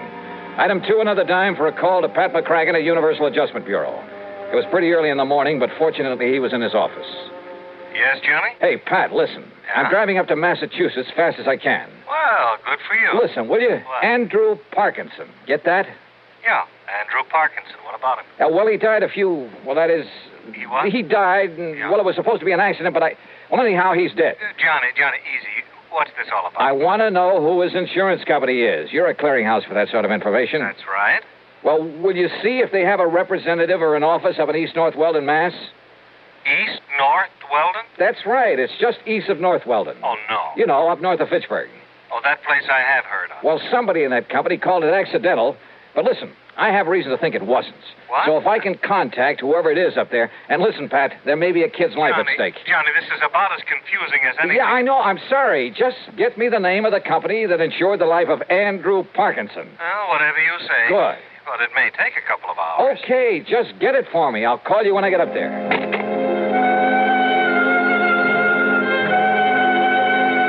Item 3, $4 even for a tank full of gas. By the time I got to Fitchburg, it was a little afternoon, thanks to a slight argument with a highway policeman along the way. I made another phone call. Item 4, 55 cents. Pat McCracken. Did you find out that insurance company for me? Oh, Johnny? That's right. Ah, yes. It's one of the smaller outfits, Johnny. Does a lot of rural business. Amalgamated Life Association. Okay, thanks. Policy on Andrew Parkinson was issued by their local representative, Mr. Waldo Bottomley. They're in East North Weldon? That's right. Good. And the company's report on Parkinson says that his death was accidental. It's already been reported? Mm-hmm. Well, when did he die, Pat? Day before yesterday. And a claim's been filed? Yes.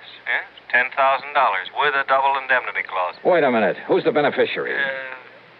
Lucius R. Weatherby, same town. Okay, thanks a lot. No, wait a minute, Johnny. Tell me what all Wait, nothing. I tell you, a kid's life may be in danger. What does a kid have to do? Sorry, Pat, I gotta hit the road.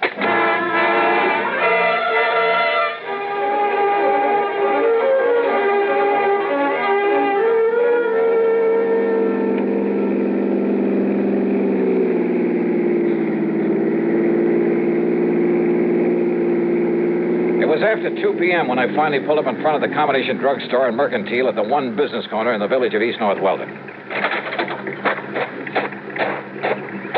One of the local citizenry, looking slightly under the weather, sat on the rickety porch of the store, hacking away at a stick of wood with an old pocket knife. Howdy. Hiya. You happen to have a little drink about you, sir? No, but listen, where's the little boy who usually sells newspapers around here? His name is Jimmy Carter. Yeah, that's right, sir. Jimmy Carter. Well, have you seen him? Do you know where he is? Seen him this morning. But he's not around here now. Nope. Do you know where I can find him? Nope.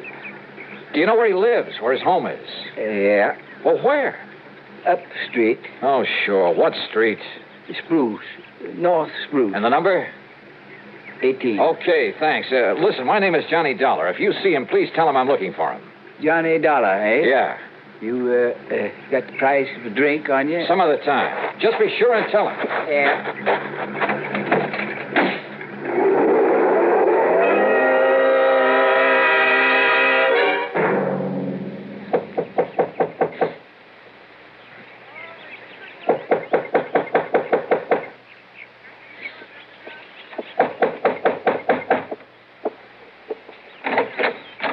Yes, Mrs. Carter? that's right. My name is Johnny Dollar. Mr. Dollar, where is he? What have you done with him? What? Jimmy, my son Jimmy. He said he had to talk to you. Oh, well, he did. That is, he called me on the He's phone. just sitting around the house like he was sick or something all day yesterday. And he tossed and turned all night in his sleep. Mrs. Carter. Then this morning he jumped up from his breakfast, only he wasn't eating any of it. And he said he had to see you. He had to talk to you. He said he'd be right back. All right, now but listen. That was early this morning. So when he didn't come back, I went to the school, but he wasn't there. So I went down to the corner where he picks up his papers every noon from the bus. But he hadn't been there. You're sure? The papers, the bundle of papers, they were all still there. Now, listen, Mrs. And he Carter. hasn't come back here.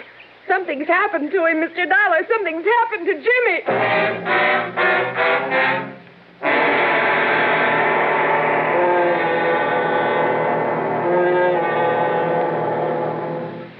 Act 2 of yours truly, Johnny Dollar, in a moment. Coming up to 10 gallons, Mr. Johns. There. To check your oil filter and air filter might pay you $1,000. How's that? Well, haven't you heard about Fram's big silver treasure hunt? Oh, yes. Heard something about it over my car radio this morning. What's it all about? Well, a regular filter check is so important that Fram Corporation is paying $60,000 to get car owners to check their filters now. $60,000 in cash? Yeah, this is Fram's silver anniversary. Last year, 10,000 secretly numbered Fram filters were distributed all over the United States and installed in cars during regular servicing. You may have one in your car and not even know it. A Fram filter cartridge worth 1,000 silver dollars. And if you do, I get $1,000 too. Well, what are we waiting for? Let's check those filters now. Hurry, folks. You could win up to $1,000 in cash. Join the big Bram treasure hunt. Check your car filters now. And now, Act Two of yours truly, Johnny Dollar and the Jimmy Carter Matter.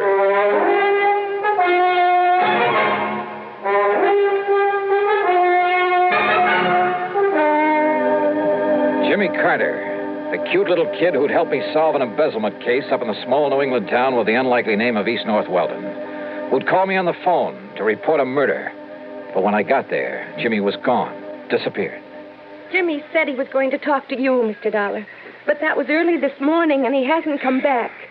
What did you do with him, Mr. Dollar? Where is he? Well, I haven't seen him, Mrs. Carter. But he said Well, that he he, was going... he telephoned to me down in Hartford, asked me to come up here and see him because he asked me to come up and see him.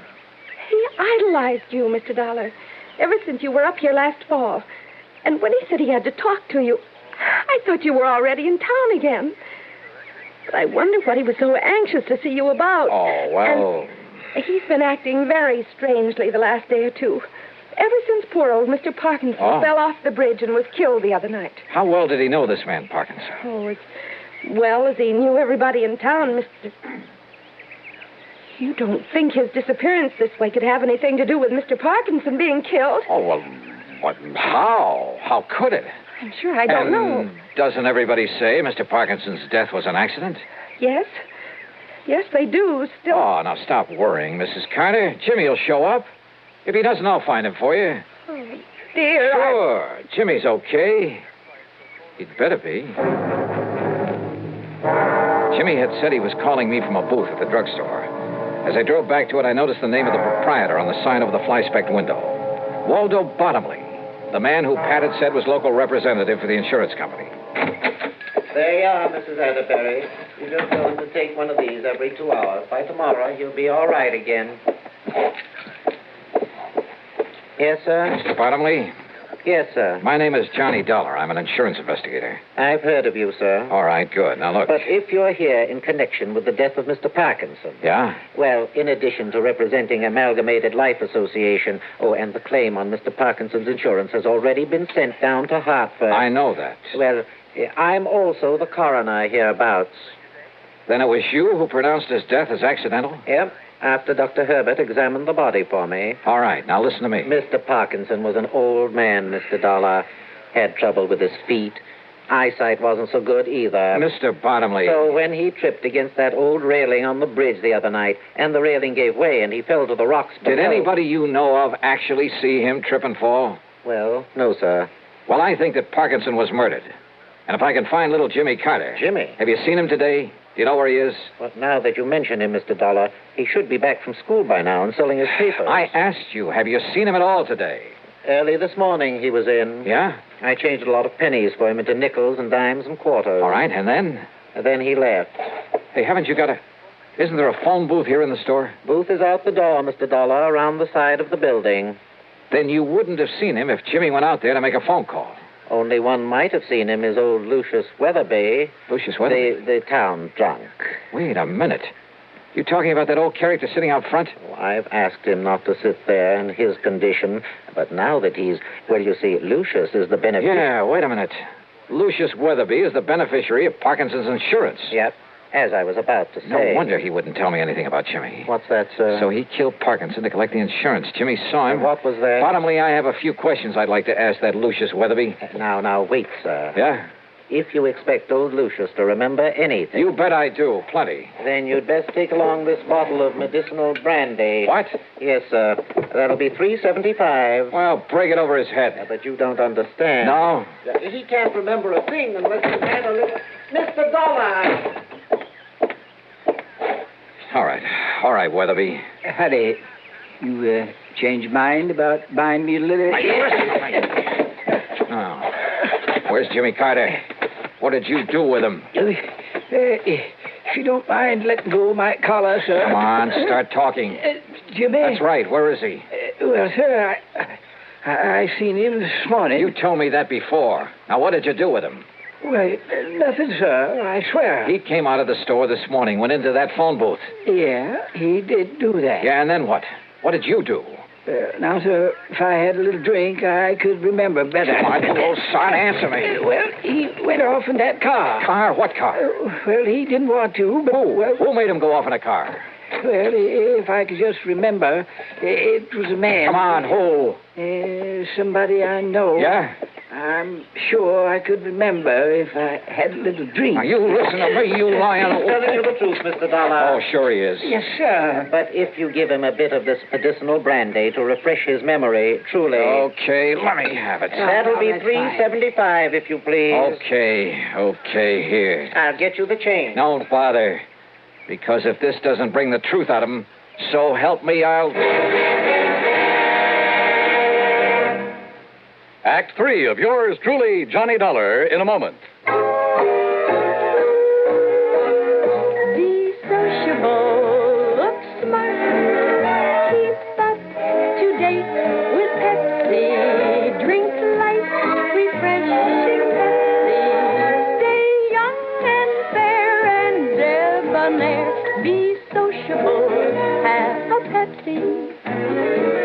When friends drop in, let your hospitality show you're sociable in the modern manner.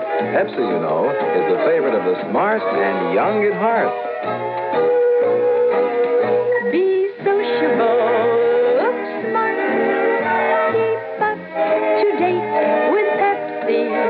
Drink light, refreshing Pepsi. Stay young and fair and debonair. Be sociable, have a Pepsi. Have you tried a Pepsi lately? And now, Act 3 of yours truly, Johnny Dollar. The town drunk, who could only remember things with a drink under his belt. If you ask me, that's a lot of hooey. Nonetheless, item 5, $3.75 for the bottle of what the local druggists call medicinal brandy. Old Lucius Weatherby started lapping it up. Mighty fine, sir. Mighty fine. All right, now listen. You listen to me. I'd better let him have a little more, Mr. Dollar, if he's to remember properly. Yeah, a little more. Oh, and here's your change from the Lucius, $5. you say that when Jimmy walked out of the phone booth, he drove away with somebody. Yeah. Against his will. Yeah. Your change, Mr. Dollar. Forced little Jimmy right in his car. Who forced him? Well, now let me see. His name was... Yeah? Oh, you know him, Bottomley. Think, Lucius. Think hard. Come on. Yeah. Now listen, you old son. I want to... Harvey. Huh? It was Harvey. Harvey who? Bottomley, you know everybody. Harvey Willman? Harvey Willman, yeah. Who is he? Well, he's not one of our more respected people, Mr. Dollar. Respected? Yeah? And come to think of it, I believe he was a distant relative of Mr. Parkinson. What does he do? Where does he live? He does nothing, really. He was always trying to beg money from Mr. Parkinson. Never got it, though. Anybody else? I asked you, where can I find him? Where does he live? Winterwind. That's right. On the old farm out on Winter Avenue. You can tell it by all the new machinery out front. Okay, I'll see you later. Oh, your change, Mr. Dollar.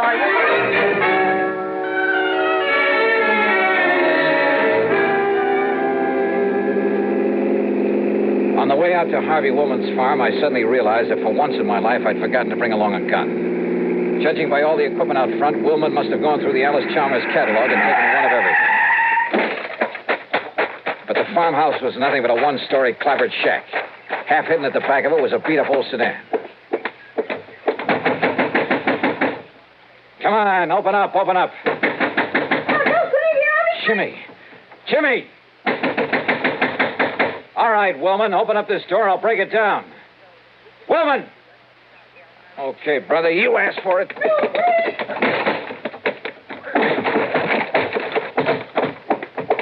Hey, Jimmy. Jimmy, are you okay? Where's Harvey? Behind you. Back at the door. Don't move, Dollar. I was afraid the kid got that phone call through to you. Too bad for you, he did. All right, look, Willman. No, don't, Mr. Dollar. He'll shoot you.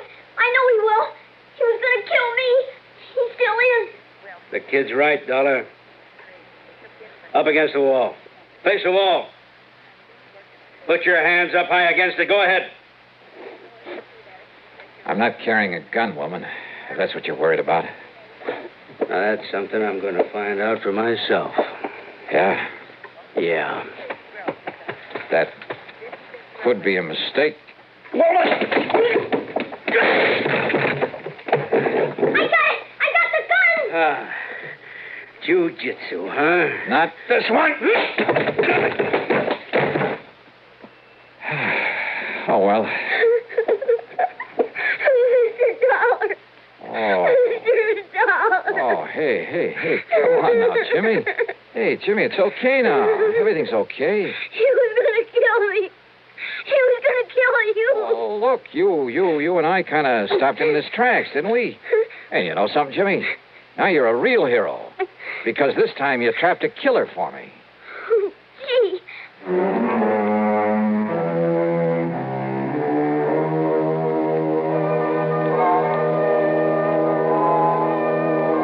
Item 6, $48.50 for a new sports jacket without holes in it. Yeah, Harvey Woolman had managed to get off that one shot. Item 7, $61 even, a brand new bike for Jimmy. Why? Because he saved the company from having to pay double indemnity. Expense account total, including mileage on my car, $117. Unless you'd like to tack on a little extra fee. Yours truly, Johnny Dollar.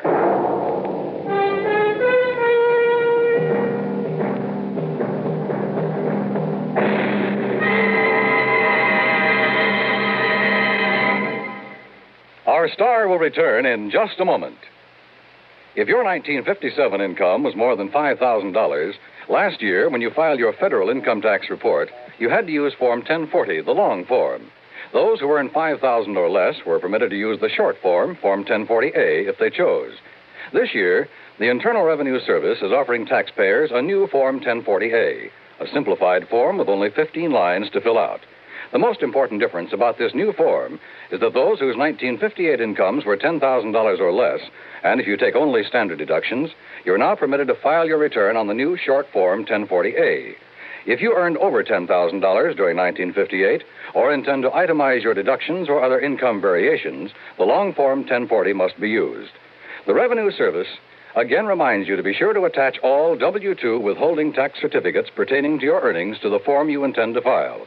Send your return to the District Director of Internal Revenue at the appropriate district office. Now, here's our star to tell you about next week's story. Next week, San Francisco, a wonderful town. Yeah, for a murder. Join us, won't you? Yours truly, Johnny Dollar.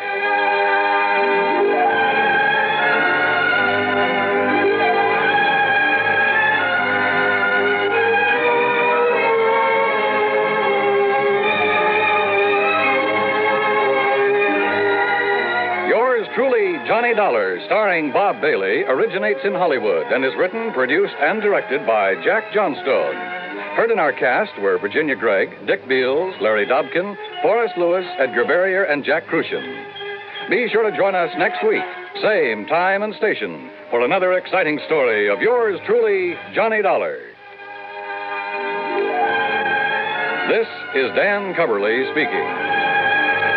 A father goes to extremes to protect a demented son as suspense follows next on the CBS Radio Network.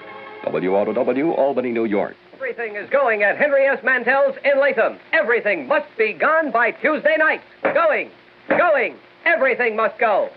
Yes, the values are going at Henry S. Mantel's of Latham. Mantel's is closing its Latham store forever. Everything is being sold at cost or less. Save up to 87% on these famous names: Simmons, Haywood Wakefield, Kraler, Lane, and many others. Here are just two of the fantastic values at Mantel's. A three-piece Kraler curved sectional living room suite, regularly $279.95, now $148.77. Inner spring mattresses, all sizes, regularly $29.95, now $17.95. Come out to Mantel's and make an offer. No reasonable offer refused. Remember, Mantel's of Latham closes its doors forever at 10 p.m. Tuesday, March 31st.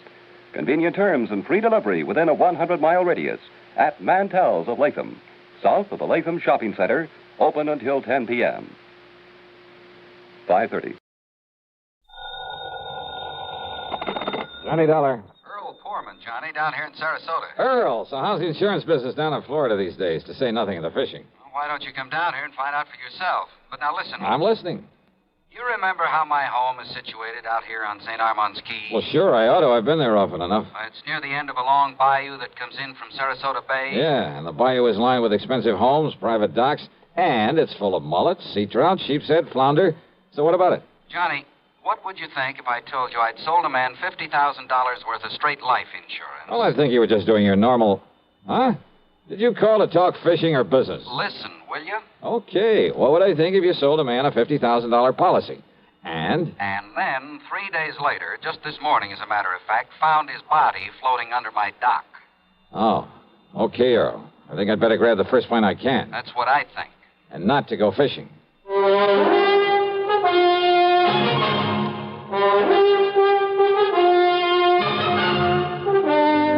CBS Radio brings you Bob Bailey in the exciting adventures of the man with the action-packed expense account, America's fabulous freelance insurance investigator. Yours truly, Johnny Dollar.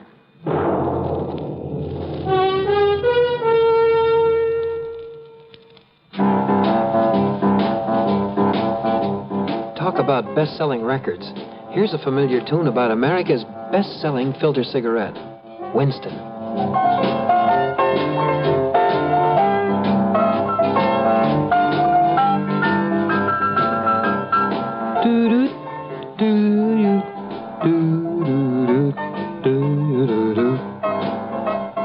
Winston gives you real flavor, full, rich tobacco flavor. And you know, that's because only Winston has filter blend up front. Choice, flavorful tobaccos, specially selected and specially processed for filter smoking. No wonder Winston tastes good, like a cigarette should. Smoke Winston. And now, Act One of yours truly, Johnny Dollar.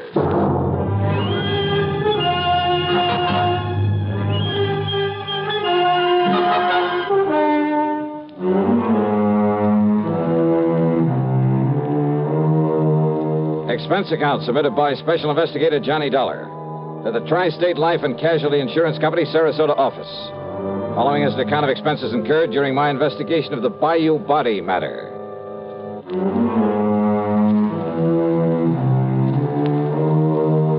Expense account, item 1, $73.50, plane fare and incidentals, Hartford to Tampa, Florida.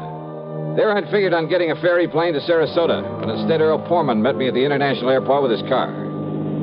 Oh, Johnny, I'm glad you got down here so quickly. You realize I only phoned you about 5 hours ago? Yeah, Earl, I just finished my breakfast. Matter of fact, I called you before I even contacted the police. Then you probably aren't sure whether it was natural death or suicide or what, huh? We'll find out what the police have found out when we get to Sarasota. You ask me, though, I think the old man simply went out on his dock this morning, had a heart attack, keeled over, and by the time he floated down to my place, he was dead. Who was he? Well, his name, Johnny, is Ralph P. Carter. He lived in the fourth home up the bayou from mine. That new place that was just being built the last time I was down here? That's the one. He was a man of 64. Used to live in New York, where he had a business of some kind. But he had some heart trouble, so he quit and came down here to live and take it easy. Pretty well to do? Considering the house he put up, the way he and his wife lived, I'd say he was loaded. Matter of fact, I happen to know he was. Fancy car, private dock, Has nice a speedboat. wife, you say? Yes. Uh-huh. How old is she, Earl? About 50. You know what I was thinking, of course. What? Oh, if he'd been married to some much younger gal and having money and some insurance, but you know. Huh? You were thinking his wife had knocked him over to collect on this policy I sold him? Such things have happened, Earl. Well, it didn't this time for several reasons. One. He already owned a couple of other policies issued by some company up north, big ones, totaling over $200,000. 2. Both he and his wife have so much in blue chip stock, so much in the bank that, well, that $200,000 won't mean a thing to her. Funny, then, that he should buy $50,000 more from you. Third, Carter's wife never knew about this policy I sold him. Oh? No. Nor is she named as beneficiary of it. Who is? Hold your hat, Johnny. This is right out of the pulp magazines. What do you mean? The beneficiary happens to be a former stripper. Stripper? You mean from burlesque? That's exactly what I mean. Her name is Mitzi Taylor. She lives up in New York. I see. You know the connection, Earl? Well, from what he told me when he bought the policy, well, I guess he'd known her pretty well in the old days, before he and his present wife got married. They were only married about 3 years ago, incidentally. Incidentally, huh? Well, what's that mean? Earl, I got a kind of funny idea cooking in the back of my head. About his wife, I mean. About his wife? Yeah, let's get on down to Sarasota and find out what the police have learned.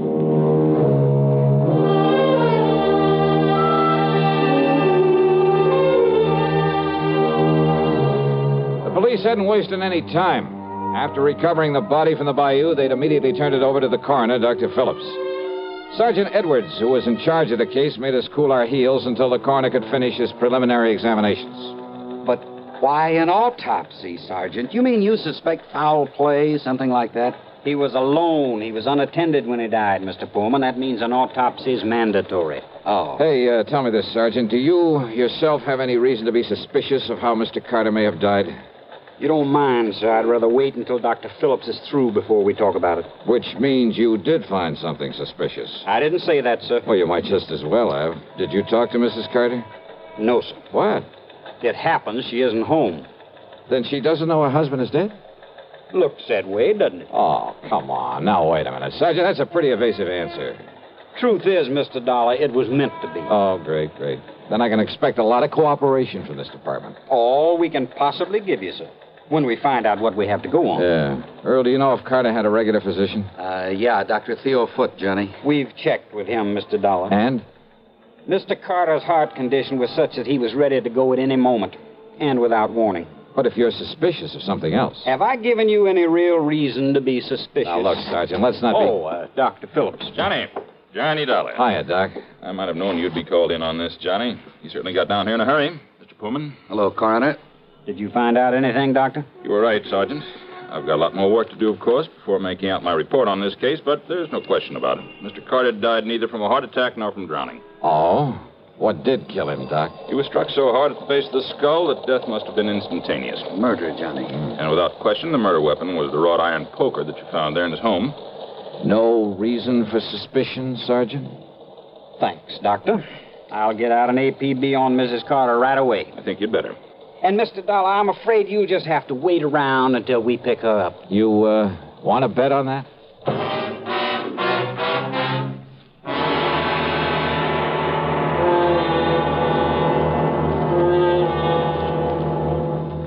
Act 2 of yours truly, Johnny Dollar, in a moment.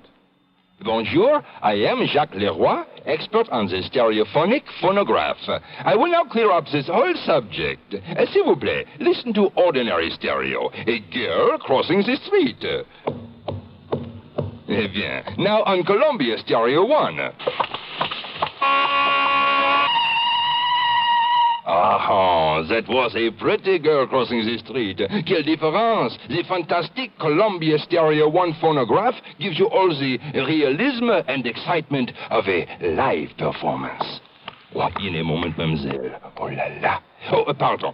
You see, only Columbia has exclusive stereo projection. Not just a few separated speakers, no, but multiple speakers that send interlocking circles of sound through every inch of a room. See the Columbia phonograph man tout de suite. Columbia Stereo 1 portable start at $39.95. Consoles from $129.95. Attendez, ma chérie. Wait for me. And now, Act 2 of yours truly, Johnny Dollar and the Bayou Body Matter.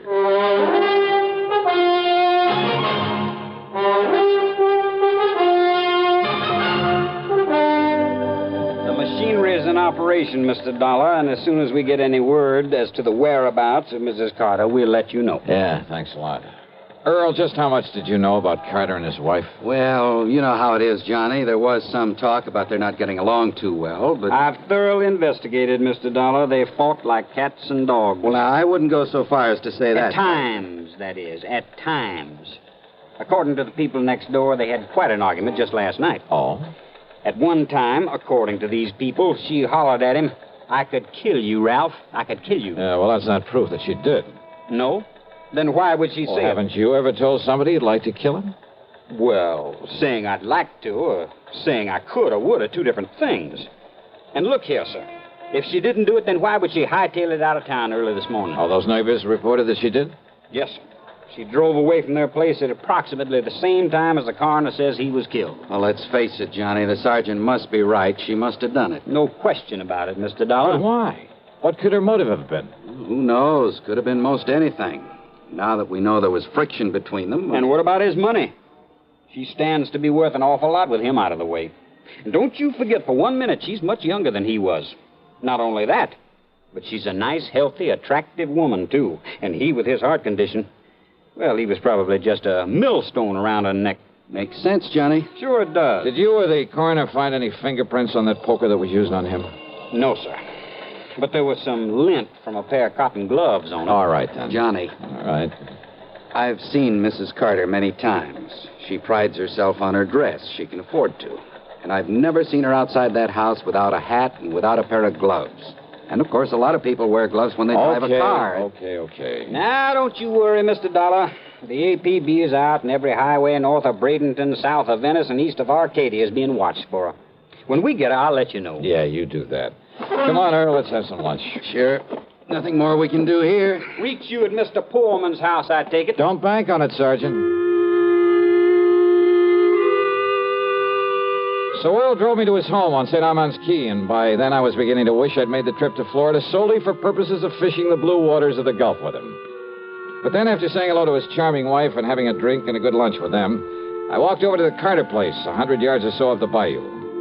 Much to my surprise, there was no policeman there to keep an eye on things in case Mrs. Carter should return. I was even more surprised to find a side door standing wide open. So, needless to say, I walked in and looked around. One of the first things that caught my eye in a den off the living room was a desk. It was locked, but I managed to pry it open without too much difficulty.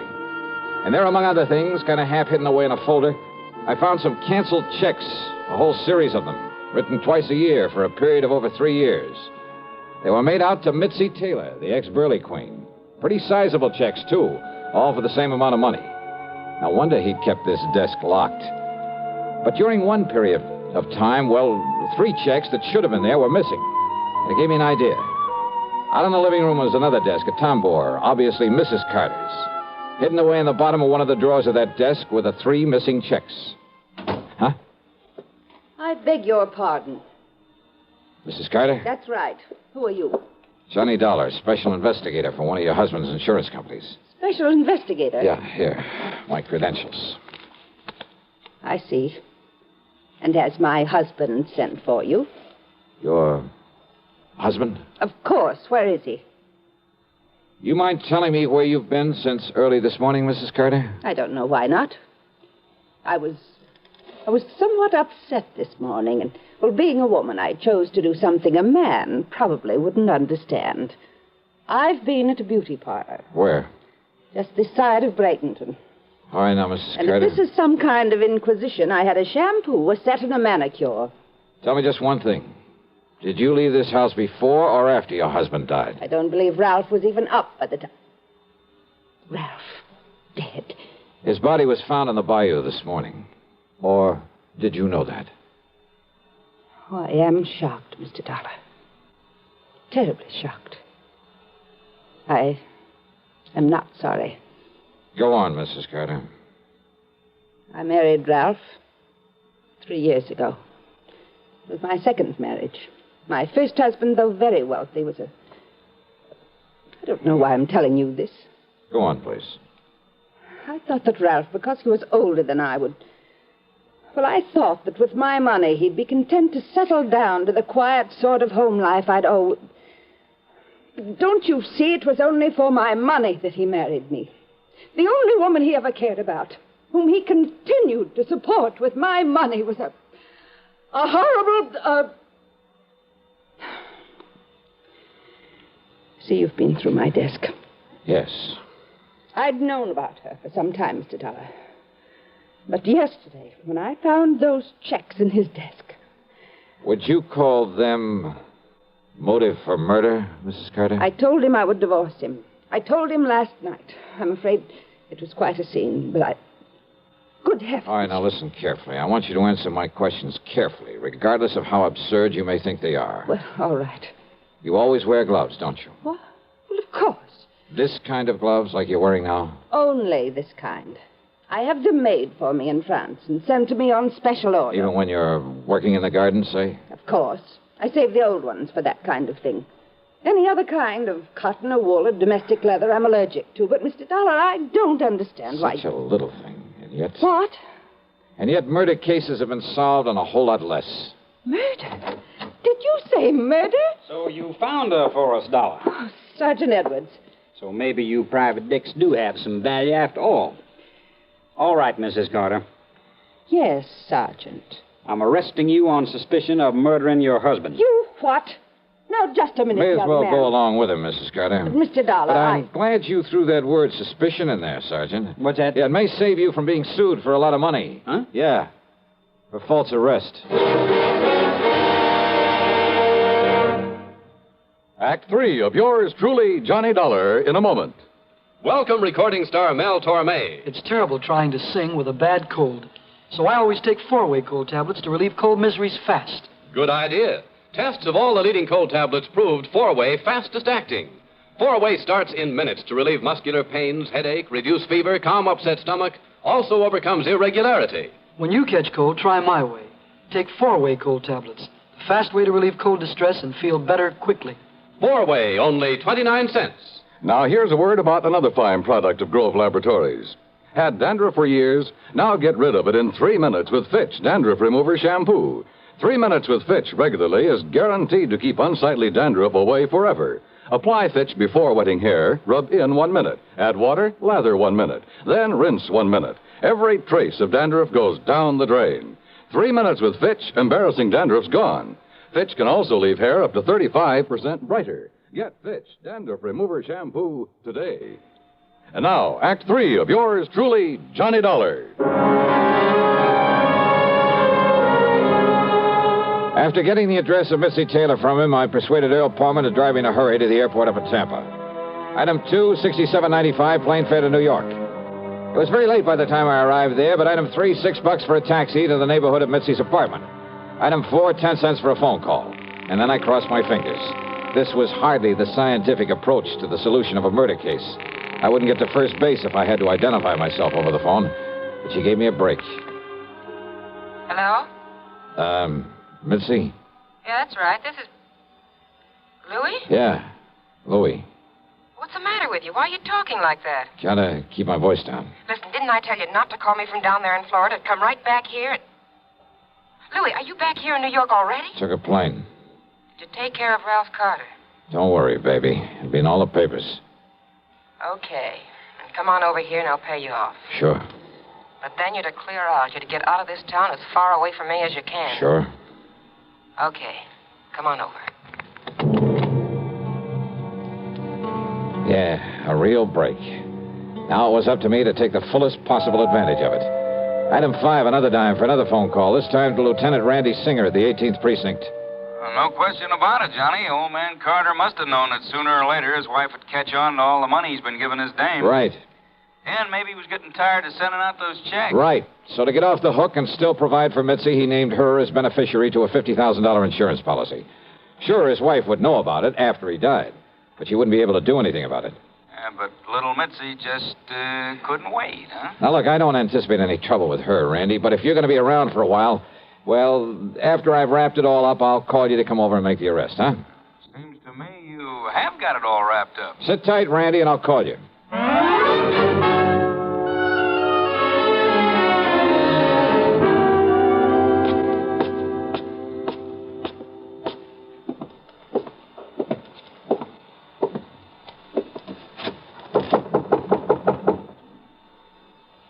Yeah, who is it?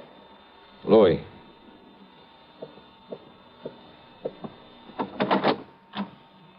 Louis, huh? Do you mind if I come in, Mitzi? Now, who are you? Johnny Dollar, special investigator. Yeah? For who?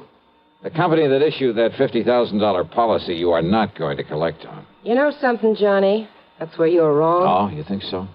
Did you see Ralph Carter's body floating around in that bayou down there in Florida? I'm afraid I didn't. Well, you should have, Johnny. Because then you'd know what you're going to look like floating down the dirty East River. Sorry, Mitzi, but, hey, wait a minute. How did you know Carter's body was thrown into the bayou? You took too long getting over here, Johnny, after that phony phone call. Come on in, Louie. Take care of him. What? One move for a gun and I blow your head off, mister. Go ahead, Mitzi. Take his gun away. Okay, got it. Now keep it on him while I take him apart so we can feed the fish out in that river. No, wait a minute. Huh? We'd like to close the door to the corridor so that... What? That's right, Mitzi. Don't bother. Cops! The cops! Drop it, Louie!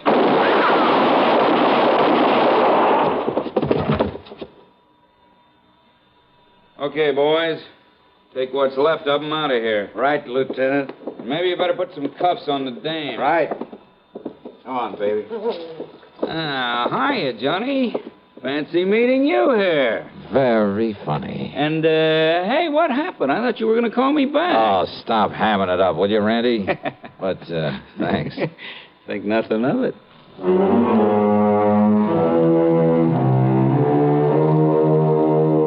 Louis managed to survive, and I understand that the way he shut up his mouth in the hospital, well, I understand he pretty much cinched the case against both himself and Mitzi.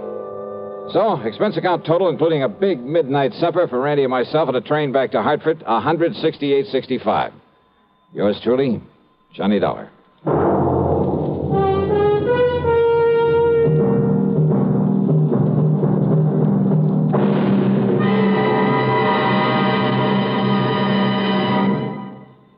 Our star will return in just a moment.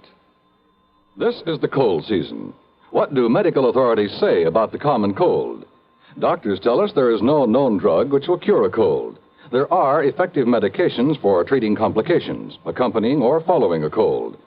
If you've been taking sensible precautions and still have one cold after another, it's best to see your doctor. And here's more good advice. When you have a cold and need a laxative, that's the time to rely on gentle X-Lax. Pleasant-tasting, chocolated X-Lax helps you toward your normal regularity gently overnight. X-Lax gets along with any cold remedies you may be taking, and X-Lax works where nature wants, in the lower tract, not the stomach. Taken at bedtime, X-Lax won't disturb sleep, gives you the closest thing to natural action the next morning. You're well on your way toward your normal regularity, without upset or discomfort. So when you have a cold and need a laxative, take X-Lax, the laxative you can use with complete confidence. X-Lax helps you toward your normal regularity gently overnight. X-Lax. Now, here's our star to tell you about next week's story. Well, next week I take another trip to Florida, and I still don't get a chance to go fishing. Instead, a lesson in how not to commit a murder. Join us, won't you? Yours truly, Johnny Dollar.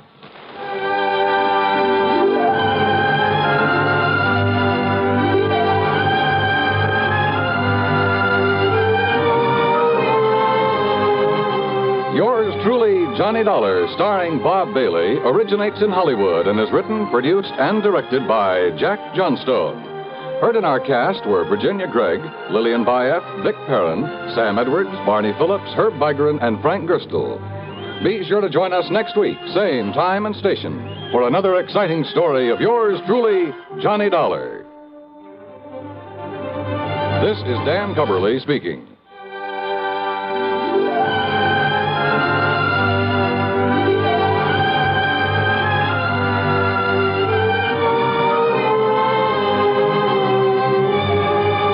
This is the CBS Radio Network. Gentlemen, your attention, please. Now, here's the problem. Your pilot is flying a 400,000-pound, 650-mile-per-hour B-52D Stratofortress.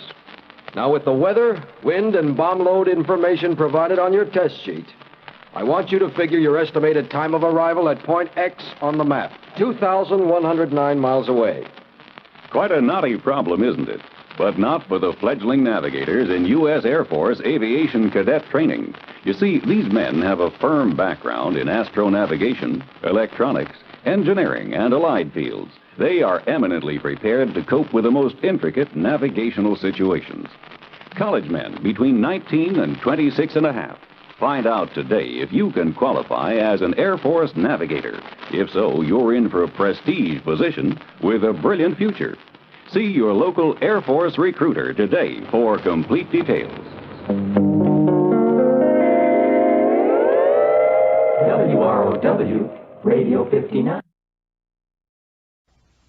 Universal Adjustment Bureau. Hi, Pat. You've been neglecting me. Yeah, but been of all the trouble it saved me. Huh? Now, what's that supposed to mean? Well, I haven't had to bleed over one of those fancy expense accounts of yours for nearly a month. Oh, Pat, you cut me to the quick. Oh, sure. But no, well, looks as though I'll have to stick my neck out again. So, what's the problem? Well, Johnny, it's a real funny one. So I'm laughing already?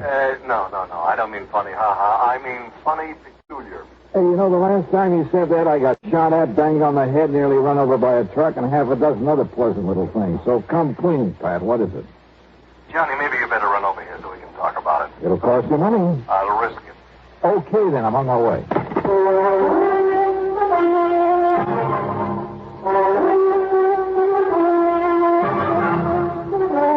Bob Bailey in the exciting adventures of a man with the action-packed expense account. America's fabulous freelance insurance investigator. Yours truly, Johnny Dollar.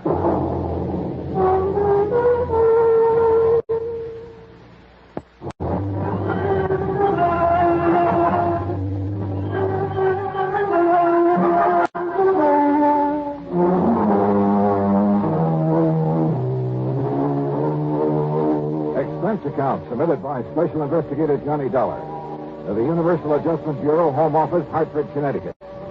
Following is an account of expenses incurred during my investigation of the Wayward Sculptor Matter.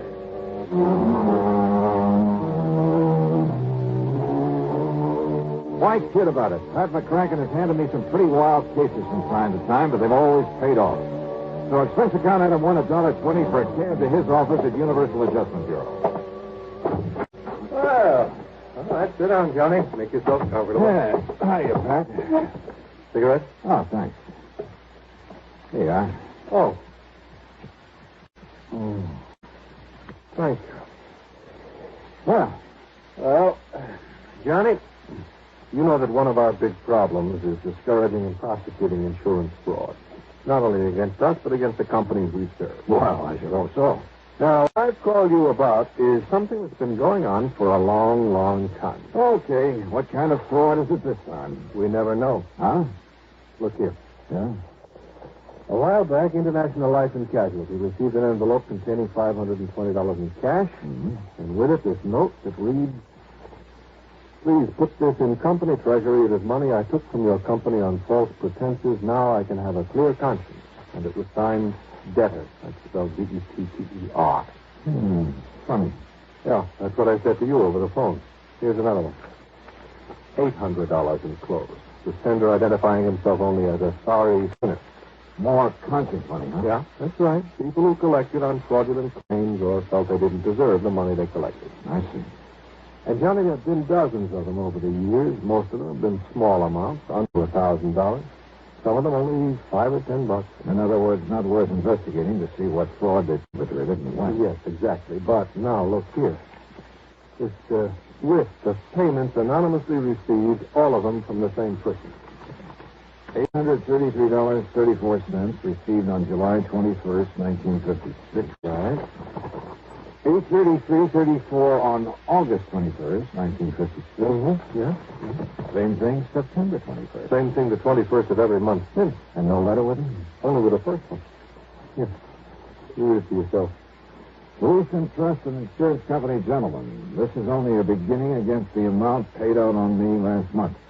Be assured I shall make full restitution if it takes 5 years.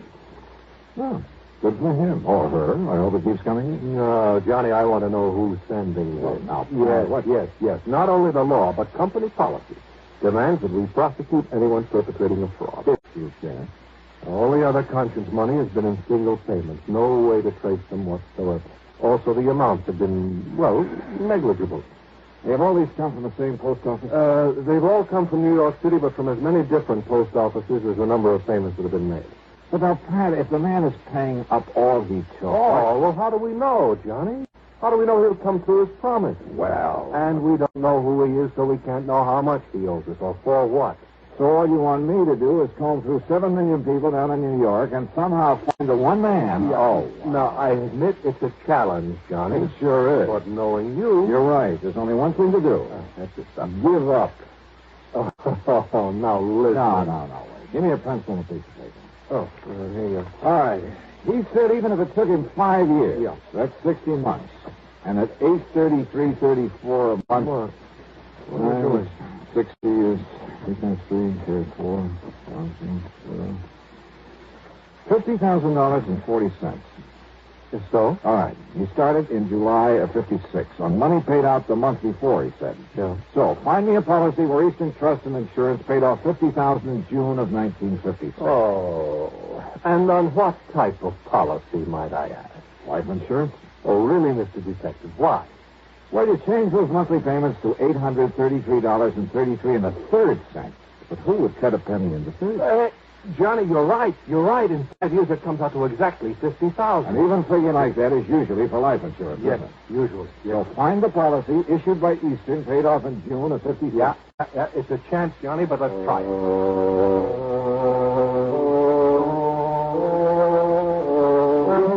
And then suddenly it all began to look too easy. In June 1956, the total number of $50,000 benefits paid came out to just exactly one. On the life of Henry Davidson Pollock, a once famous sculptor. Beneficiary, his wife, Sarah Norton Pollock. And it gave her address in New York City. So Pollock didn't really die at all, but she collected his insurance. Now, conscience-stricken, she is paying it back. That's what it looks like. But it's still fraud, so go to it, Johnny. Right.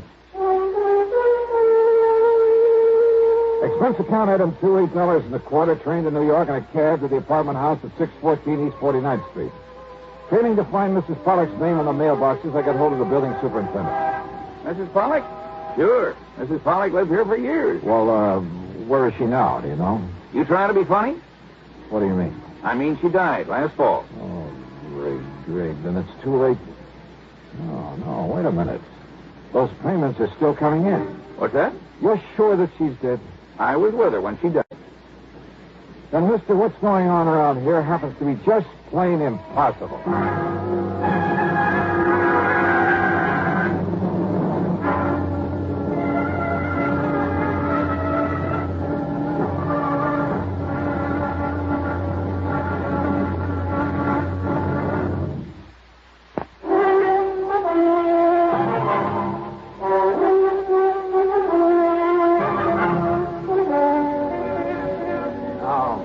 Wait a minute. Are we talking about the same person, the same Mrs. Pollock? Mrs. Henry Davidson Pollock. That's it. The widow of the sculptor. That's the one, all right. And he lived here in this apartment, too. That is, before he died. That was back in 56. Left all his money, all his insurance to his wife, though goodness knows why. How did he die? In that big plane crash out over the desert. Don't you remember? Not a single survivor. What kind of a man was he? Oh, kept to himself. Didn't like people much. And his wife? Okay, I guess. She was a lot younger than him. Spent all his money all the time, and he didn't like it. Man like that shouldn't be married. Oh, but he must have found a lot of it to leave her everything. He just didn't like being married, tied down. Let it interfere with his work. So his death got him out of it and give her some money to spend before she died. But somebody's been paying that money back. Well, you think maybe she suffered a change of heart? Something like that?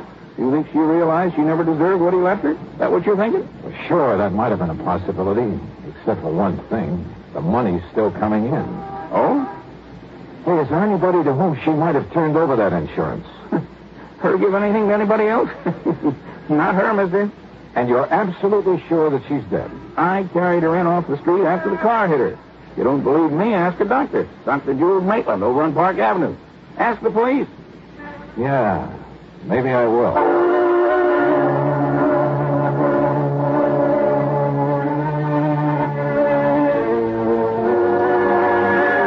Item 3, 50 cents for a phone call to Pat McCracken back in Hartford. But, Johnny, if it was his wife who got that money and she wasn't the kind to pass it off to someone else, she'd have to be the one paying it back. But if she's dead... Died last fall, Pat. Well, then the whole thing is impossible. Payments have still been coming in. There'll probably be another one plunked down on my desk by the time you get back here. Now, I tell you, somehow that woman must still be alive. So find her. Oh, Pat. Find her, Johnny. But why? Suppose by some miracle she is still alive. Where's the fraud? Look, people don't just hand over $50,000 for nothing. Somebody's conscience is hurting. What other possible reason could there be for sending that money back to us this way? Well, now, wait just a minute. All right, look, Johnny, I'll be honest with you. Maybe there isn't any fraud, so far as the company's concerned. All right. But you know something, Johnny? This whole crazy thing has me so curious now that Well, even if there isn't any insurance angle to it. Except for the money the company keeps getting Yeah, back. so okay. But, Johnny, I want to know what this is all about. And if necessary, I'll pay your expense account myself.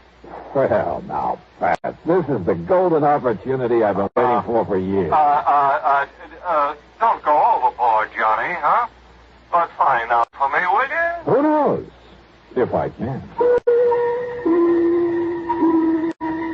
Item 4, 785 taxi fare. They talked to Dr. Maitland. No, there was no question about it. The woman who had died when a car struck her last fall was Mrs. Henry Davidson Pollock, wife of the sculptor. The doctor had known both of them very well. I checked with my old pal, Lieutenant Randy Singer at 18th Precinct Police Headquarters. He, too, was sure the woman had died. He'd been called in on the case. Then I remembered something the superintendent of the apartment house had said to me about the way Pollock had wanted to get away from his wife. I went over to the New York Times and checked the old newspaper files. Yes, Henry Davidson Pollock had definitely been a passenger on the ill-fated aircraft that perished along with the rest. I even checked the main office of the airline and learned the same thing. So neither Pollock nor his wife could possibly be sending back that money. But then who could? And why? Dr. Maitland had mentioned a little art gallery over on 3rd Avenue, the only gallery that Pollock had ever dealt with directly. The owner of the gallery was a nervous little man by the name of Walter Besson. No, Mr. Dollar. Strange as it may sound, I never met Mr. Pollock. But I thought you were the only outlet for his sculpture. Very true, very true. But he was a man who stayed very much by himself, abhorred the public eye, so to speak. Yes. Well, now, nevertheless, you must have. You see, it was his wife who always brought his works in here for me to sell, and was always very sure to collect the money for them. Quite frankly, I doubt if Pollock himself ever saw much of the money that resulted from his artistry.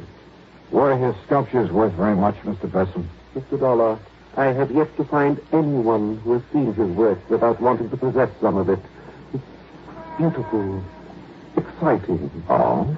In addition to his superb technique, his originality of design, there was a subtle charm about everything he did that was, well, irresistible.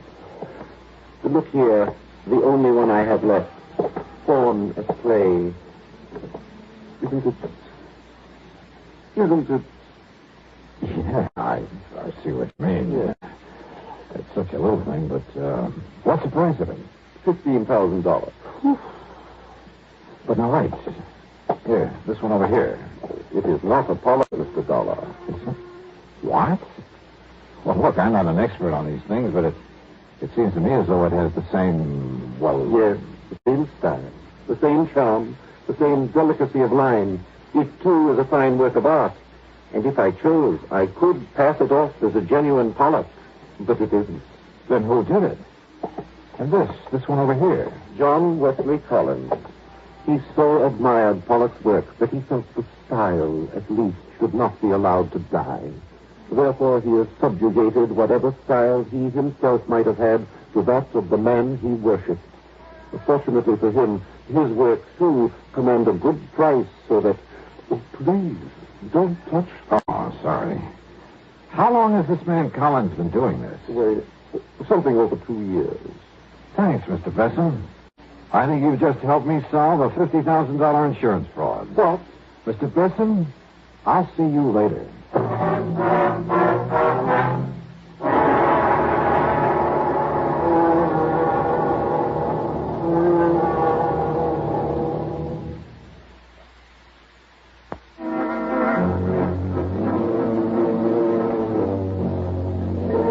walked out the front door of the little art gallery on 3rd Avenue. Over my shoulders, I closed the door. I could see the owner, Walter Besson, make a dash for the little office inside and grab a telephone. I sneaked back in, stepped over behind a rack of picture frames and canvases and listened. Henry, this is Walter Besson. Listen. No, listen. Something has just happened that... Well, there was a man here, Johnny Dollar, some kind of insurance investigator, so you... No, you mustn't. But if he comes back here... Very well, I'll unlock the back door for you. But are you sure you... Hello, Henry? Henry? While Besson went to the back door, I quietly slipped out the front. I found a telephone booth at the drugstore on the corner. Item 5, a dime for a phone call to Dr. Jules Maitland. Yes, Mr. Dollar. As I told you when you were here, they were both patients of mine for several years. All right, Doctor, tell me this. Did Henry Davidson Pollock have a scar, a deep scar on the thumb, one hand, the right hand? Yes. He told me that when he was a child, he cut through the tip of that thumb very deeply, all the way down to the bone. That's all I wanted to know. Well, now, tell me, Thank sir. you, Doctor. Thanks a lot. The trip to the corner on that phone call couldn't have taken me more than 5 or 6 minutes. And when I went back to the art gallery, Besson was coming out of the little office, careful to close the door of it behind him. Well, Mr. Dollar, I didn't expect you to return, at least not so soon. Have you decided to buy one of the sculptures by John Wesley Collins, perhaps? No. Of course, insofar as the one remaining genuine Pollock is concerned. What's the matter, sir? Besson, would you like to sit down and write a statement for me? Statement? I'm afraid I don't understand. Or would you rather I call in the police? What are you talking about? I told you before, Mr. Besson, fraud. What? And since it's pretty obvious that you're an accessory... Fraud, an accessory? You mentioned the great similarity between the sculptures of Henry Davidson Pollock and John Wesley Collins. Yes, and I told you the reason for it. Did you? Of course. All right, look here. This one. Fawn at play, you called it. It's a Pollock, the genuine Pollock. You'd swear to that? Of course I would. And how could you prove it? Well, there's one way. The marks left by the artist's right thumb. Here. And here, for instance. Because that thumb was split on the end, left its imprint on the clay. Now, Mr. Dollar. And I can prove that these recent things done by the man you call John Wesley Collins were done by the same person. They all bear that same mark. Very well, Mr. Dollar. But the world will never know. Oh, now, Besson, put that thing down. Yes, put it down, Walter. Henry, I mean, Mr. Collins, Henry will do. Mr. Dollar, I suppose I should have known that sooner or later. Well, I give myself up to you. But, Henry... The story is a simple one, Mr. Dollar. I suppose you'd like to hear it. Yeah, I certainly would. Now, you see, I wanted to get away from my wife for reasons that we don't really have to go into. I planned to fly out to the West Coast to disappear. But at the last minute, I gave the plane ticket to someone else. On the plane that crashed out there over the desert? Yes. Then, knowing that my wife thought me dead, and realizing I could become lost in this tremendous city as well as anywhere else in the world, But I'd forgotten about the insurance. So then, anonymously, of course, I started paying it back. I see. All of this was very wrong, I know. Well, I'm afraid it's something for the courts now, Mr. Pollard. Mr. Dollar, the works of John Wesley Collins have sold very well, at good prices. Only this morning, listen, I was able to mail the whole balance of the $50,000 to the insurance company. Do you think that will help, sir?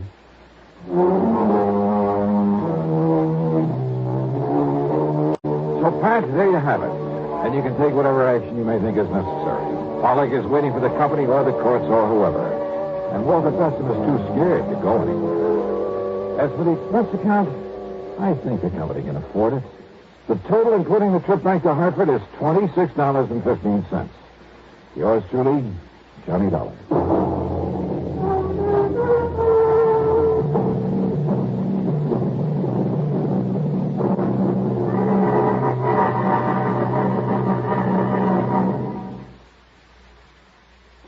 Now, here is our star to tell you about next week's story. Next week, one of my oldest and wildest friends in one of my rarest and wildest adventures. Join us, won't you? Yours truly, Johnny Dollar.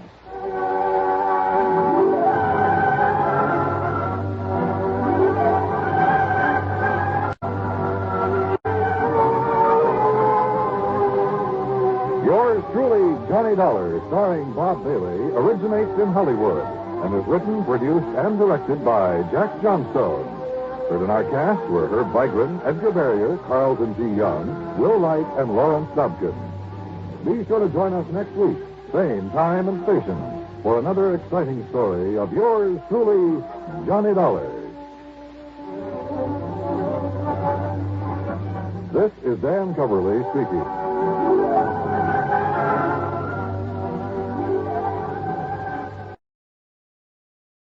From Hollywood, it's time now for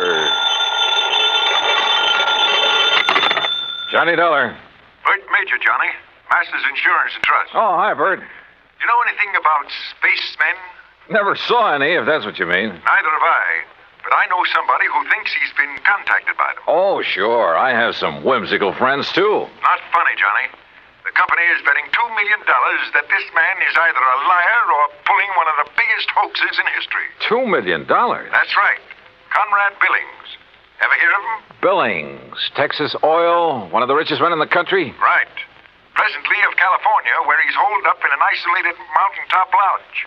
Minus a $2 million collection of diamonds he took up there with him. And you insured them? Yes, but not against ordinary theft. What does that mean?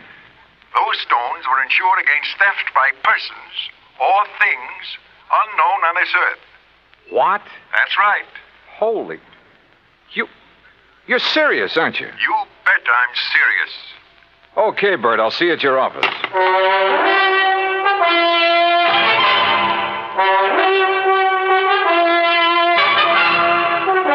Bob Bailey in the exciting adventures of the man with the action-packed expense account, America's fabulous freelance insurance investigator. Yours truly, Johnny Dollar. And now, Act One of yours truly, Johnny Dollar.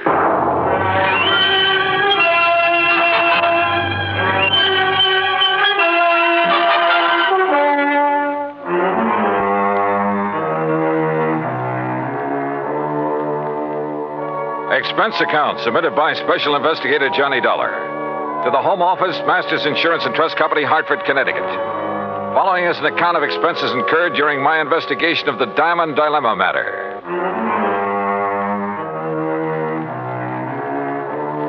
Expense account item 1, $3.20 for a taxi to the office of Bert Major. I've known Bert a long time, and he's been in and out of too many deals, big and little, to get excited over nothing. But he was excited now. This whole thing is incredible, Johnny. Fantastic. It's utterly impossible for $2 million worth of diamonds to simply vanish into thin air. So it's impossible. But it's happened. The police out there in California state positively that no man on earth could possibly have gotten to those stones. Then, Bertram, tell me all. All right. 2 weeks ago, Conrad Billings called me from his lodge up in Northern California. Said he wanted to insure the diamonds immediately. Over the phone? Over the phone. You're sure it was really he? I'm not that naive. I had the call traced. How come he called you? We've done some business with a wealthy friend of his in Dallas. Recommended. Uh-huh. And he had the stones with him there at the lodge? Yes. And, Johnny, it's one of the most isolated spots on Earth. You're sure he had them there? He loves diamonds, Johnny. Almost to the point of obsession. He plays with them like a kid plays with marbles. Lord knows he can afford to. So you insured $2 million worth of diamond marbles over the phone? I did. And you say you weren't naive? Oh, look, a remote lodge, an eccentric old man, some expensive baubles. A rank amateur could get at him. You haven't listened to me, Johnny. You've missed the point entirely.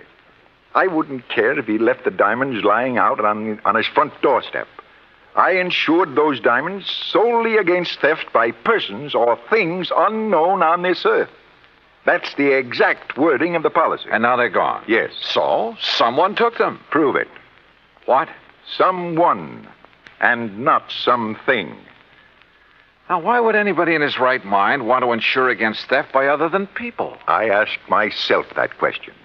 My answer was that a billionaire in active command of his business empire must be of sound mind. And if he wants to satisfy a whim and is willing to pay for it, why should my company refuse his money? You think maybe he has an obsession about flying saucers and the people or things who fly them? Who knows? Or what knows? Johnny, you've got to go out there and make some sense out of all this. Who are the contacts so far? The head of his San Francisco office, Norton Shields. The chief of police in Lakeview, about 30 miles from Billings Lodge, and the insured. Okay, I'll call you, Bert, but not from Mars. Expense account item 2, $280, deluxe flight with trimmings, Hartford to San Francisco. A pea-soup fog was rolling up Market Street, and it was 2 a.m. when I finally got to the office of Billings Enterprises and met Norton Shields. He was wide awake, sharp, about 35. Yes, Mr. Dollar, I've been in charge of Billings' West Coast operation for 10 years with time out for Korea. Pretty young for such a responsibility. Billings hired me because I know the oil business. I learned it young. Uh-huh. You like him? You don't have to like a man just because you work for him. He's shrewd and knows how to make money. But he has foibles. Yes, he has foibles. Diamonds. Have you ever seen them? Sure. Where? Oh, here in the office, at the lodge where he is now, at his home. You're certain he took them up to that lodge? 3 weeks ago tonight, they were spread out right here on this desk. He put them one by one in a chamois bag, put the bag in his pocket. I walked him to his car, and he was driven straight to the lodge. All right. What about the flying saucers, the spacemen, or whatever it is? No, that's a new one. I learned of it when Mr. Major called, disclosed the terms of the insurance, and the fact that the diamonds had been, that they were gone. You haven't talked this over with Billings himself? No, I haven't. Don't you think you should? Why? If he wants me, he'll call me. How do I get to this lodge? I have a company plane and pilot ready to fly you to Clear Lake in the morning. You'll be met there by a car and driver. Anything else you want, call me. Why all the cooperation when you're not even supposed to know what's going on? A good lieutenant knows when to follow orders before they're issued. You're registered at the Mark Hopkins. You better get some sleep. Yeah, I may need it.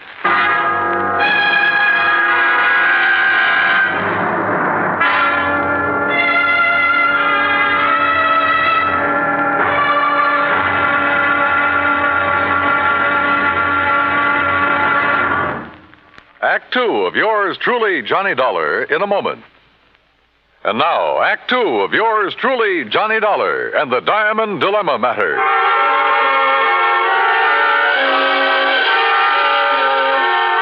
The company plane turned out to be a plush two-engine amphibian waiting for me at a private dock near the Golden Gate Bridge.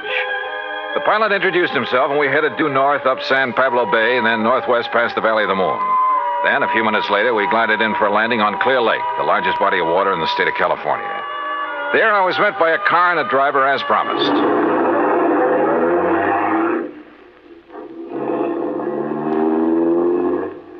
How far is it to Mr. Billings' lodge, driver? About 30 miles. What do you do when Mr. Billings isn't here? Wait for him. Do you, live at the lodge? Nobody does.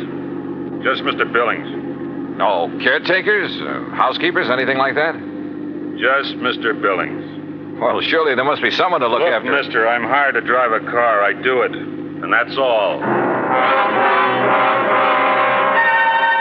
The car twisted and turned through some lush country, then left the highway and climbed a narrow mountain road with signs every couple of 100 yards marked private in big letters. After several miles of this, during which we passed through a couple of gates that had to be opened manually, we came to a high steel wire gate with equally high fencing stretching out in either direction. A small redwood blockhouse squatted inside. The driver made a U-turn, stopped in front of this gate, then reached around and opened the door. This is it, mister. This is it? Yep. Okay, if you say so. But if this is a millionaire's idea... Hey, wait a minute! Huh. Well, if this really is the place, I may as well get... Can't you read? You touch that gate and you will be electrocuted. What? Your name, Dollar? That's right. Who are you and what's the idea? Speak up. Where were you at exactly 2 o'clock yesterday afternoon? Well, if it means anything to you, I was talking with a man named Bert Major in Hartford, Connecticut. Come in. The big gate swung open, and I gingerly walked through it, as per instruction from the loudspeaker nestled in the wall of the redwood blockhouse. You drive, don't you? Yes. Then get in that car you see there and follow the road. The car referred to by the voice was parked against the blockhouse on the far side. I did as I was told. After a while, the road narrowed to a single track and continued on up the mountain. At one point, there was a solid granite overhang, a sheer drop of 1,000 feet or more, and another gate that opened as I approached it and closed behind me. Finally, I rounded a turn where a fill had been made, and a moment later came out on top. A few hundred yards away, across the terrace top of the mountain, was a charming rustic lodge. I drove over to it.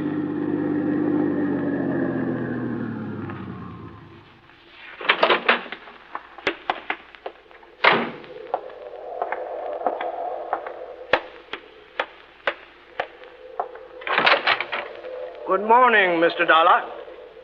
Mr. Billings? Come in, come in.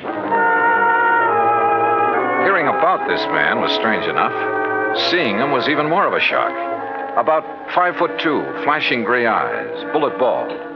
He was wearing a baggy old jacket that hung nearly to his knees. This way. I want you to see my view of the lakes below. Well? Beautiful. What was that? I said beautiful. Yes, it is. Now, Mr. Major has informed you of the insurance on my diamonds, which disappeared 2 nights ago. Yes, sir. He told me that... Speak up!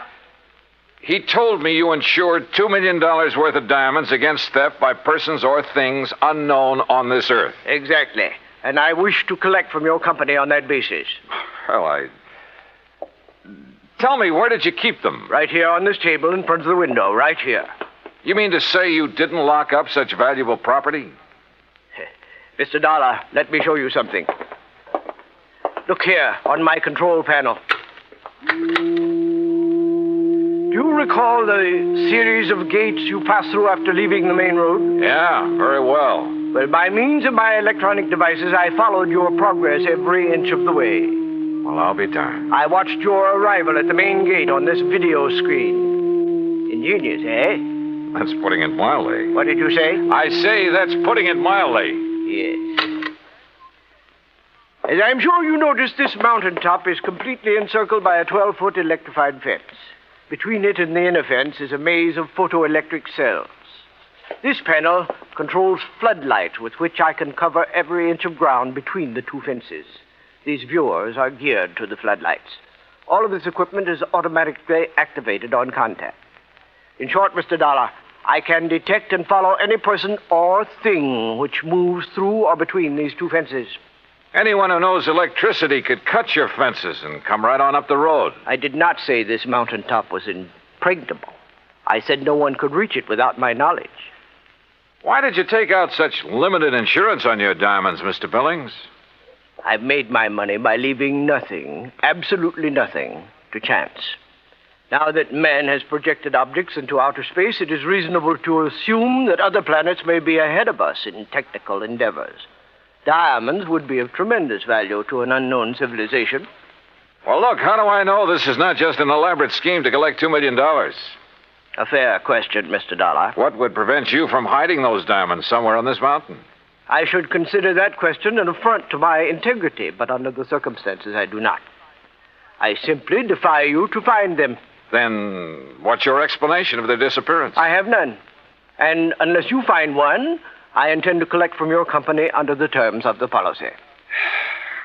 Mr. Major mentioned the chief of police in Lakeview. Do you mind if I talk to him? Andy Prentice? Not at all. I have a direct phone to his office and he's home. Would you care to talk to him now? No, thanks. But I would like to use your car. By all means. I'll open the gates for you on your way down. Just one point. There must be no publicity on this matter. Understood? Mr. Billings, if I can't prove that your diamonds were taken by a person, those space cats are going to get a lot of publicity. Act 3 of yours truly, Johnny Dollar, in a moment. And now, Act 3 of yours truly, Johnny Dollar, and the Diamond Dilemma Matter. While I drove down the mountain with gates electronically opening and closing behind me, I did some thinking. Billings had bought and paid for his privacy at tremendous cost. I couldn't see any loopholes in the setup. Yet, the diamonds had disappeared. 45 minutes later, I pulled up in front of the police station in Lakeview. Obviously, I was expected by the chief of police, Andy Prentice. Hello, Mr. Dollar. My name's Prentice. Mind if I join you? No, hop in. Just cruise down by the lake. I'm sure you want this to be a private conversation, too. Good idea. Well, what's your opinion on the diamonds? Well, I don't know who took them, but I'll tell you one thing. I don't believe it was some thing or somebody from outer space. Well, how would you get through all those electrified fences, photoelectric cells, floodlights, and closed-circuit viewers? Yeah. Well, what's your opinion? I'm as practical and logical as the next fella. If a human being couldn't get to Mr. Billings without his knowledge, and he'd call me the moment somebody tried, well... Oh, sure. Spaceman. Well, what else? I noticed one thing, Chief. He's a little hard of hearing and doesn't wear a hearing aid. He doesn't need one. Just turns up the volume on all that electronic stuff he has around him. Well, suppose someone parachuted onto the top of that mountain. How would he get out? Man could dig under those fences. That would leave evidence, and I've been over every inch of the ground. I've even thought of the expert pole vaulter idea. No sign. Nothing makes any sense. Yeah, I see what you mean. How about a ride in Billings' private plane? I'd like to take a look at that mountain from the air.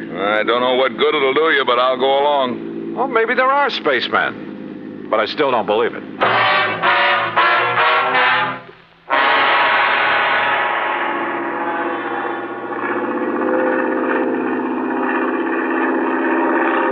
We're coming to it now. See the road winding up? And there's the lodge. Yeah. I asked the pilot to circle around the top as close as the air pockets will permit. Good.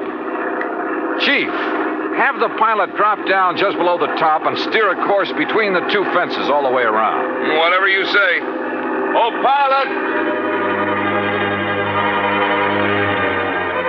For the next few minutes, I studied the top of that mountain from all possible angles. The road leading up to it, the terraces, the lodge itself. Suddenly, an idea hit me. And a few minutes later, I left a somewhat puzzled chief of police at the landing dock on Clear Lake. An hour later, I was explaining who I was and what I wanted to do to a somewhat incredulous captain of police at San Francisco's International Airport. I finally convinced him I wasn't out of my mind, and he reluctantly agreed to cooperate. Then, about dusk, I found myself exactly where I wanted to be, on top of Billings Mountain, calmly walking toward the lodge.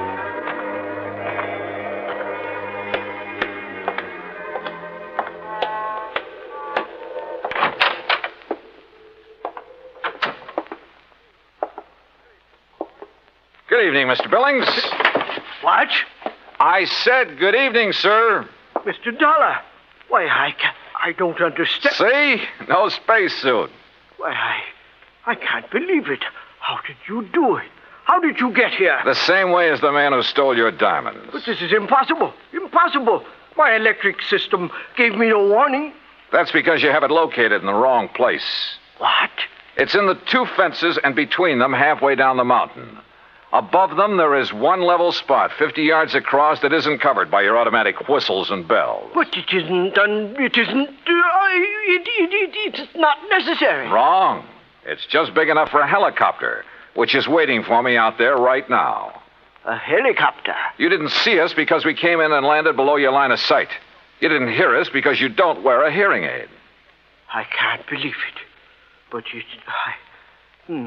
must be right. And you'll have to agree that your diamonds were not stolen by persons or things unknown on this earth. The terms of the policy. Of course, I disallow all claim, but Good. Now, it's none of my business, Mr. Billings, but was your San Francisco manager, Norton Shields, a pilot during the time he was in Korea? Why, yes, he flew rescue missions in a helicopter. Yeah. The company that insured your diamonds against ordinary theft might be interested to learn that. Good night, Mr. Billings.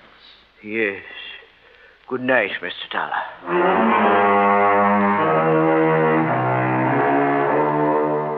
You know, in some ways, I felt sorry for him. He'd spent millions of dollars to insure his diamonds and his privacy. Came a real showdown, and it turned out he had neither.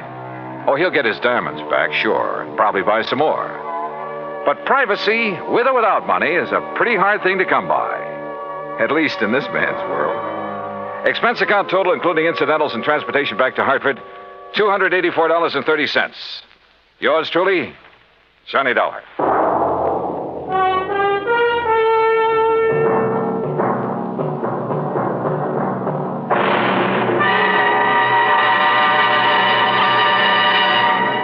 Our star will return in just a moment.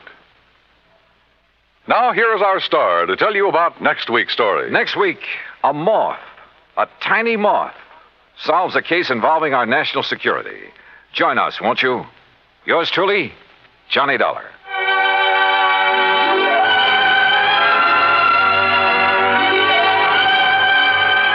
Yours truly, Johnny Dollar, starring Bob Bailey, originates in Hollywood and is produced and directed by Jack Johnstone. Today's story was written by Alan Botze. Heard in our cast were Edwin Jerome, Paul Dubois, Frank Gerstle, Junius Matthews, and Marvin Miller. Be sure to join us next week, same time and station, for another exciting story of yours truly, Johnny Dollar. This is Dan Cubberly speaking.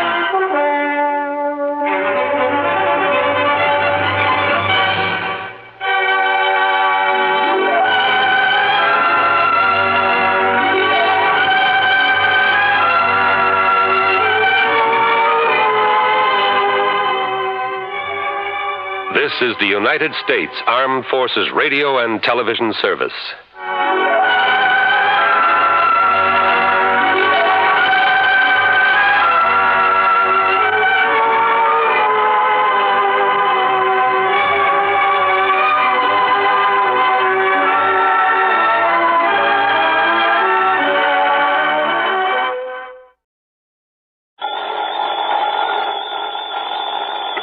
Johnny Dollar. Paul Peters, Johnny, at Western Indemnity Company. Oh, hiya, Paul. How's the weather out there in the City of the Angels? Johnny, Yeah? can you come out here right away? What's up? Well, put it this way. How would you like to give some much-needed help in the race for outer space? Oh, well, if you mean take a ride in one of those experimental space capsules... No, I mean... Thanks, Paul, but I'll stay in the cheering section for a while. No, I mean put a stop to the trouble that's threatening to... But, Johnny, we have no proof. No proof at all. No proof of what? That these deaths were anything but accidental. That they weren't incidental to something much bigger. Paul... But if you can find out who's in back of them, who's in back of all this... Hey, look, will you start making sense? What? The race for outer space, remember? Yes, Johnny, and you know its importance. Yeah, and I take it some company, some client of yours has a hand in it. Yes. But they're having trouble. Yes. What? Because although there's no proof, I'm convinced, Johnny. Yeah? Well, come on, Paul. All right. Sabotage. Oh? Yes, Johnny.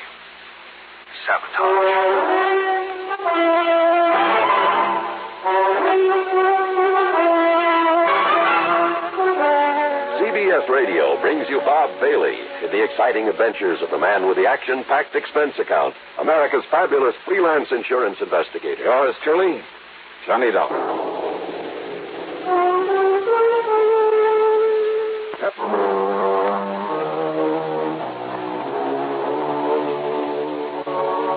Expense account submitted by Special Investigator Johnny Dollar to the Western Indemnity Company, Los Angeles office.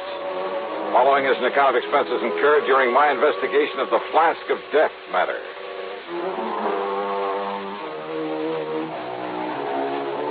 Expense account item 1, $180.40 for a plane to New York, then one of the big jets to Los Angeles.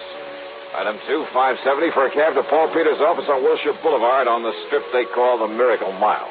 I've arranged a rental car for you, Johnny, so you can get on up there right away. On up where, Paul? And you still haven't told me what this is all about. Look here at this detailed map, just above Santa Barbara. Here. Hey, looks like that road runs off into the ocean. On a high bluff overlooking the ocean is the Bar Manufacturing Company. Bar. From the names of Doctors Joseph L. Barham and Ralph T. Barnwell. They're a couple of top-grade scientists. So what do they build? Spaceships?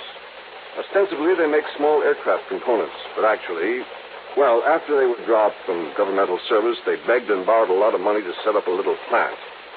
And they've developed a capsule they're sure will enable a man safely to return from outer space. Kind of competing with the government, aren't they? Barham and Barnwell are determined to prove that private enterprise can accomplish more than a lot of inter-service wrangling can. More power to them. And if they can prove their rescue capsule works, they'll make millions, Johnny, literally millions. Well, I should think so. Naturally, we, as their insurance company, will benefit too. So far, though, it's cost us a lot of money. Oh, how, Paul? Insurance policies on a couple of their key men who died recently under most peculiar circumstances. Yeah, how? During the testing of this device, but nobody seems to know exactly how or why those men died. Now, if you can find out for us... Yeah, well, I can try. Barham and Barnwell don't want you up there poking around, Johnny, but I've insisted on it, so they're expecting you. I see. So, will you get on up there right away? Sure, why not?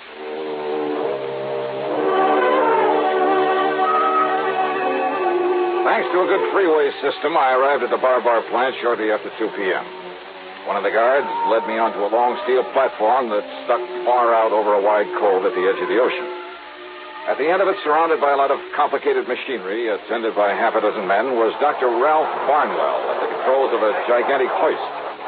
A long, heavy steel cable on it was pulling something out of the deep waters of the cove. Much to my surprise, Dr. Barnwell didn't seem to resent my presence at all. Yes, Dollar. Here comes the space capsule. This time the test has to be successful. Tell me, Dr. Barnwell. Twice before it was plunged, fired into this deep hole at the edge of the ocean under conditions simulating a return from outer space.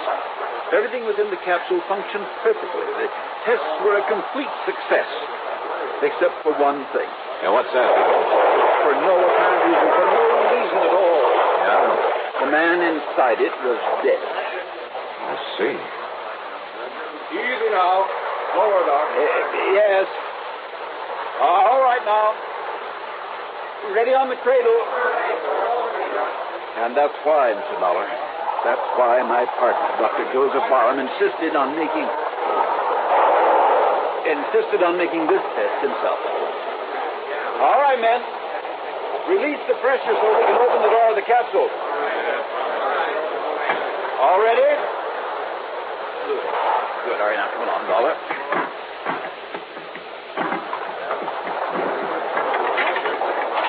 Open it up yourself, Doctor? Yes, I'll open it. Stand aside, men, so that we can... All right, now, Dr. Barham, did you...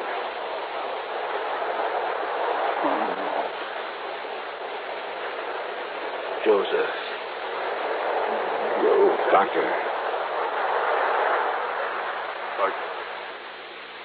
Like the others, sir. Dr. Barham's dead.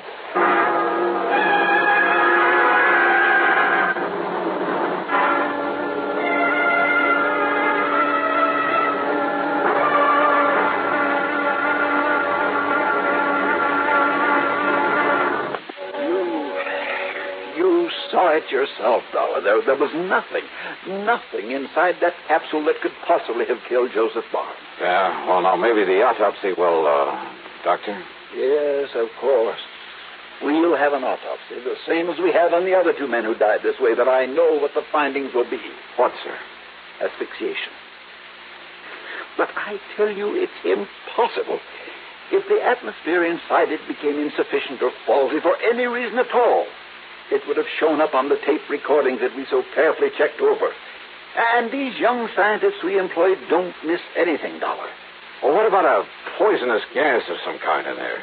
Poisonous gas? Well, 3 of these in a row, Doctor. It looks kind of deliberate, doesn't it?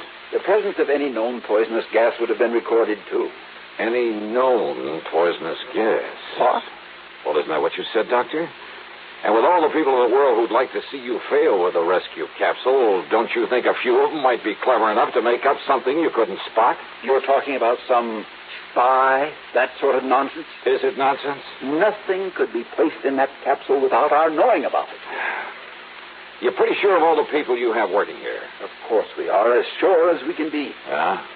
And what's more, if anything, any device had been placed in the capsule to release this poisonous gas you're talking about, we'd have discovered it when we opened the capsule. We'd have smelled traces of it. Well, maybe. And maybe it sounds wild, Doctor, but have you considered the possibility of the man himself in there releasing some kind of... Dr. Barham, a suicide?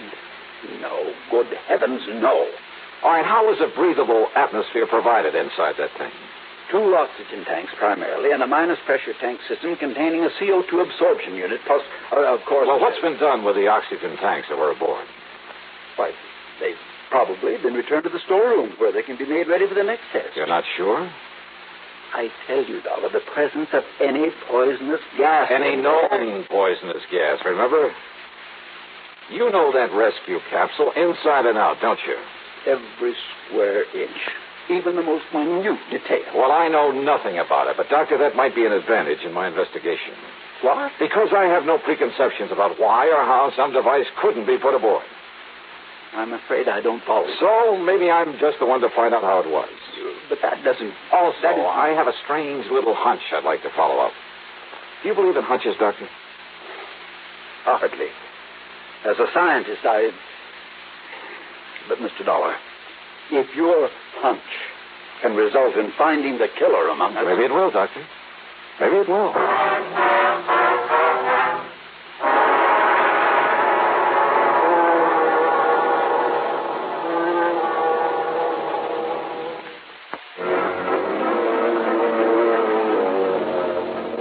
My hunch was a long shot, and I knew it.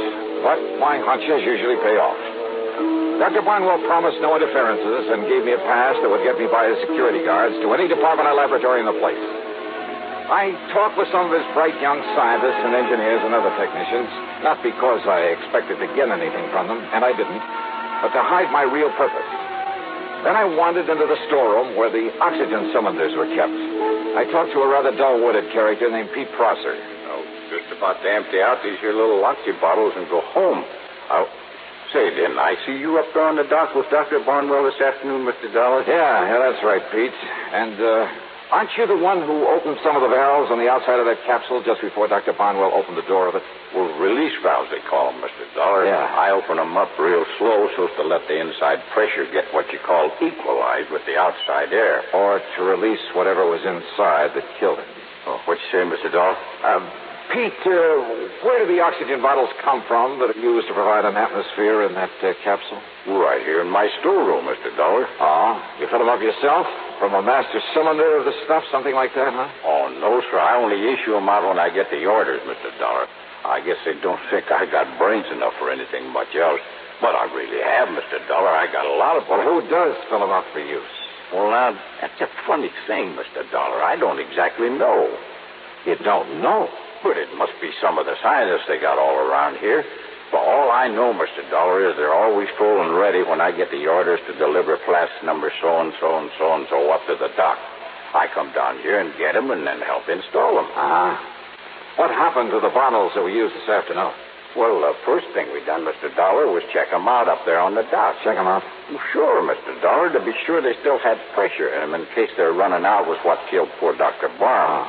But it wasn't. On account of they still had plenty of pressure. You emptied them up there? Oh, no, sir, Mr. Dollar. That's what I was going to do when you come here just now. You see them here on this rack? Yeah. What have you hooked them up to? That pipe through the ceiling there. What's that? Oh, that's the exhaust. You see, I just open this valve, and they empty out in the air where they can't cause no explosion or No, wait. Close that valve. Oh, sure. Only we can't fill them up fresh if we don't empty them first. Hey, Pete, well, listen, Pete. Yes, sir, Mr. Dollar. Well, I've kept you after hours, and I'm sorry for that. Oh, that's all right. So, why don't you run along and I'll take care of emptying these flasks for you, huh? Well, now, that's real nice of you, Mr. Yeah, Dollar. sure. I'll see you in the morning. Yes, sir. Well, good night, Mr. Dollar, and thank you, sir. When he was gone, I tore over to one of the laboratories I'd visited earlier. There I borrowed a couple of healthy-looking white mice. Then back to the storeroom. I hooked a tube onto each of the oxy bottles and slowly fed the contents, supposedly pure oxygen, into the cage with the mice. Well, for a while, they cavorted about very merrily, and I wondered if for once my hunch had been a wrong one. But then, suddenly, the mice keeled over, lay there, gasping for breath. And by the time I could shut off the valve, both of them were stone dead.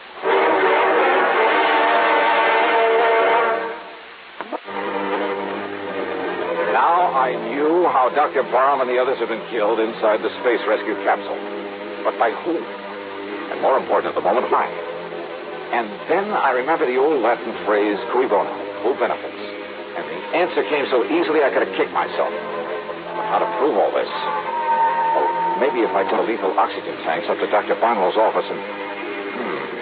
maybe there was a better way. Yeah, a little less dangerous.